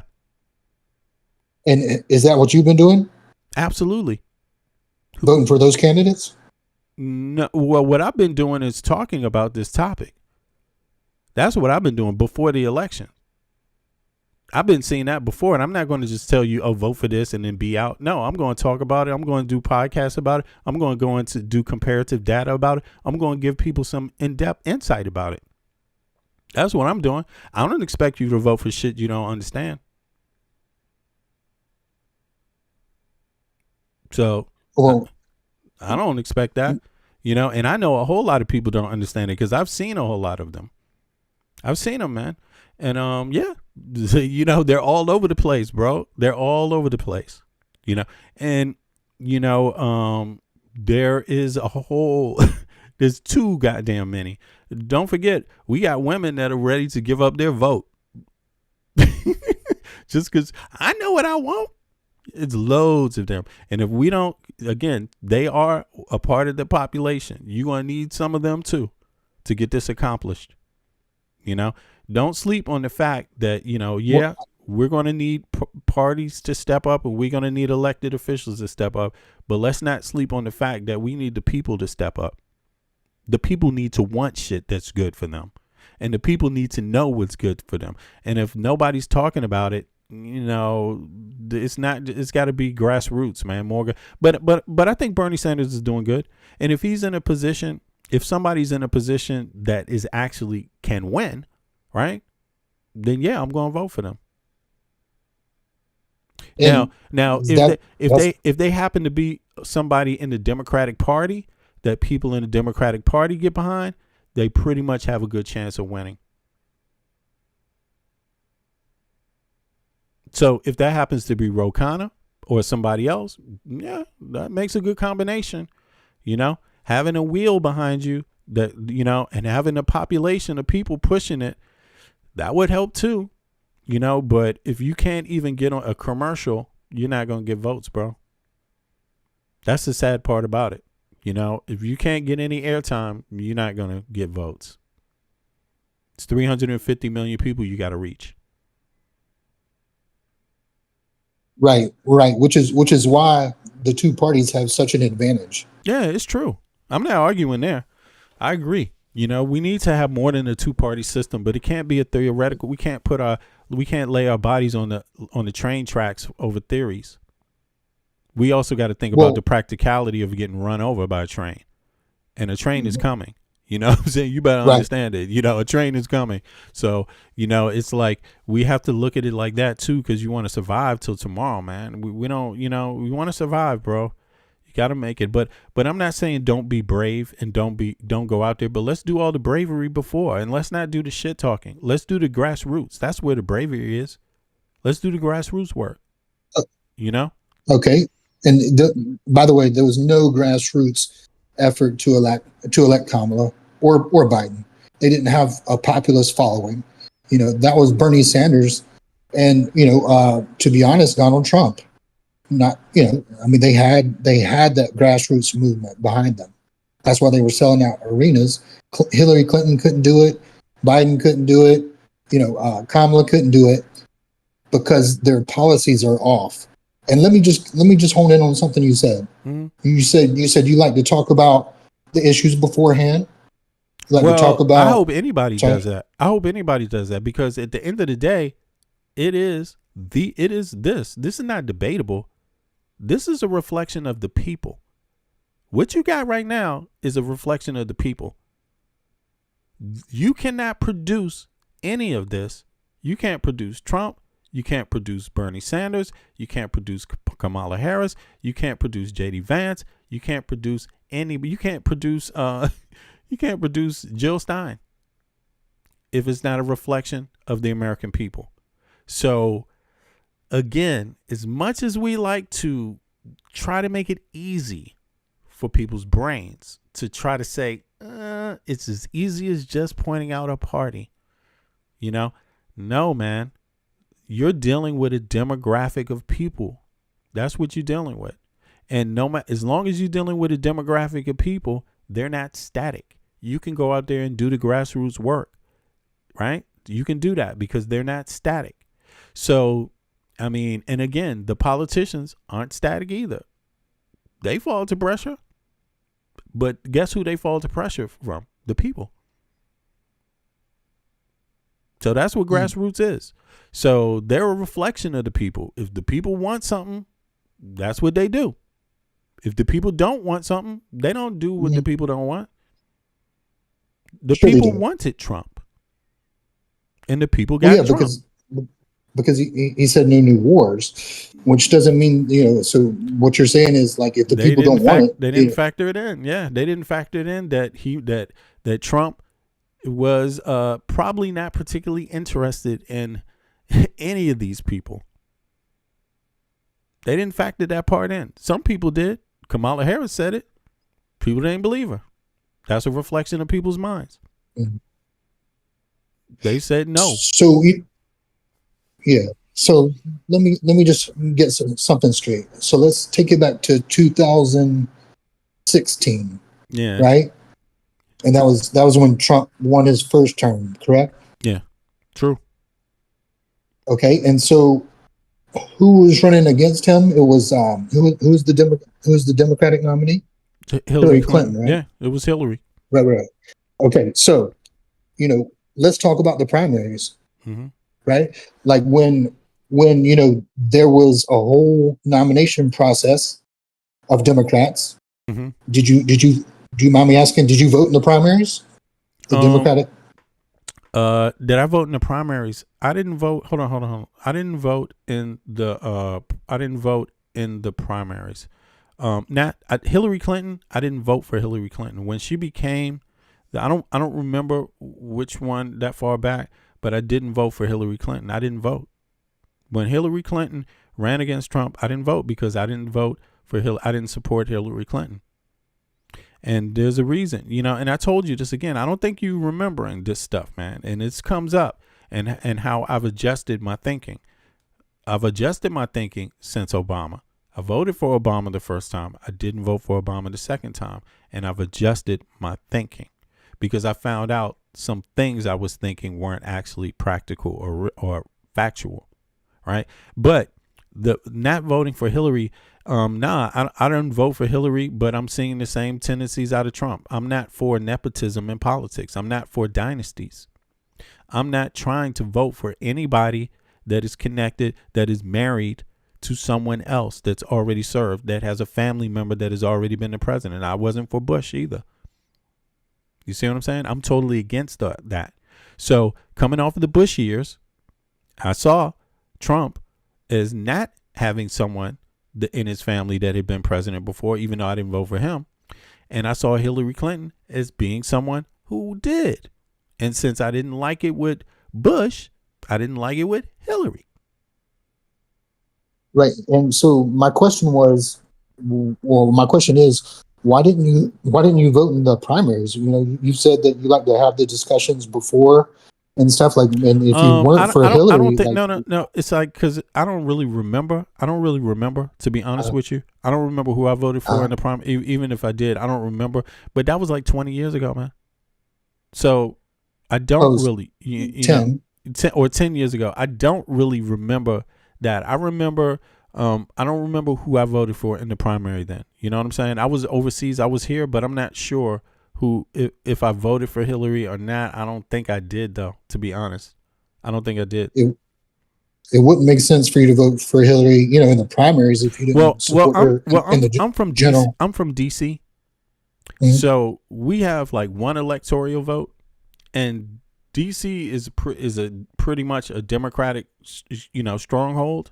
You see what I mean? Most people vote Democratic in DC, although we got some Republicans too. We have some independents too. We've always had that.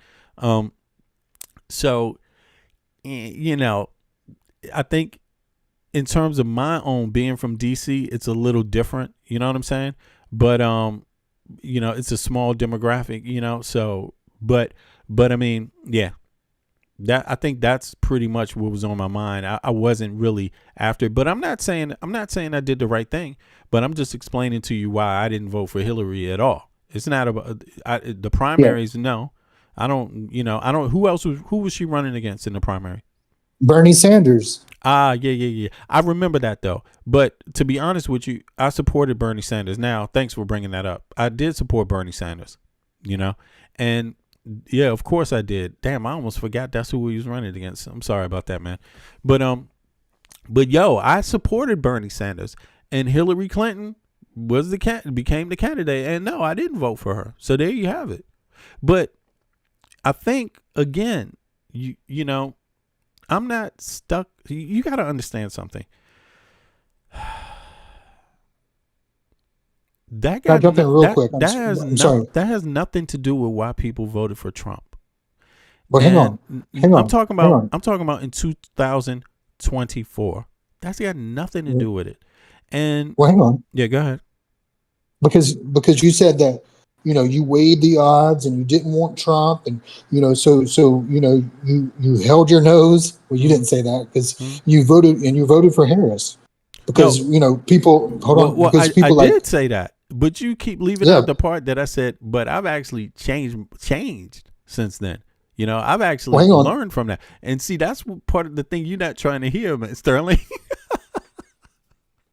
Even though it's not about what I advocate for. Go ahead.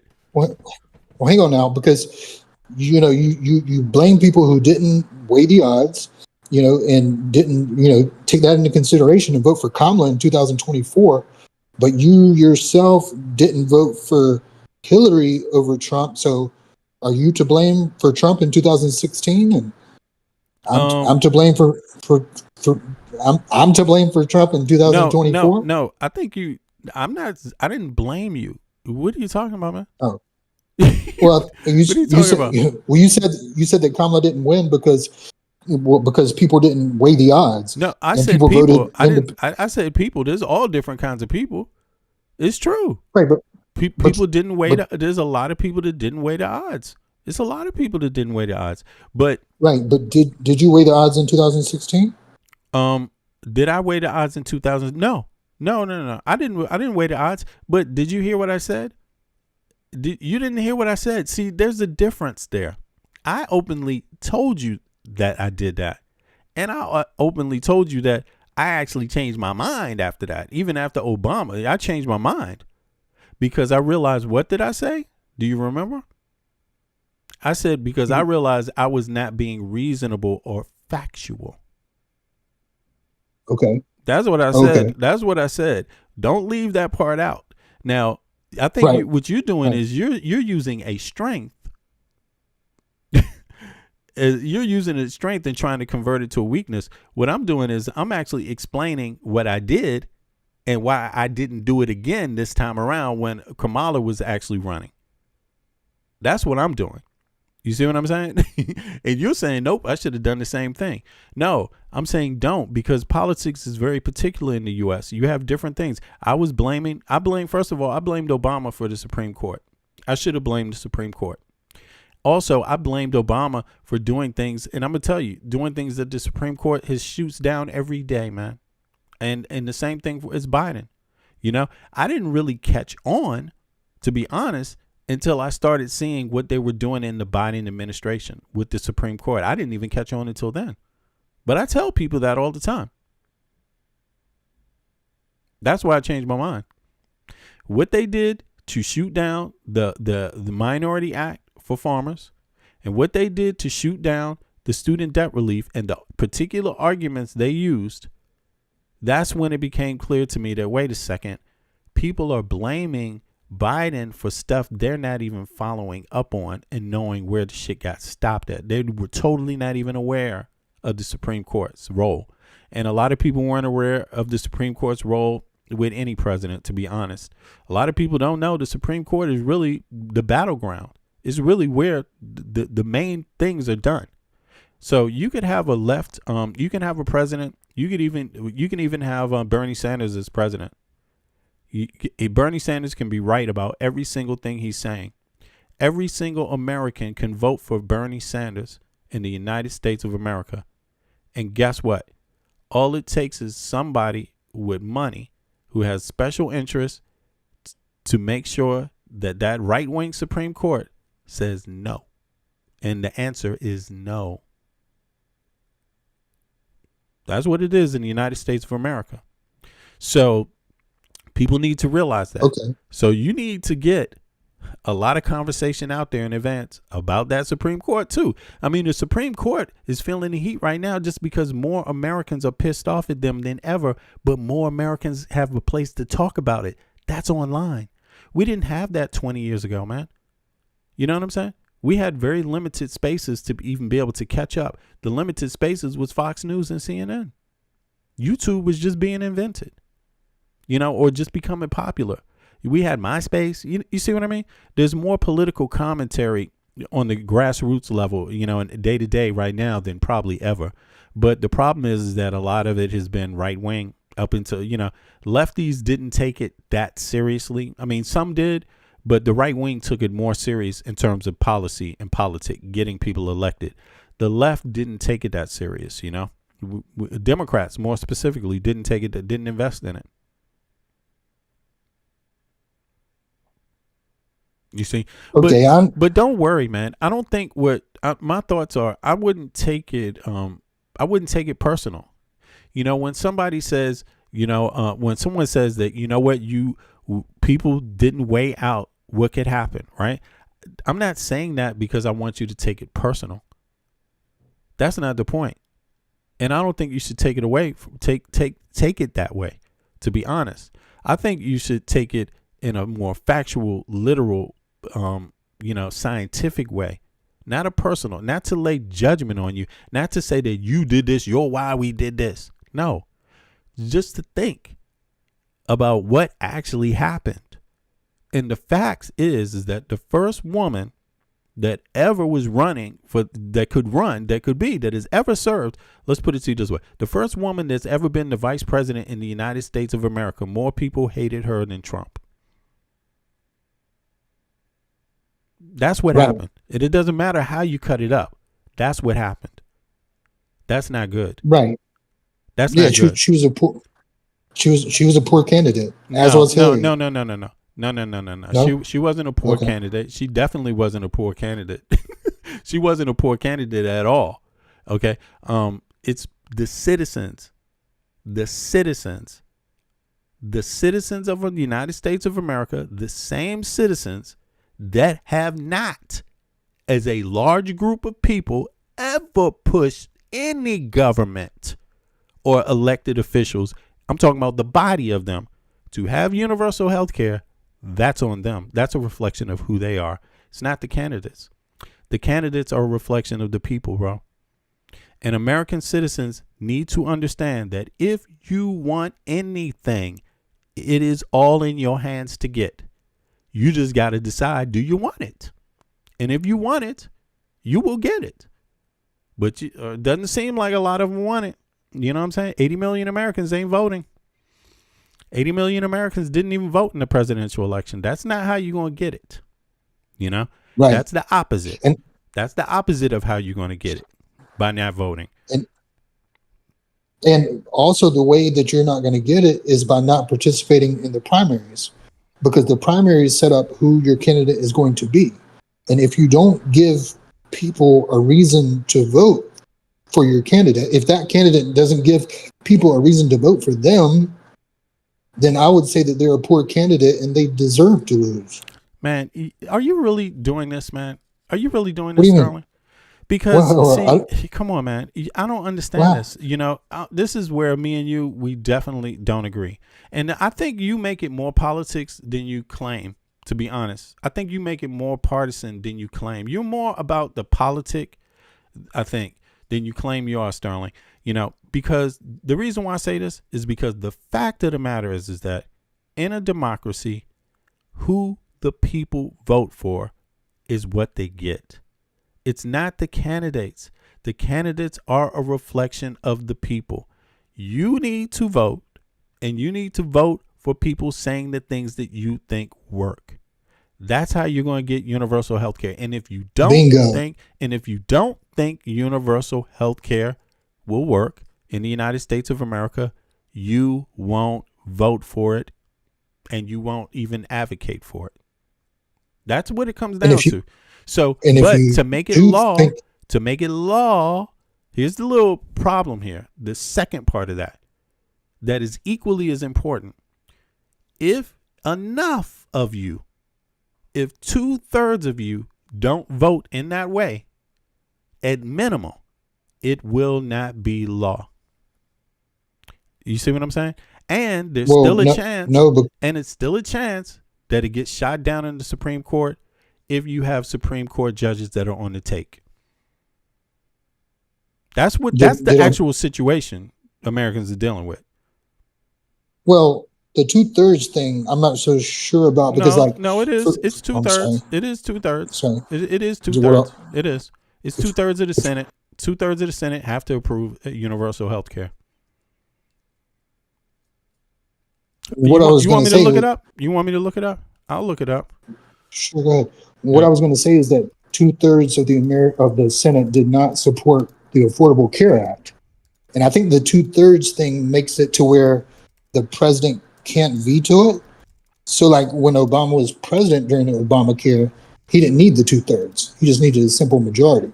Hold on, right? Let me see something. If Bernie Sanders were president, it would be different. I don't, and I could be wrong. No, hold on. Hold on. You're right here. Hold on. It says here, you don't need 2/3 of the Senate to support universal health care for it to become law.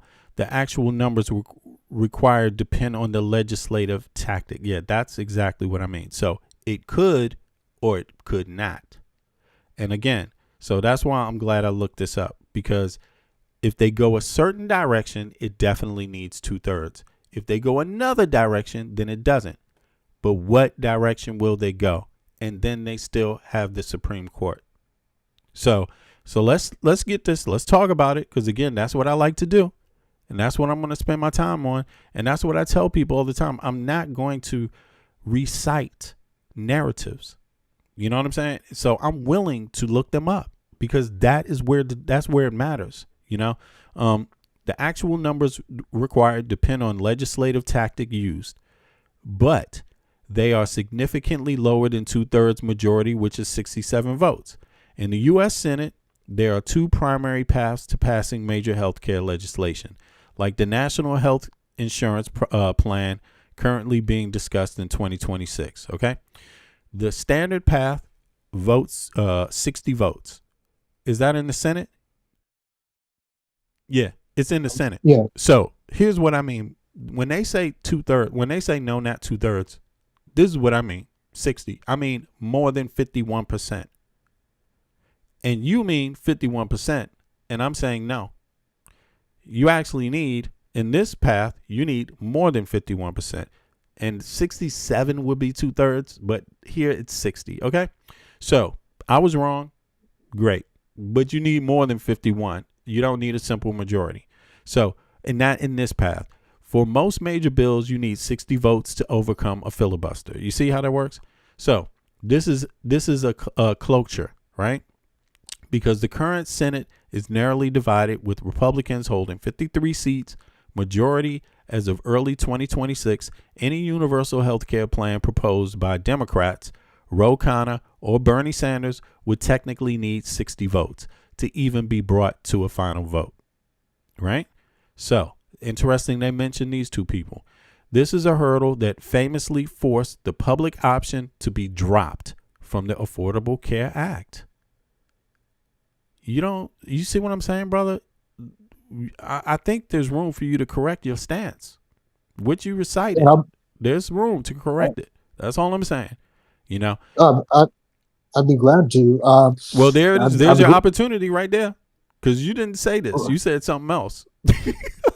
What I said, if I'm not mistaken, and the chat can help us, was that Obamacare did not have 2/3. Obamacare did not have. This is the hurdle that famously forced the public option to be dropped from the Affordable Care Act in 2010. You see? So there's some room for adjustment from what you said. So, okay, let me make sure I understand. In other words, let me rephrase this too. In other words, I'm more right than you were. And I'm not 100% right. I'm about 85, 90%, maybe 95% right.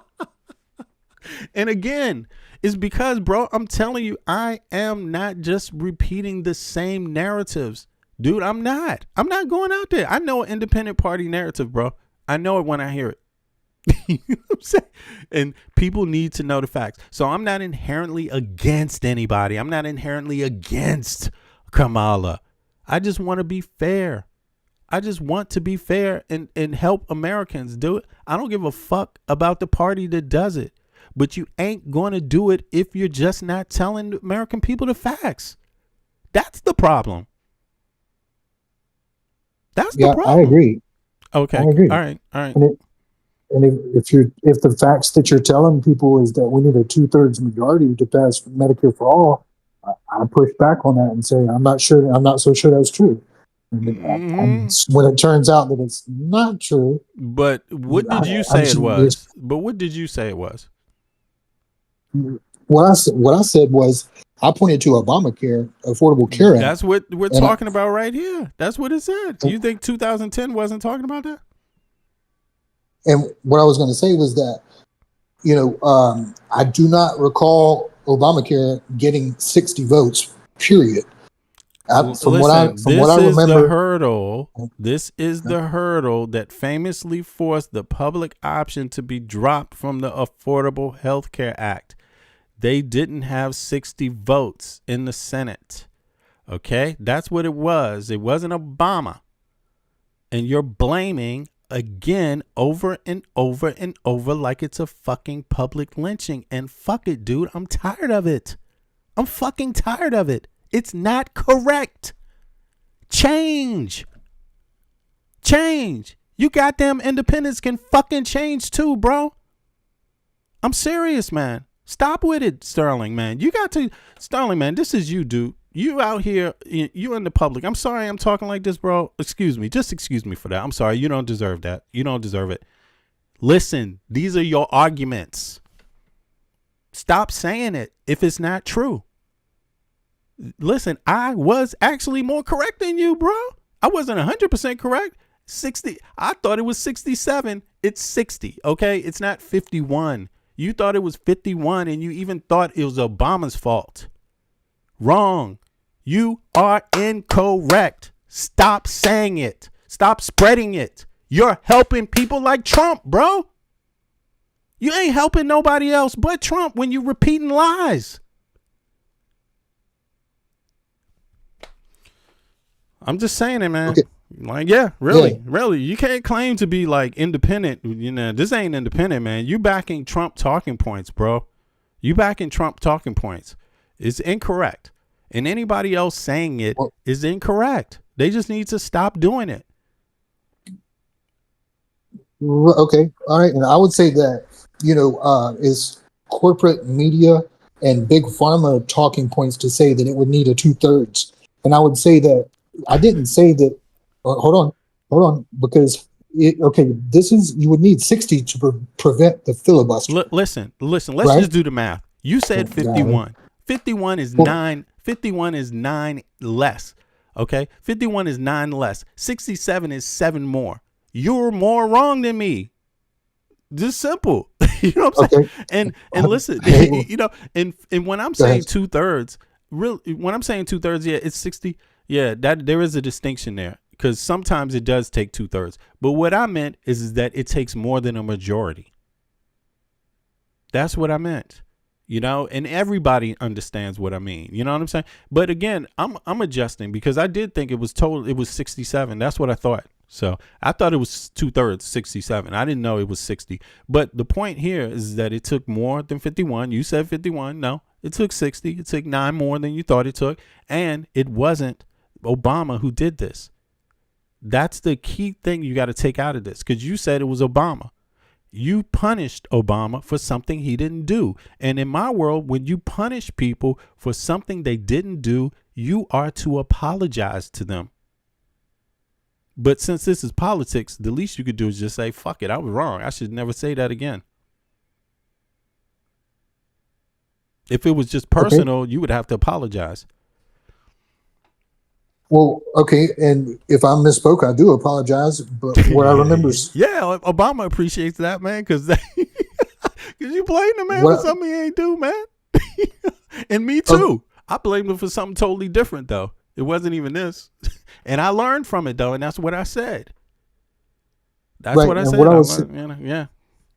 And what I was saying is that it was on party lines, that he didn't get any Republican support for that bill and that vote. Look, you already have figured you should have been able to figure out the rest of this, man.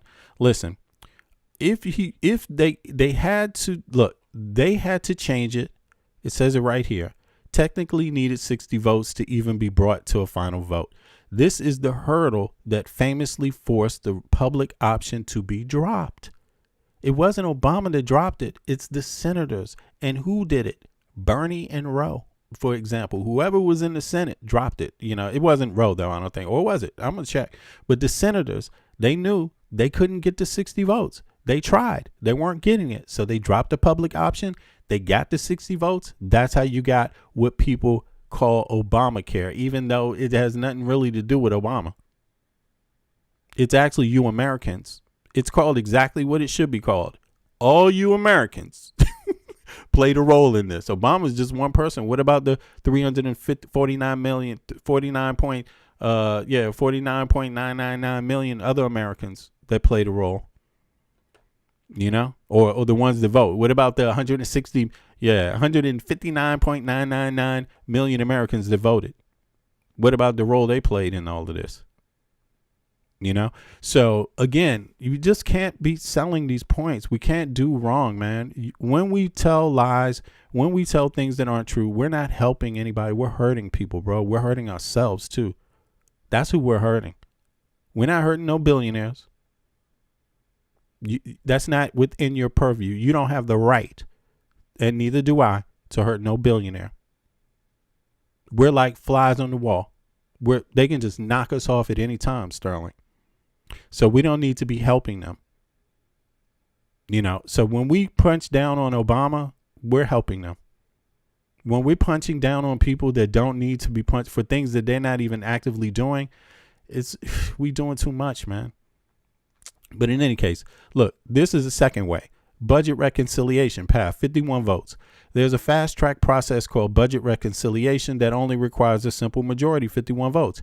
How it works: if a healthcare bill is framed primarily as a change to the federal spending or revenue taxes, it can bypass the filibuster, right? So the catch: this process is governed by the Byrd Rule, which allows the Senate parliamentarian to strip out any parts of the bill that are merely incidental to the budget. For example, you could change funding for hospitals via 51 votes, but you might not be able to reorganize the entire insurance industry without 60. So that's another key element. So here we go. Why 67 votes? 2/3 is a common misconception. Okay, see, there it is. I wasn't correct about that. Okay, 2/3, 67 votes is reserved for the very specific high stakes actions, overriding a presidential veto. That would be good if we had 2/3. You could do that. That means it wouldn't give a fuck if Obama signed it or Trump. That's how. So there, it's getting closer. That's how the Epstein files happened. It was veto proof. Ratifying the international treaty. You could do that. Yep. Can't get you see what I'm saying? Convicting a president during an impeachment trial. That could do a lot. Proposing a constitutional amendment. That might help out. You might need some of that. You see, so again, current reality, the current April 2026 political climate, the Republican-led Senate is actually looking at using Reconciliation 2.0 to cut healthcare spending and Medicaid. Meanwhile, progressives like Ro Khanna are arguing that if Democrats regain the majority in 2028, they should abolish the filibuster entirely. If they did that, universal health care could be passed with a simple majority of 51 votes, making the 60 vote and 67 vote hurdles irrelevant. So if you get this, let me see here. Let me see something. Ro Khanna is arguing that if Democrats they should abolish the okay. So to abolish the filibuster, how many votes are needed in the Senate? And this is just the Senate, because you need the Congress to also be very active and, and successful, right? Now, let me see this part. To abolish or bypass the filibuster, a simple majority of 51 votes is required. Okay. They don't have 51 right now, apparently. You probably need 52 just to guarantee it. The process is known as the nuclear option. It doesn't actually involve rewriting the Senate rule book, which would ironically require 67 votes. Instead, it works by changing how the rules are interpreted. Okay. How the nuclear option works. 3-step move. The point of order. A senator, usually the majority leader, stands up and claims, okay, that would be Chuck Schumer if he's still that, if that happens, or maybe somebody else. A lot of people aren't happy with Schumer, so let's see. Stands up and claims that despite 60-vote rule, the Senate should be able to end debate on a specific bill with a simple majority. Okay, so the leader would have to do that. The leader would have to stand up and claim that despite the 60, so the leader would have to do that. 2, the ruling presiding officer, usually the vice president or the senior senator, will rule against them, citing the actual 60 rule vote. Okay, damn.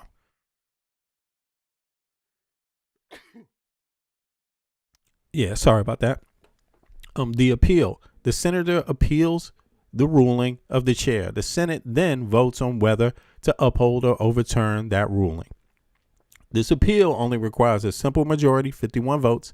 If they win, a new precedent is set that effectively lowers the bar for 51 votes for the type of legislation. Okay. So the current 2026 context. As of late April 2026, the filibuster is the most heated topic on Capitol Hill. Current struggles. Senate Republicans who hold 53 seats are currently frustrated by the Democratic filibuster on the Save America Act, majority election overhaul, bill. The split. While the President Trump and hard right Republicans are calling to detonate the filibuster now, Majority Leader John Thune has historically resisted, arguing, President Trump and the hard right Republicans are calling to detonate the filibuster. Okay. Majority John Thune has historically resisted, arguing that the filibuster protects Republicans whenever they are in the minority. Previous uses. Okay. So that kind of, but okay. So what does that tell you? Sterling, you there? Yeah. It tells me that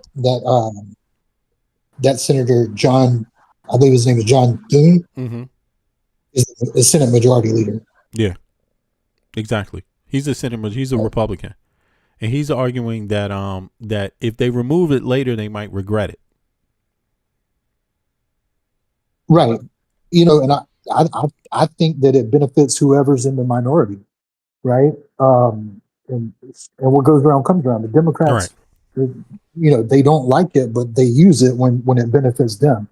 And what I would say is that just not to beat a dead horse, but if I said 51, then I was wrong.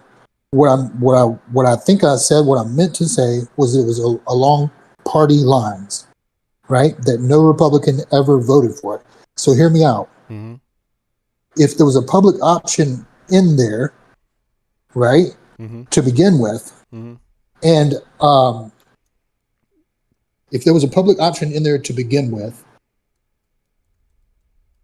how did it come out? If it came out because Republicans jumped on board and voted for it. No, listen, I think we covered this before, man. There was one Democrat. We already mentioned him. What's his name? The guy, he voted against it. There's one Democrat that did it. We talked about this, and that's what I was trying to say. But listen, that's why I said, this is about American people. This is not about political parties.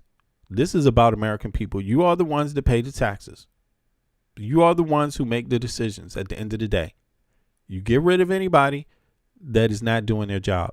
But if you don't know what you want, you're not going to get it. And if you don't know how things work, you're not going to get it. That's Just what it is. Okay. So this guy, what was this? Hold on. Who was? You talking about Joe Lieber? Joe Lieberman? Yeah, it's Lieberman. That right. Which he caucused with the Democrats. Technically an independent, but he caucused with the Democrats. Right. Exactly. But this is what I'm saying. So they didn't have 60 votes, and how many Democrats did they have? That voted 58. 58. Okay. So they needed, and so 2 Democrats didn't, right?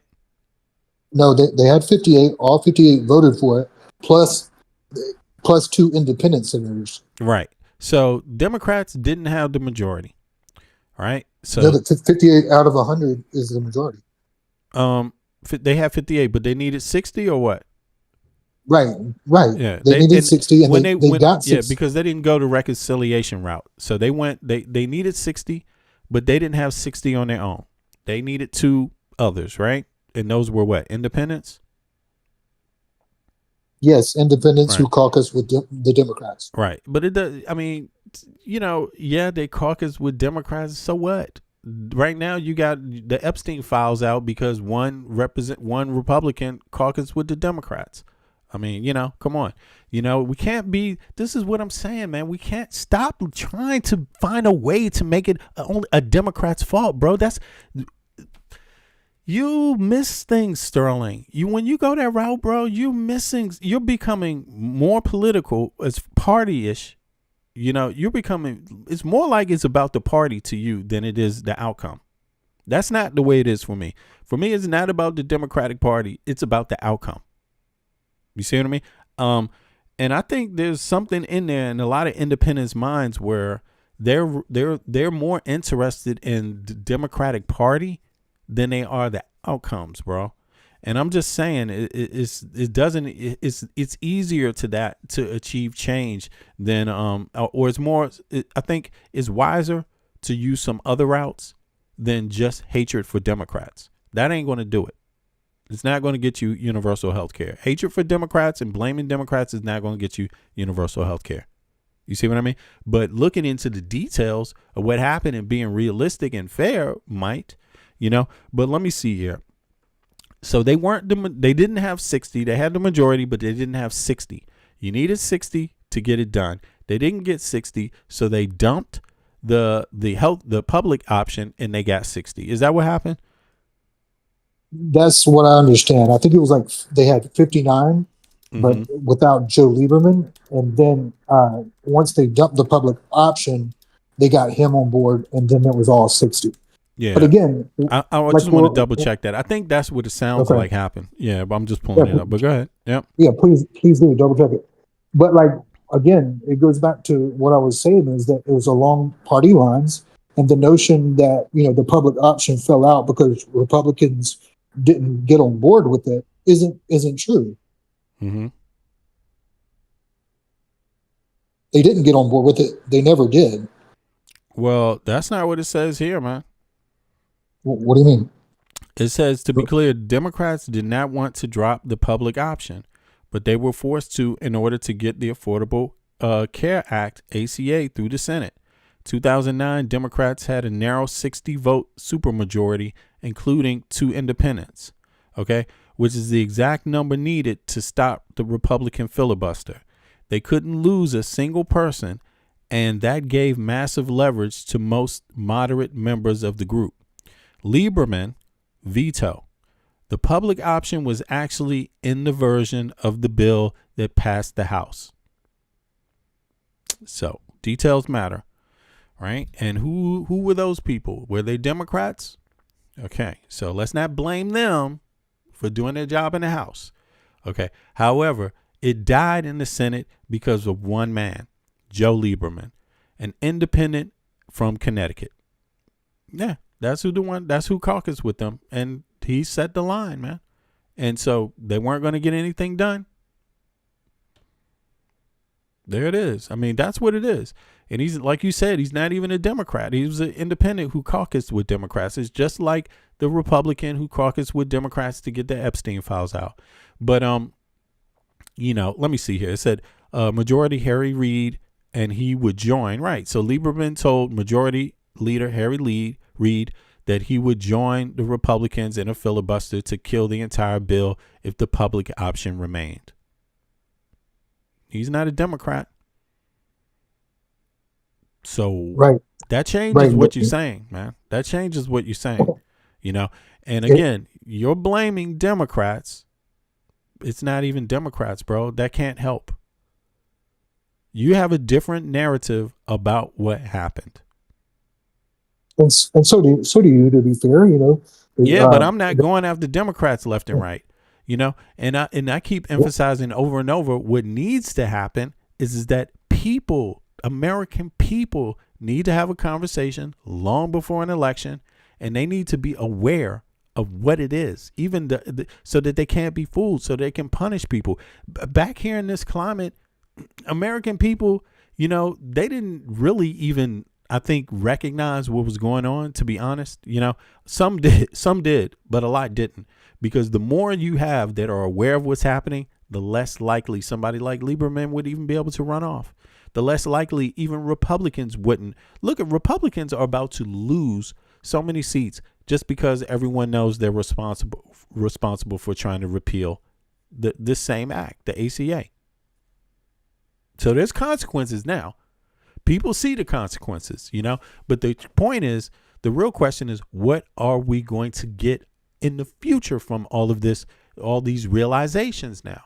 Are we going to get universal health care out of the realizations? How do we get it? Well, let's talk about what it is, how it works, and why so many lies have been told about it in the media in the U.S., even from politicians, but also the media.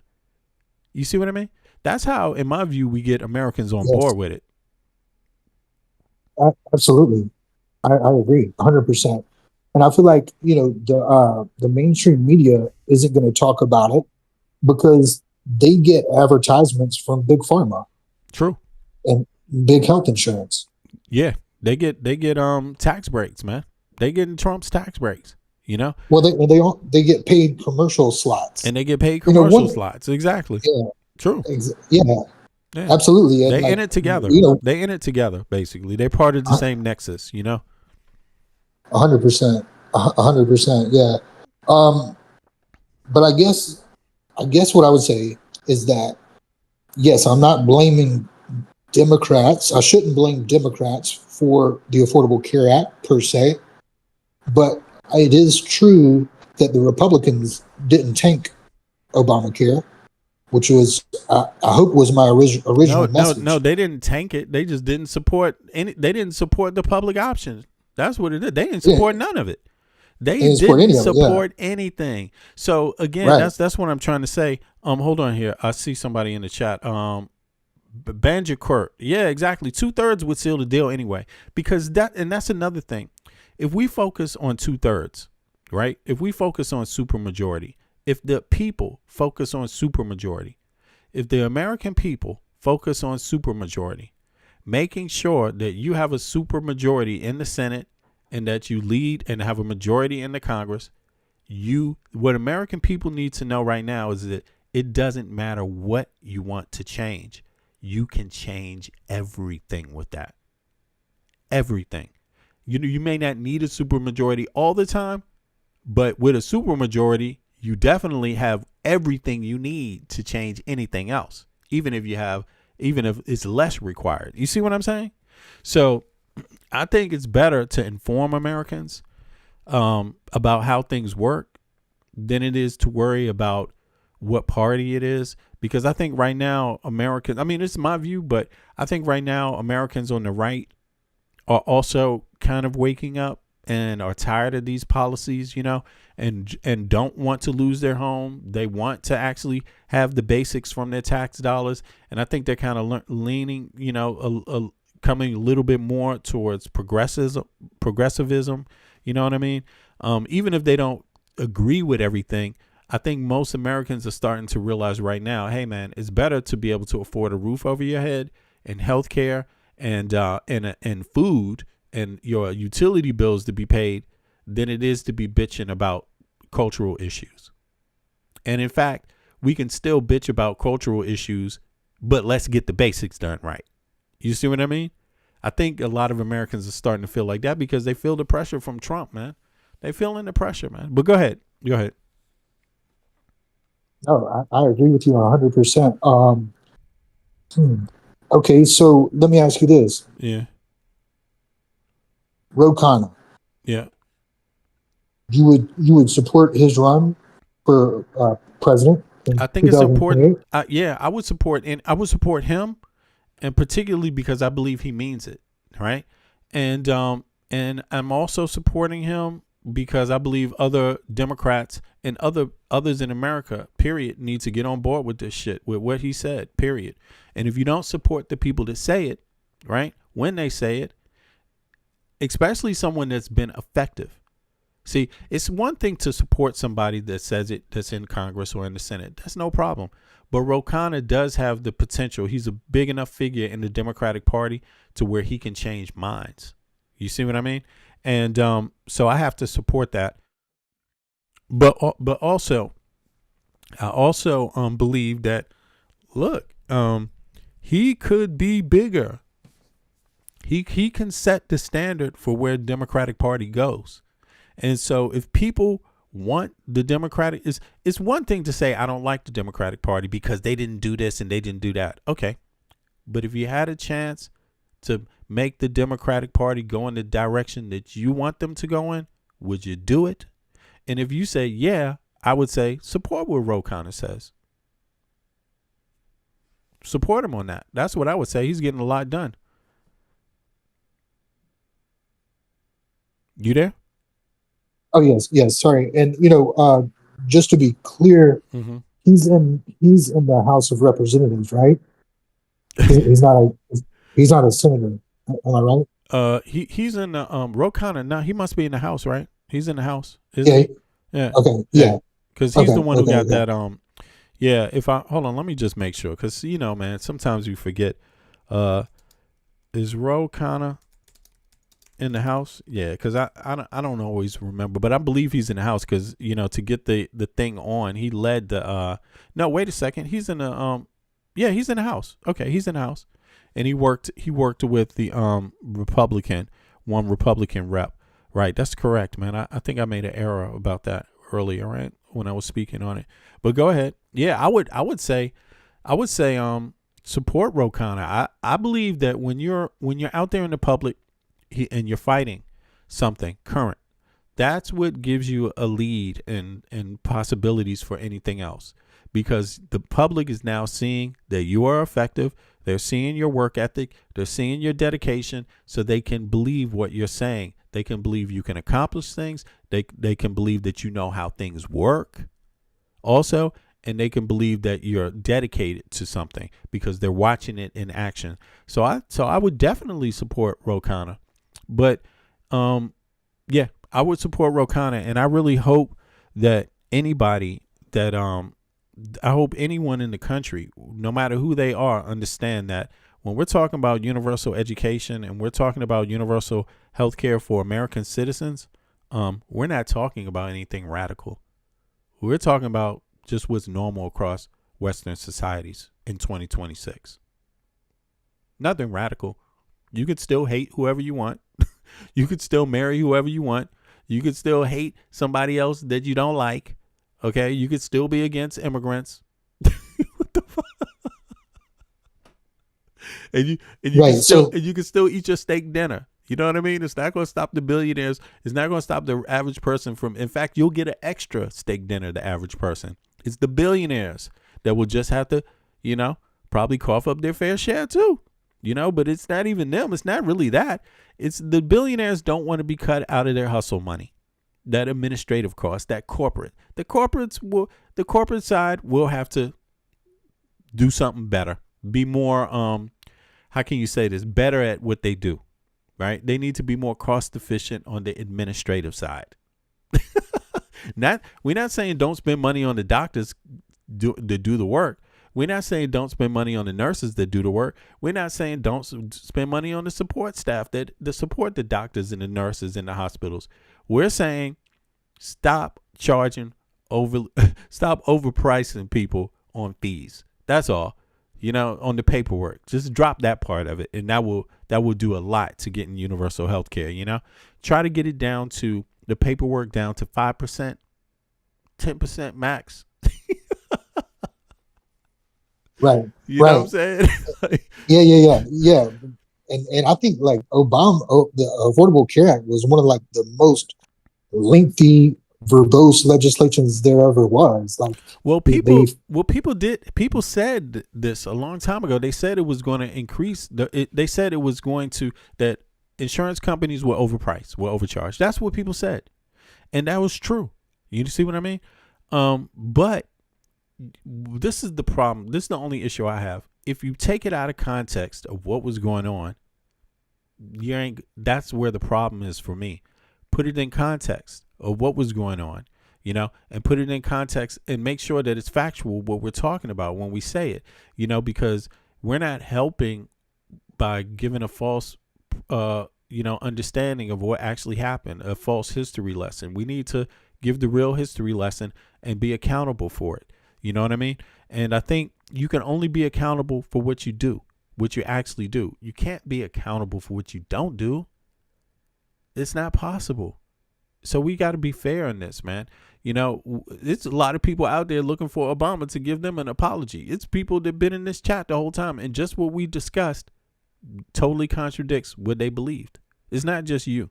You see what I mean? It's not just you that had that idea. And I'm not trying to pick on you or anything. It's just because, listen, I have to stand up for my principles too. And my principles are, let's speak the truth. Let's be right. Let's be accurate, and let's be fair to all Americans when we talk about this stuff. And if Obama's wrong, then he's wrong. But if he's right, he's right. If Lieberman is wrong, he's fucking wrong. He's an independent. Boo independence. How dare you? You don't see anybody going after independence because of fucking Lieberman, but instead 10 years later they out here talking about fuck the Democrats, man. You on the plantation. But it's Lieberman who sold it out. He's an independent. Why don't we lynch him? I'm just saying figuratively. Why don't we talk about how fucked up Joe Lieberman is every day? Why don't we call it the Lieberman bill? The Lieberman healthcare system. How come nobody's doing that? But instead Obama is the Obama healthcare system. Look what he did. It shows you there's something not right with people. Right. And I agree with you 100%. There are ways to get the bill through with 51, but they didn't do it that way. And it wasn't Republicans who they had to cater to. It was an independent, Joe Lieberman. So Lieberman did the job for the Republicans. We read it. He's the one he basically killed the public option for the Republicans. The Republicans didn't have to do shit. The independents sold out Americans. In other words, he sold everybody out. Well, he sold out the Democrats. He sold out the Democratic voters. He sold out the independent voters. He sold out Americans that needed health care. And he sided with the corporations. And those corporations made more money than they ever could have made than in any other Western country, and less people than other Western countries have health care. I mean, of course, less had it before, but it's still worth noting that still less than other countries, Western countries, still don't have access. More people still don't have access to in the United States to health care than any other Western country. That didn't change. So it's I believe that. It's punk ass Lieberman, man. And it's like he doesn't get enough. He doesn't get enough focus. And not to mention, people allow him to skate away while they blame it on Obama. Well, or they blame it on Republicans. They say, "Oh, it was watered down because of Republicans," which that turns out to also be false. No, but he did. But he did it for Republicans. We read it. He sided. Oh. He said that he was going to side. Listen, the Republicans voted it. The Republicans didn't vote for it, but they voted against it. What do you mean? They voted against it. It's a small point, but I'm just saying that Republicans didn't cause the bill to be watered down. Republicans yes, they did. didn't. They did. What are you talking about? They did cause it to be watered down. Republicans didn't cause the public option to be dropped. They did. That's what I'm saying. No, they did. No, their votes didn't change. Even once the public option was gone. No. They listen, still didn't. They voted against it. Yeah. They voted against it. They voted against the whole thing, right? Lieberman was going to vote for it, but he said, I'll only vote for it if you drop the public option. But he told Republicans he was going to do that. He would side with them. That was literally his words to the Senate leader. I will side with you if they don't drop if the Democrats don't drop the public option. What does that mean? That means he was siding with Republicans. Yeah, that's what that means. I'm not. So what he did, what he was doing, was siding with the Republicans, and what they wanted. They didn't want the public option. They didn't want any of it. Nah, man. You What do you mean? You trying to make it seem like the Republicans don't have a hand in this, in healthcare in the United States of America.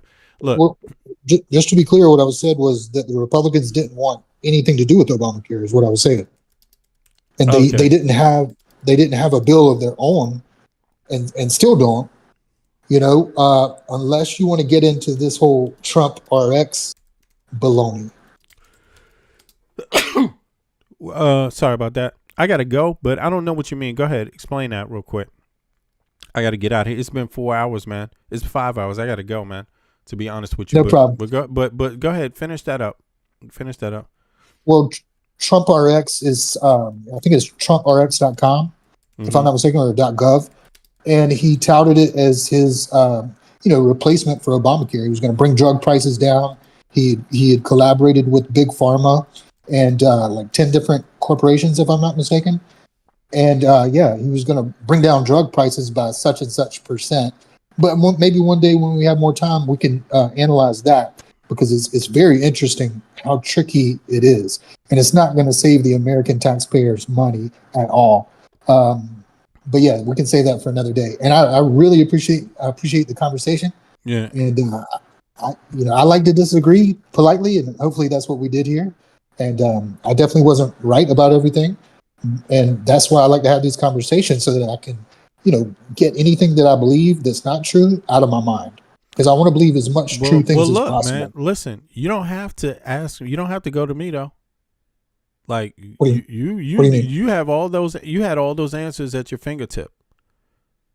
All those answers. So what happened is that I it's okay that you needed someone to maybe challenge you on that. I did. I understood that.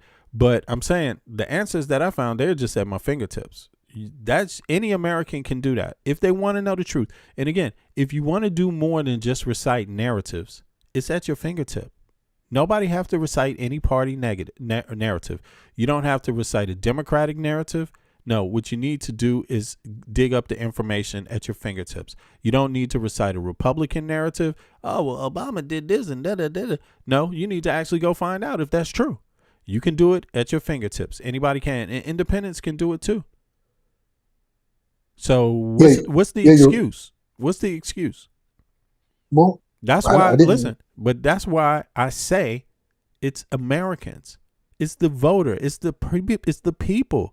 That's why I always say that. It's because the people refuse to fucking do their part for their own best interest. That's the biggest problem in the U.S., bro. It's the biggest problem, man. When the people decide they're willing to do what is in their best interest, the politicians will be in line. They have no choice. The corporations are not stronger than you as long as you have a constitution. You see what I'm saying? As long as you have the right to vote, it's your country. But if you don't want things to be better, you're not going to advocate for it, and you're not going to vote for it, because there won't be an option. So but all right, Sterling. Yeah, go ahead. And when there is an option, you might want to consider the chances of that person winning and factor that in, and perhaps even vote against your own conscience and your own best interest, and the things that you tell people is what we need as a country, and what you blame other people for voting against our own best interest. Perhaps you are doing as well. And I'm glad that I guess maybe what you needed was someone to challenge you. The fact that it would need 2/3 of a majority. And I'm glad I challenged you, and I'm glad you looked it up because it's at your fingertips. It's right there at your fingertips. And what you saw was that your narrative was wrong. Yeah, I thought you needed 2/3. You just need more than a simple majority, and you do. So yeah, you know what I mean. Depending on how you do it. Yeah, and yeah. Thank you, V. Anything else? Yeah, you funny, Sterling, man. All right, now, so go ahead. I appreciate you hopping up, Sterling. Thank you. Have a good one. Okay. Now it says here, look, the Republicans, they had an option. This is their option, right? Before the Affordable Care Act, ACA, most Republicans agreed that the healthcare system was broken, but they believed the solution should be found in market competition and tax reform rather than government mandates. Okay. By the time the ACA was being debated in 2009, the Republicans had several competing visions. Here's what they believed and what they offered. Instead, the Republican market-based philosophy. Republicans generally argued that the problem wasn't a lack of government involvement, but too much regulation. Their core beliefs included the problem. Healthcare was too expensive because insurance was tied to jobs, preventing a true market where people shopped for the best deal. The goal, shift the power from employers and the government to the individual consumer. Sounds good, right? Don't know why they didn't offer this at this time around, but the main Republican alternative, the McCain plan, rest in peace to McCain. Trump didn't like him. Republicans didn't defend him. During the 2008 election, John McCain offered the most comprehensive Republican vision for healthcare reform. Many of these ideas formed the basis of the GOP counter-proposal during the 2009 ACA debates. Tax credits. Instead of the government providing insurance, McCain proposed giving every family a $5,000 refundable tax credit. You know what's interesting is that instead of the government, here it says, instead of the government providing an insurance plan, McCain proposed giving, this is so funny because what I don't understand is what do you have against that?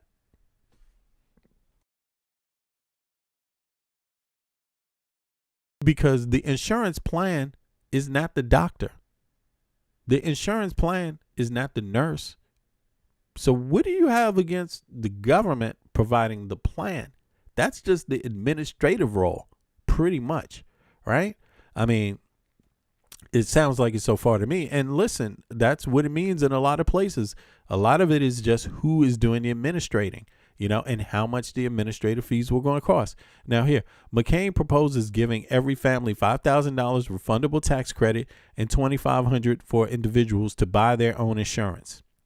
Breaking the employer link to pay for these credits, he proposed taxing the health benefits that people receive from their employers as income. This was highly controversial, but intended to make insurance portable, meaning you wouldn't lose it if you lost your job. Okay. Competition across state lines. Republicans argued that if you could buy insurance from any state, like you do with car insurance, companies would have to lower prices to compete for your business. You hear this? Republicans argued that if you could buy insurance from any state, like you do with your car insurance, companies would have to lower their prices. Okay, I guess that's what they mean by, but isn't it like that now or no? I don't understand it. Okay. High risk pools instead of mandates.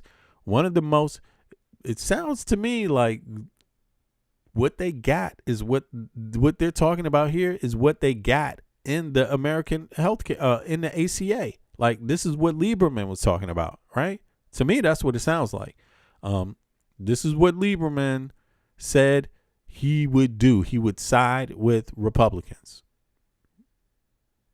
Okay. So to me, it sounds like this is what you got. Okay. One of the most popular parts of the ACA is the protection for people with pre-existing conditions. Worth noting. So, pre-existing conditions that existed before, during the regular insurance things before the ACA, right, is the protection. So they got rid of that with the ACA. You can no longer collect insurance money from people and not serve them when they need help. Excellent part of the conversation to remember. GOP ideas. Instead of forcing insurance companies to take everyone at the same price, which requires a mandate for healthy people to buy in, they proposed high-risk pools. How it worked: the government would give extra funding to states to help pay for the insurance of very sick, while the regular market would stay cheap for everyone else. Okay?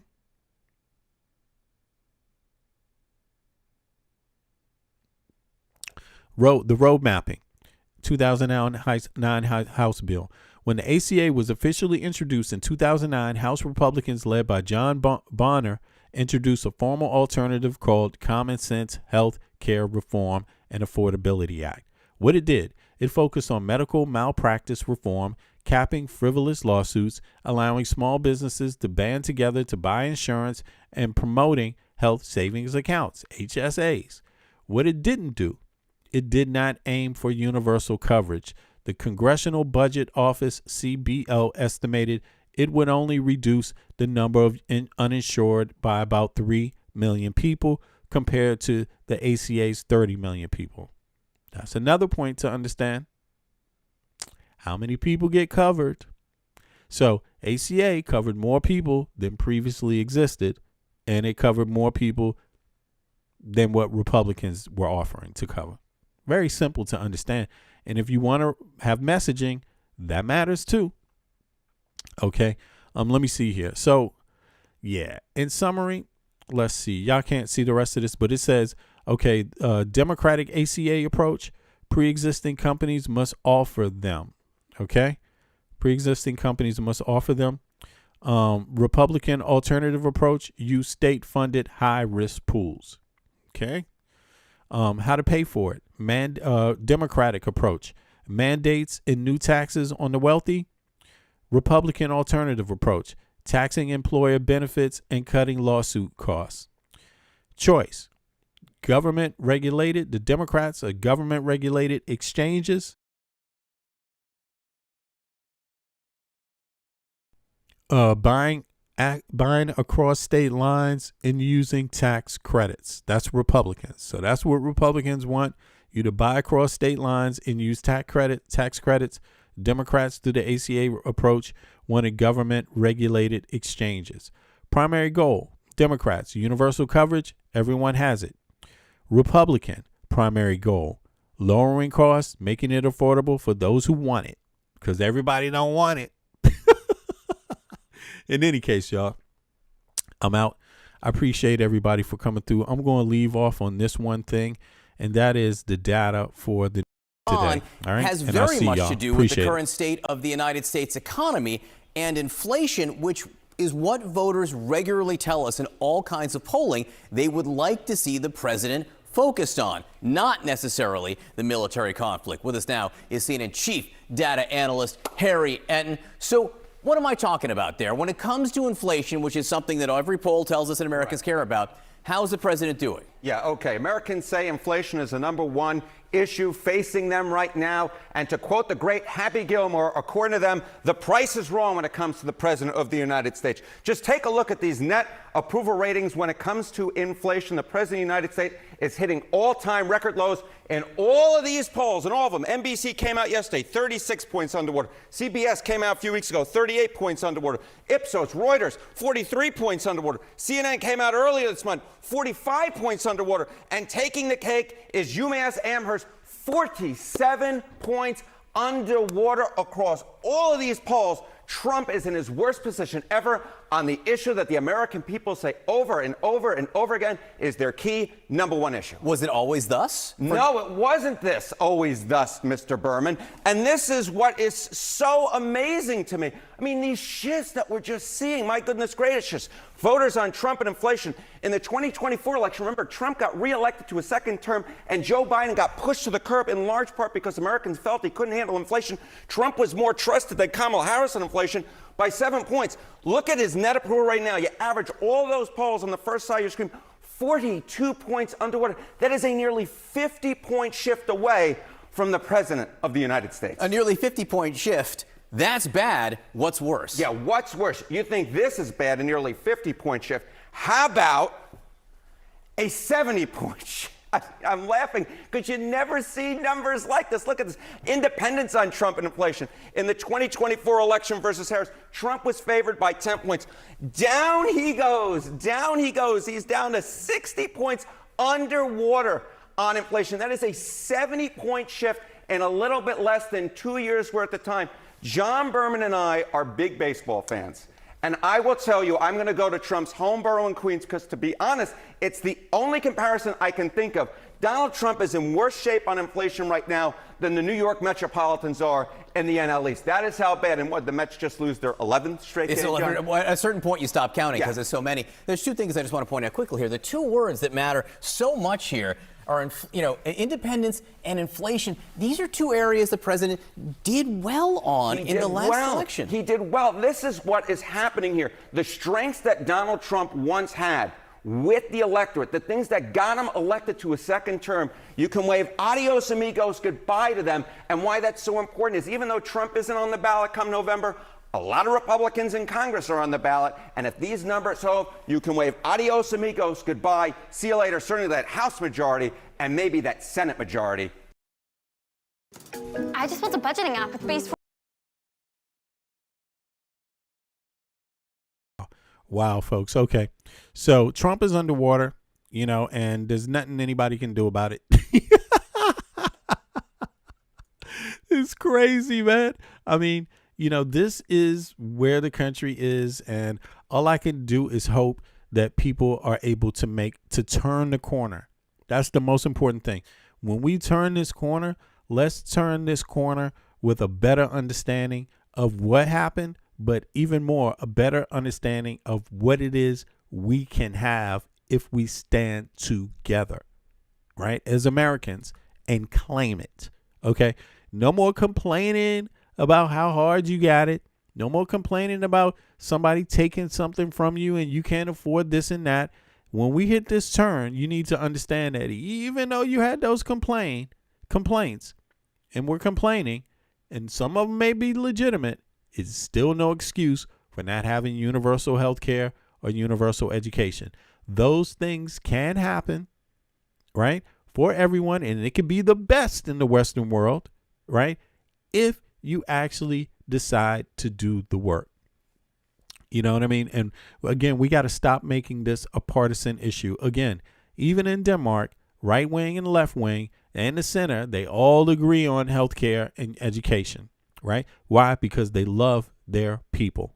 That's what it is. Even if they disagree on other things, when it comes to them, who they are, they love it. Okay? So Americans, we need to start thinking about that and stop thinking about the things you can't change. You can't change the history of the country.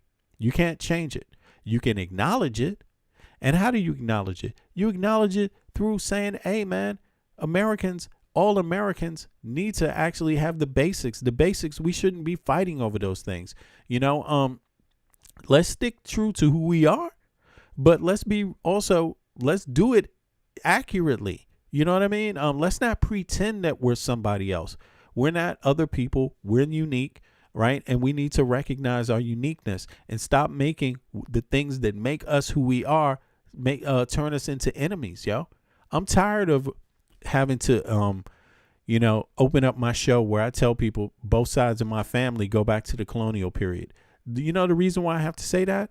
Because I need to send out the signal straight up that, listen, you are hurting Americans like me with your fucking right-wing policies. You are killing people like me. And there's no reason why I have to fucking tolerate it.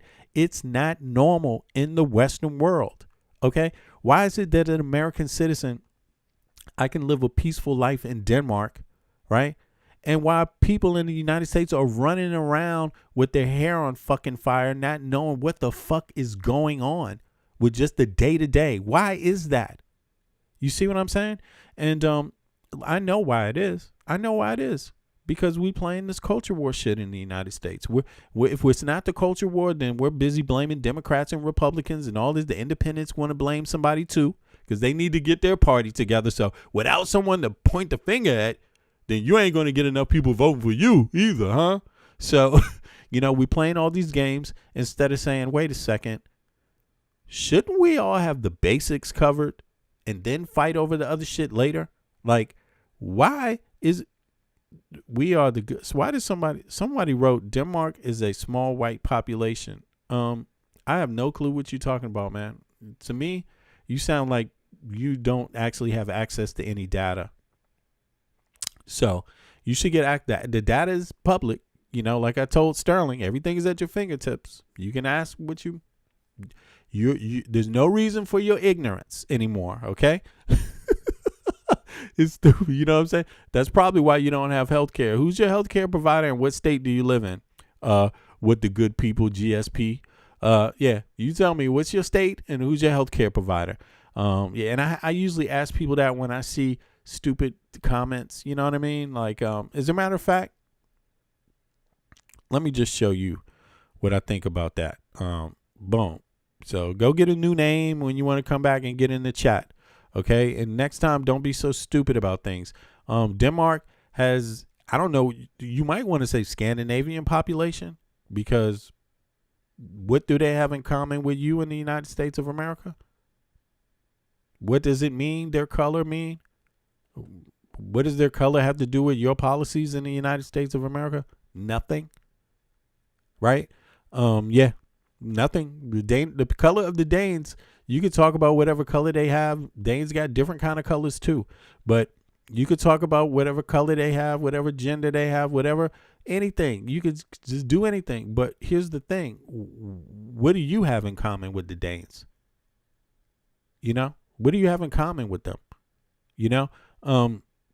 What do you have in common with anybody else in Europe? What do you have in common with them? What do you have in common with Canada? What do you have in common with Canada? What do Canadians look like? What do you have in common with them? The truth of the matter is that it doesn't matter the color. Your policies are totally nuts in the United States of America. And no group of people could survive with Trump. If Denmark had Trump as the president, Danes would cease to exist.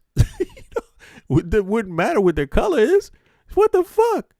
Yo, anyone elect a person like Trump in a European country, you are fucking finished. It's over. You know what I'm saying? Like, exactly. We're all the people and deserve better. All people. Exactly. Every American deserves better. Every human being on earth deserves better than Trump. Every human being. If he was elected to be the president of China, China would be finished tomorrow. If he was elected to be the president of the Vatican, no more Vatican. Catholicism would cease to exist. The man is a human wrecking ball. Okay, so us as Americans, we need to figure out why we hired a wrecking ball. Why did we do that? And why would we hire a billionaire wrecking ball, knowing damn well that he's going to wreck everybody else except the billionaires? Why would you do that to yourself? You got to start questioning that, and you have to get real about the answers, and don't go out there and blame somebody else because you volunteered for it. If you didn't vote for Trump, maybe you could blame somebody else.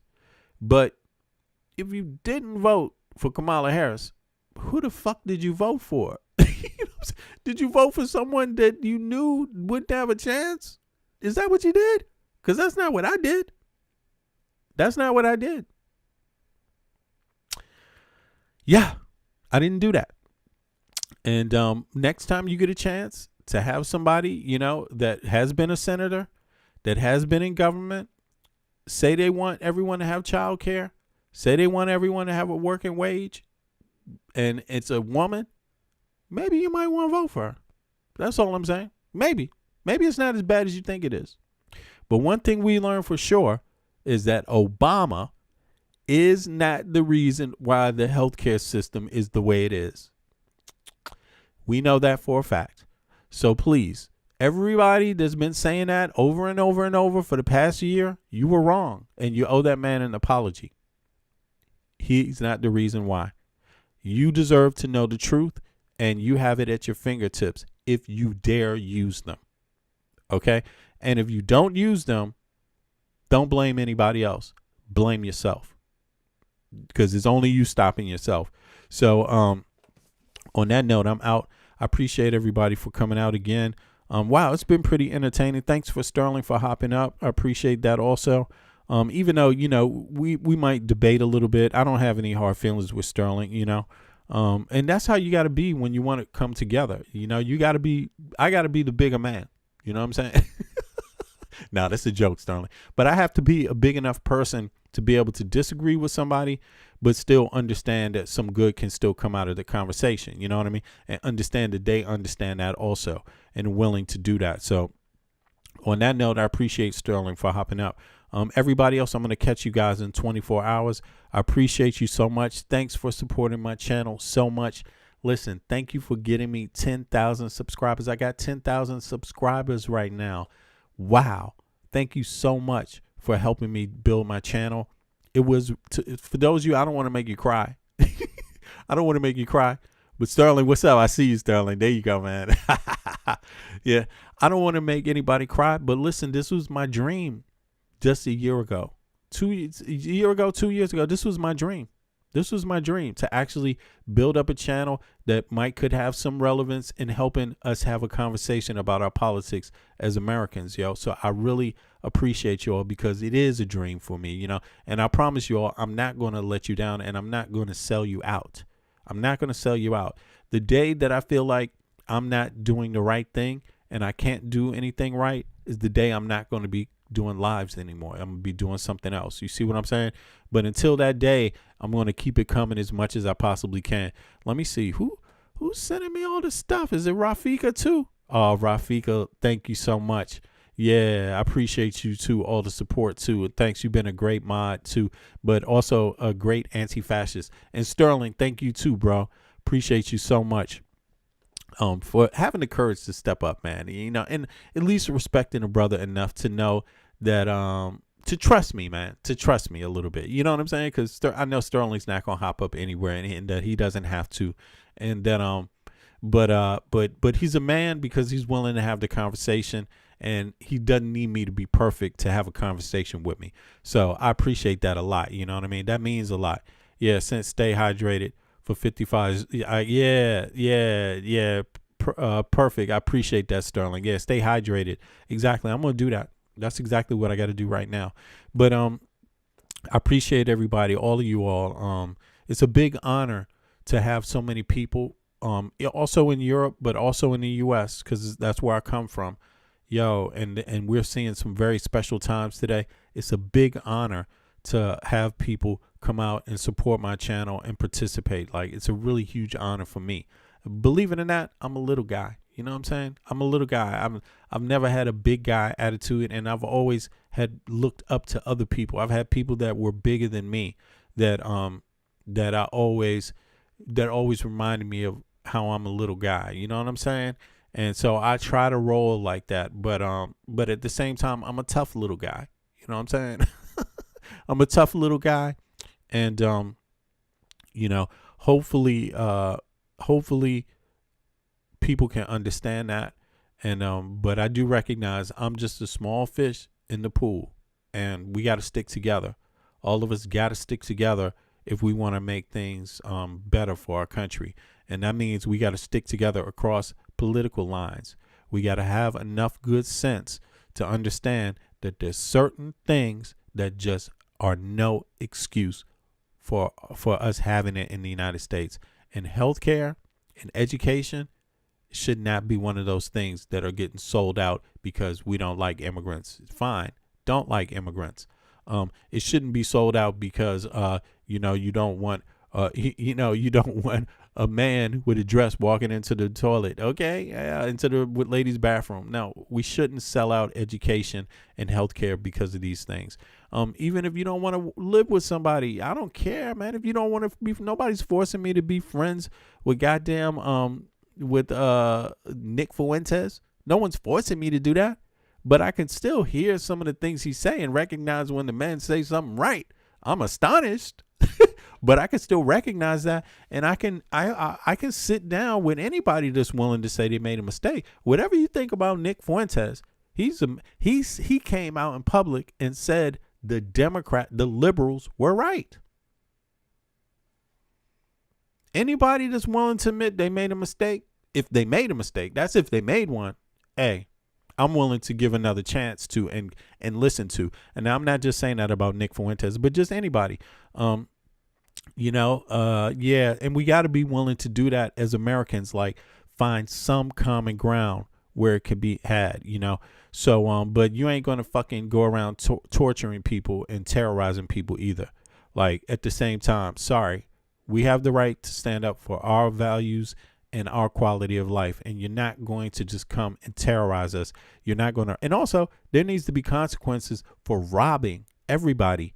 This administration and everybody with it needs to be held accountable. And right wingers, we need to stand up for ourselves. Right wing, left wing, center, we need to stand up for ourselves. We should all be against being fleeced. We should all be against having our grandchildren's pensions stolen from. We should be against Howard Lutnick and what scams he ran. We should be against Trump, J.D. Vance, all of this shit. We should be against Peter Thiel trying to spy on everyone. What the fuck? Since when do we have a right wing that wants their fucking telephone and their mobile phone, everything, everywhere they go, their own face scanned in a fucking computer? Since when do we have a right wing that is agreeing with that bullshit? That's crazy. Mark my words. They're coming after your guns. Mark my words. On that note, and fuck Clarence Thomas too. You know what I'm saying? All right. Double fuck Clarence Thomas, man. Damn, I'm so tired of seeing you, man. What the hell? In any case, I'm out, y'all. Appreciate it. Catch up with everybody in 18 hours from now. Appreciate it. Eastern Standard Time, America, that will be about 2:30 a.m. All right, appreciate it. See ya. I know how to see a whack MC when he mustn't, but I just back away real cool, no fussing. I'd rather go kicking in the streets with the bums and use the knowledge to collect what? Some funds. Open a non-profit and build a damn school. And this is the story of how a great king rules. There's many that claim to know the local demographic, but don't have the nerve to tell you the truth. It's tragic, but I do, so sit back and let me spit this shit to you. You feel better when I spit this shit to you. Despite the system trying to clamp down on the people will learn how to stand up to evil. Not evil that's across the globe, that's too far. But evil lies in their own backyard. And fighting, it's not an option, they can't win. The government, it's not supposed to represent sin, but then again they do, and that's a problem. So let's go down and figure out how to solve them. It's not fun being a rapper that can't speak, but we do, yes, and plus we make fat beats. Yo, we smoke weed, break up trees. So listen, bringing fat beats, that is our mission. You wanted to see us, homeboy, shut up and listen. Thelonious and Big Bennett, brother, check the vision. Mentalities of different realities. Enter the Star Trek room when you hear the boom. I be the Walkman with the super bass. Automatic stop, yes, stereo cassette player. With the delayer, freaky lyrical sprayer. Extraterrestrial rhyme sayer. I be the poetical VIC/master of the ceremony. Testimony, won't you come step with me? I'm on a historical journey, kinda like Sigourney. Employ me to represent the attorney that represents my niggas. Go figure, here's the card. They call me Uncle Vigor. Niggas love your blunts, down your liquors. I'll be the parallel to the fiction. You're fixated on this brother's nature. Relax behavior, I might save your change. Flip it, rearrange. The whole concept, yo, is good for all your brain. Insane, psychotic, neurotic, black black onyx, and hooked on phonics, yes atomic, it bleeds like a bonnet. Cut with the Asiatic, they all up on it. Rhyme static with the robotic type of skill. You wonder, is this nigga Vic really for real? It's still, but only necessary in the berry. I'm milk like dairy, they quite contrary. That's scary, but I'm a dog in the prairie. I scurry to grab my bones and just hurry. Lyrical flurry, go get your secretary with impeccable dictions. My style might vary, so get a hold of your own shit real fast. Fucking with us, we take it right out your ass. Every dog chill while the other dogs howl. Too many dogs get sent to the pound. Back on the hill, me and my peeps just lounge. Prairie dogs, we keep it on the down. Splatter, don't like none splatter. We try to climb a ladder, wicked men get better. They make it like splatter, but it really don't matter. Cause you know we coming back to our sons and our daughters. So Father him the one who protects ya, and the mother she will never neglect ya. Through divine nature the people respect ya, and in this way I deliver my lecture.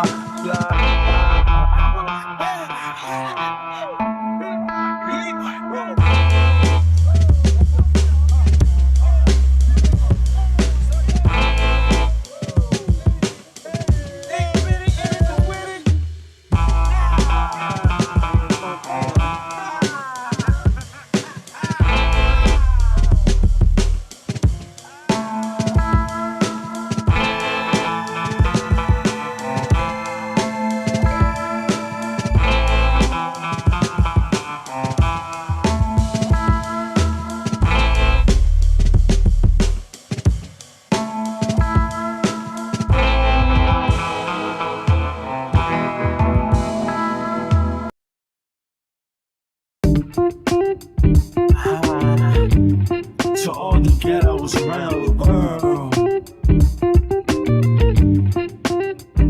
And yes, you know the struggle goes on. People trying to survive, hold on. But we know it's been so long. Pain without a limit, so wrong.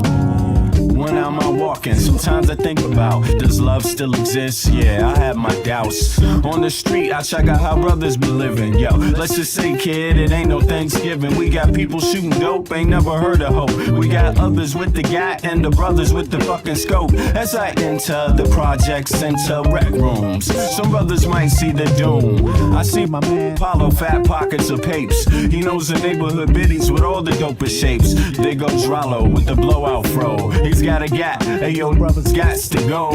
No show is live with narrate, fuck Memorex. My man Rollo's got a gat at Paulo's chest. One slug blasted out, down boy died. Now show me some love, kid, it sounds like a fucking lie. The struggle goes on, people trying to survive, hold on. But we know it's been so long, pain without a limit, so wrong.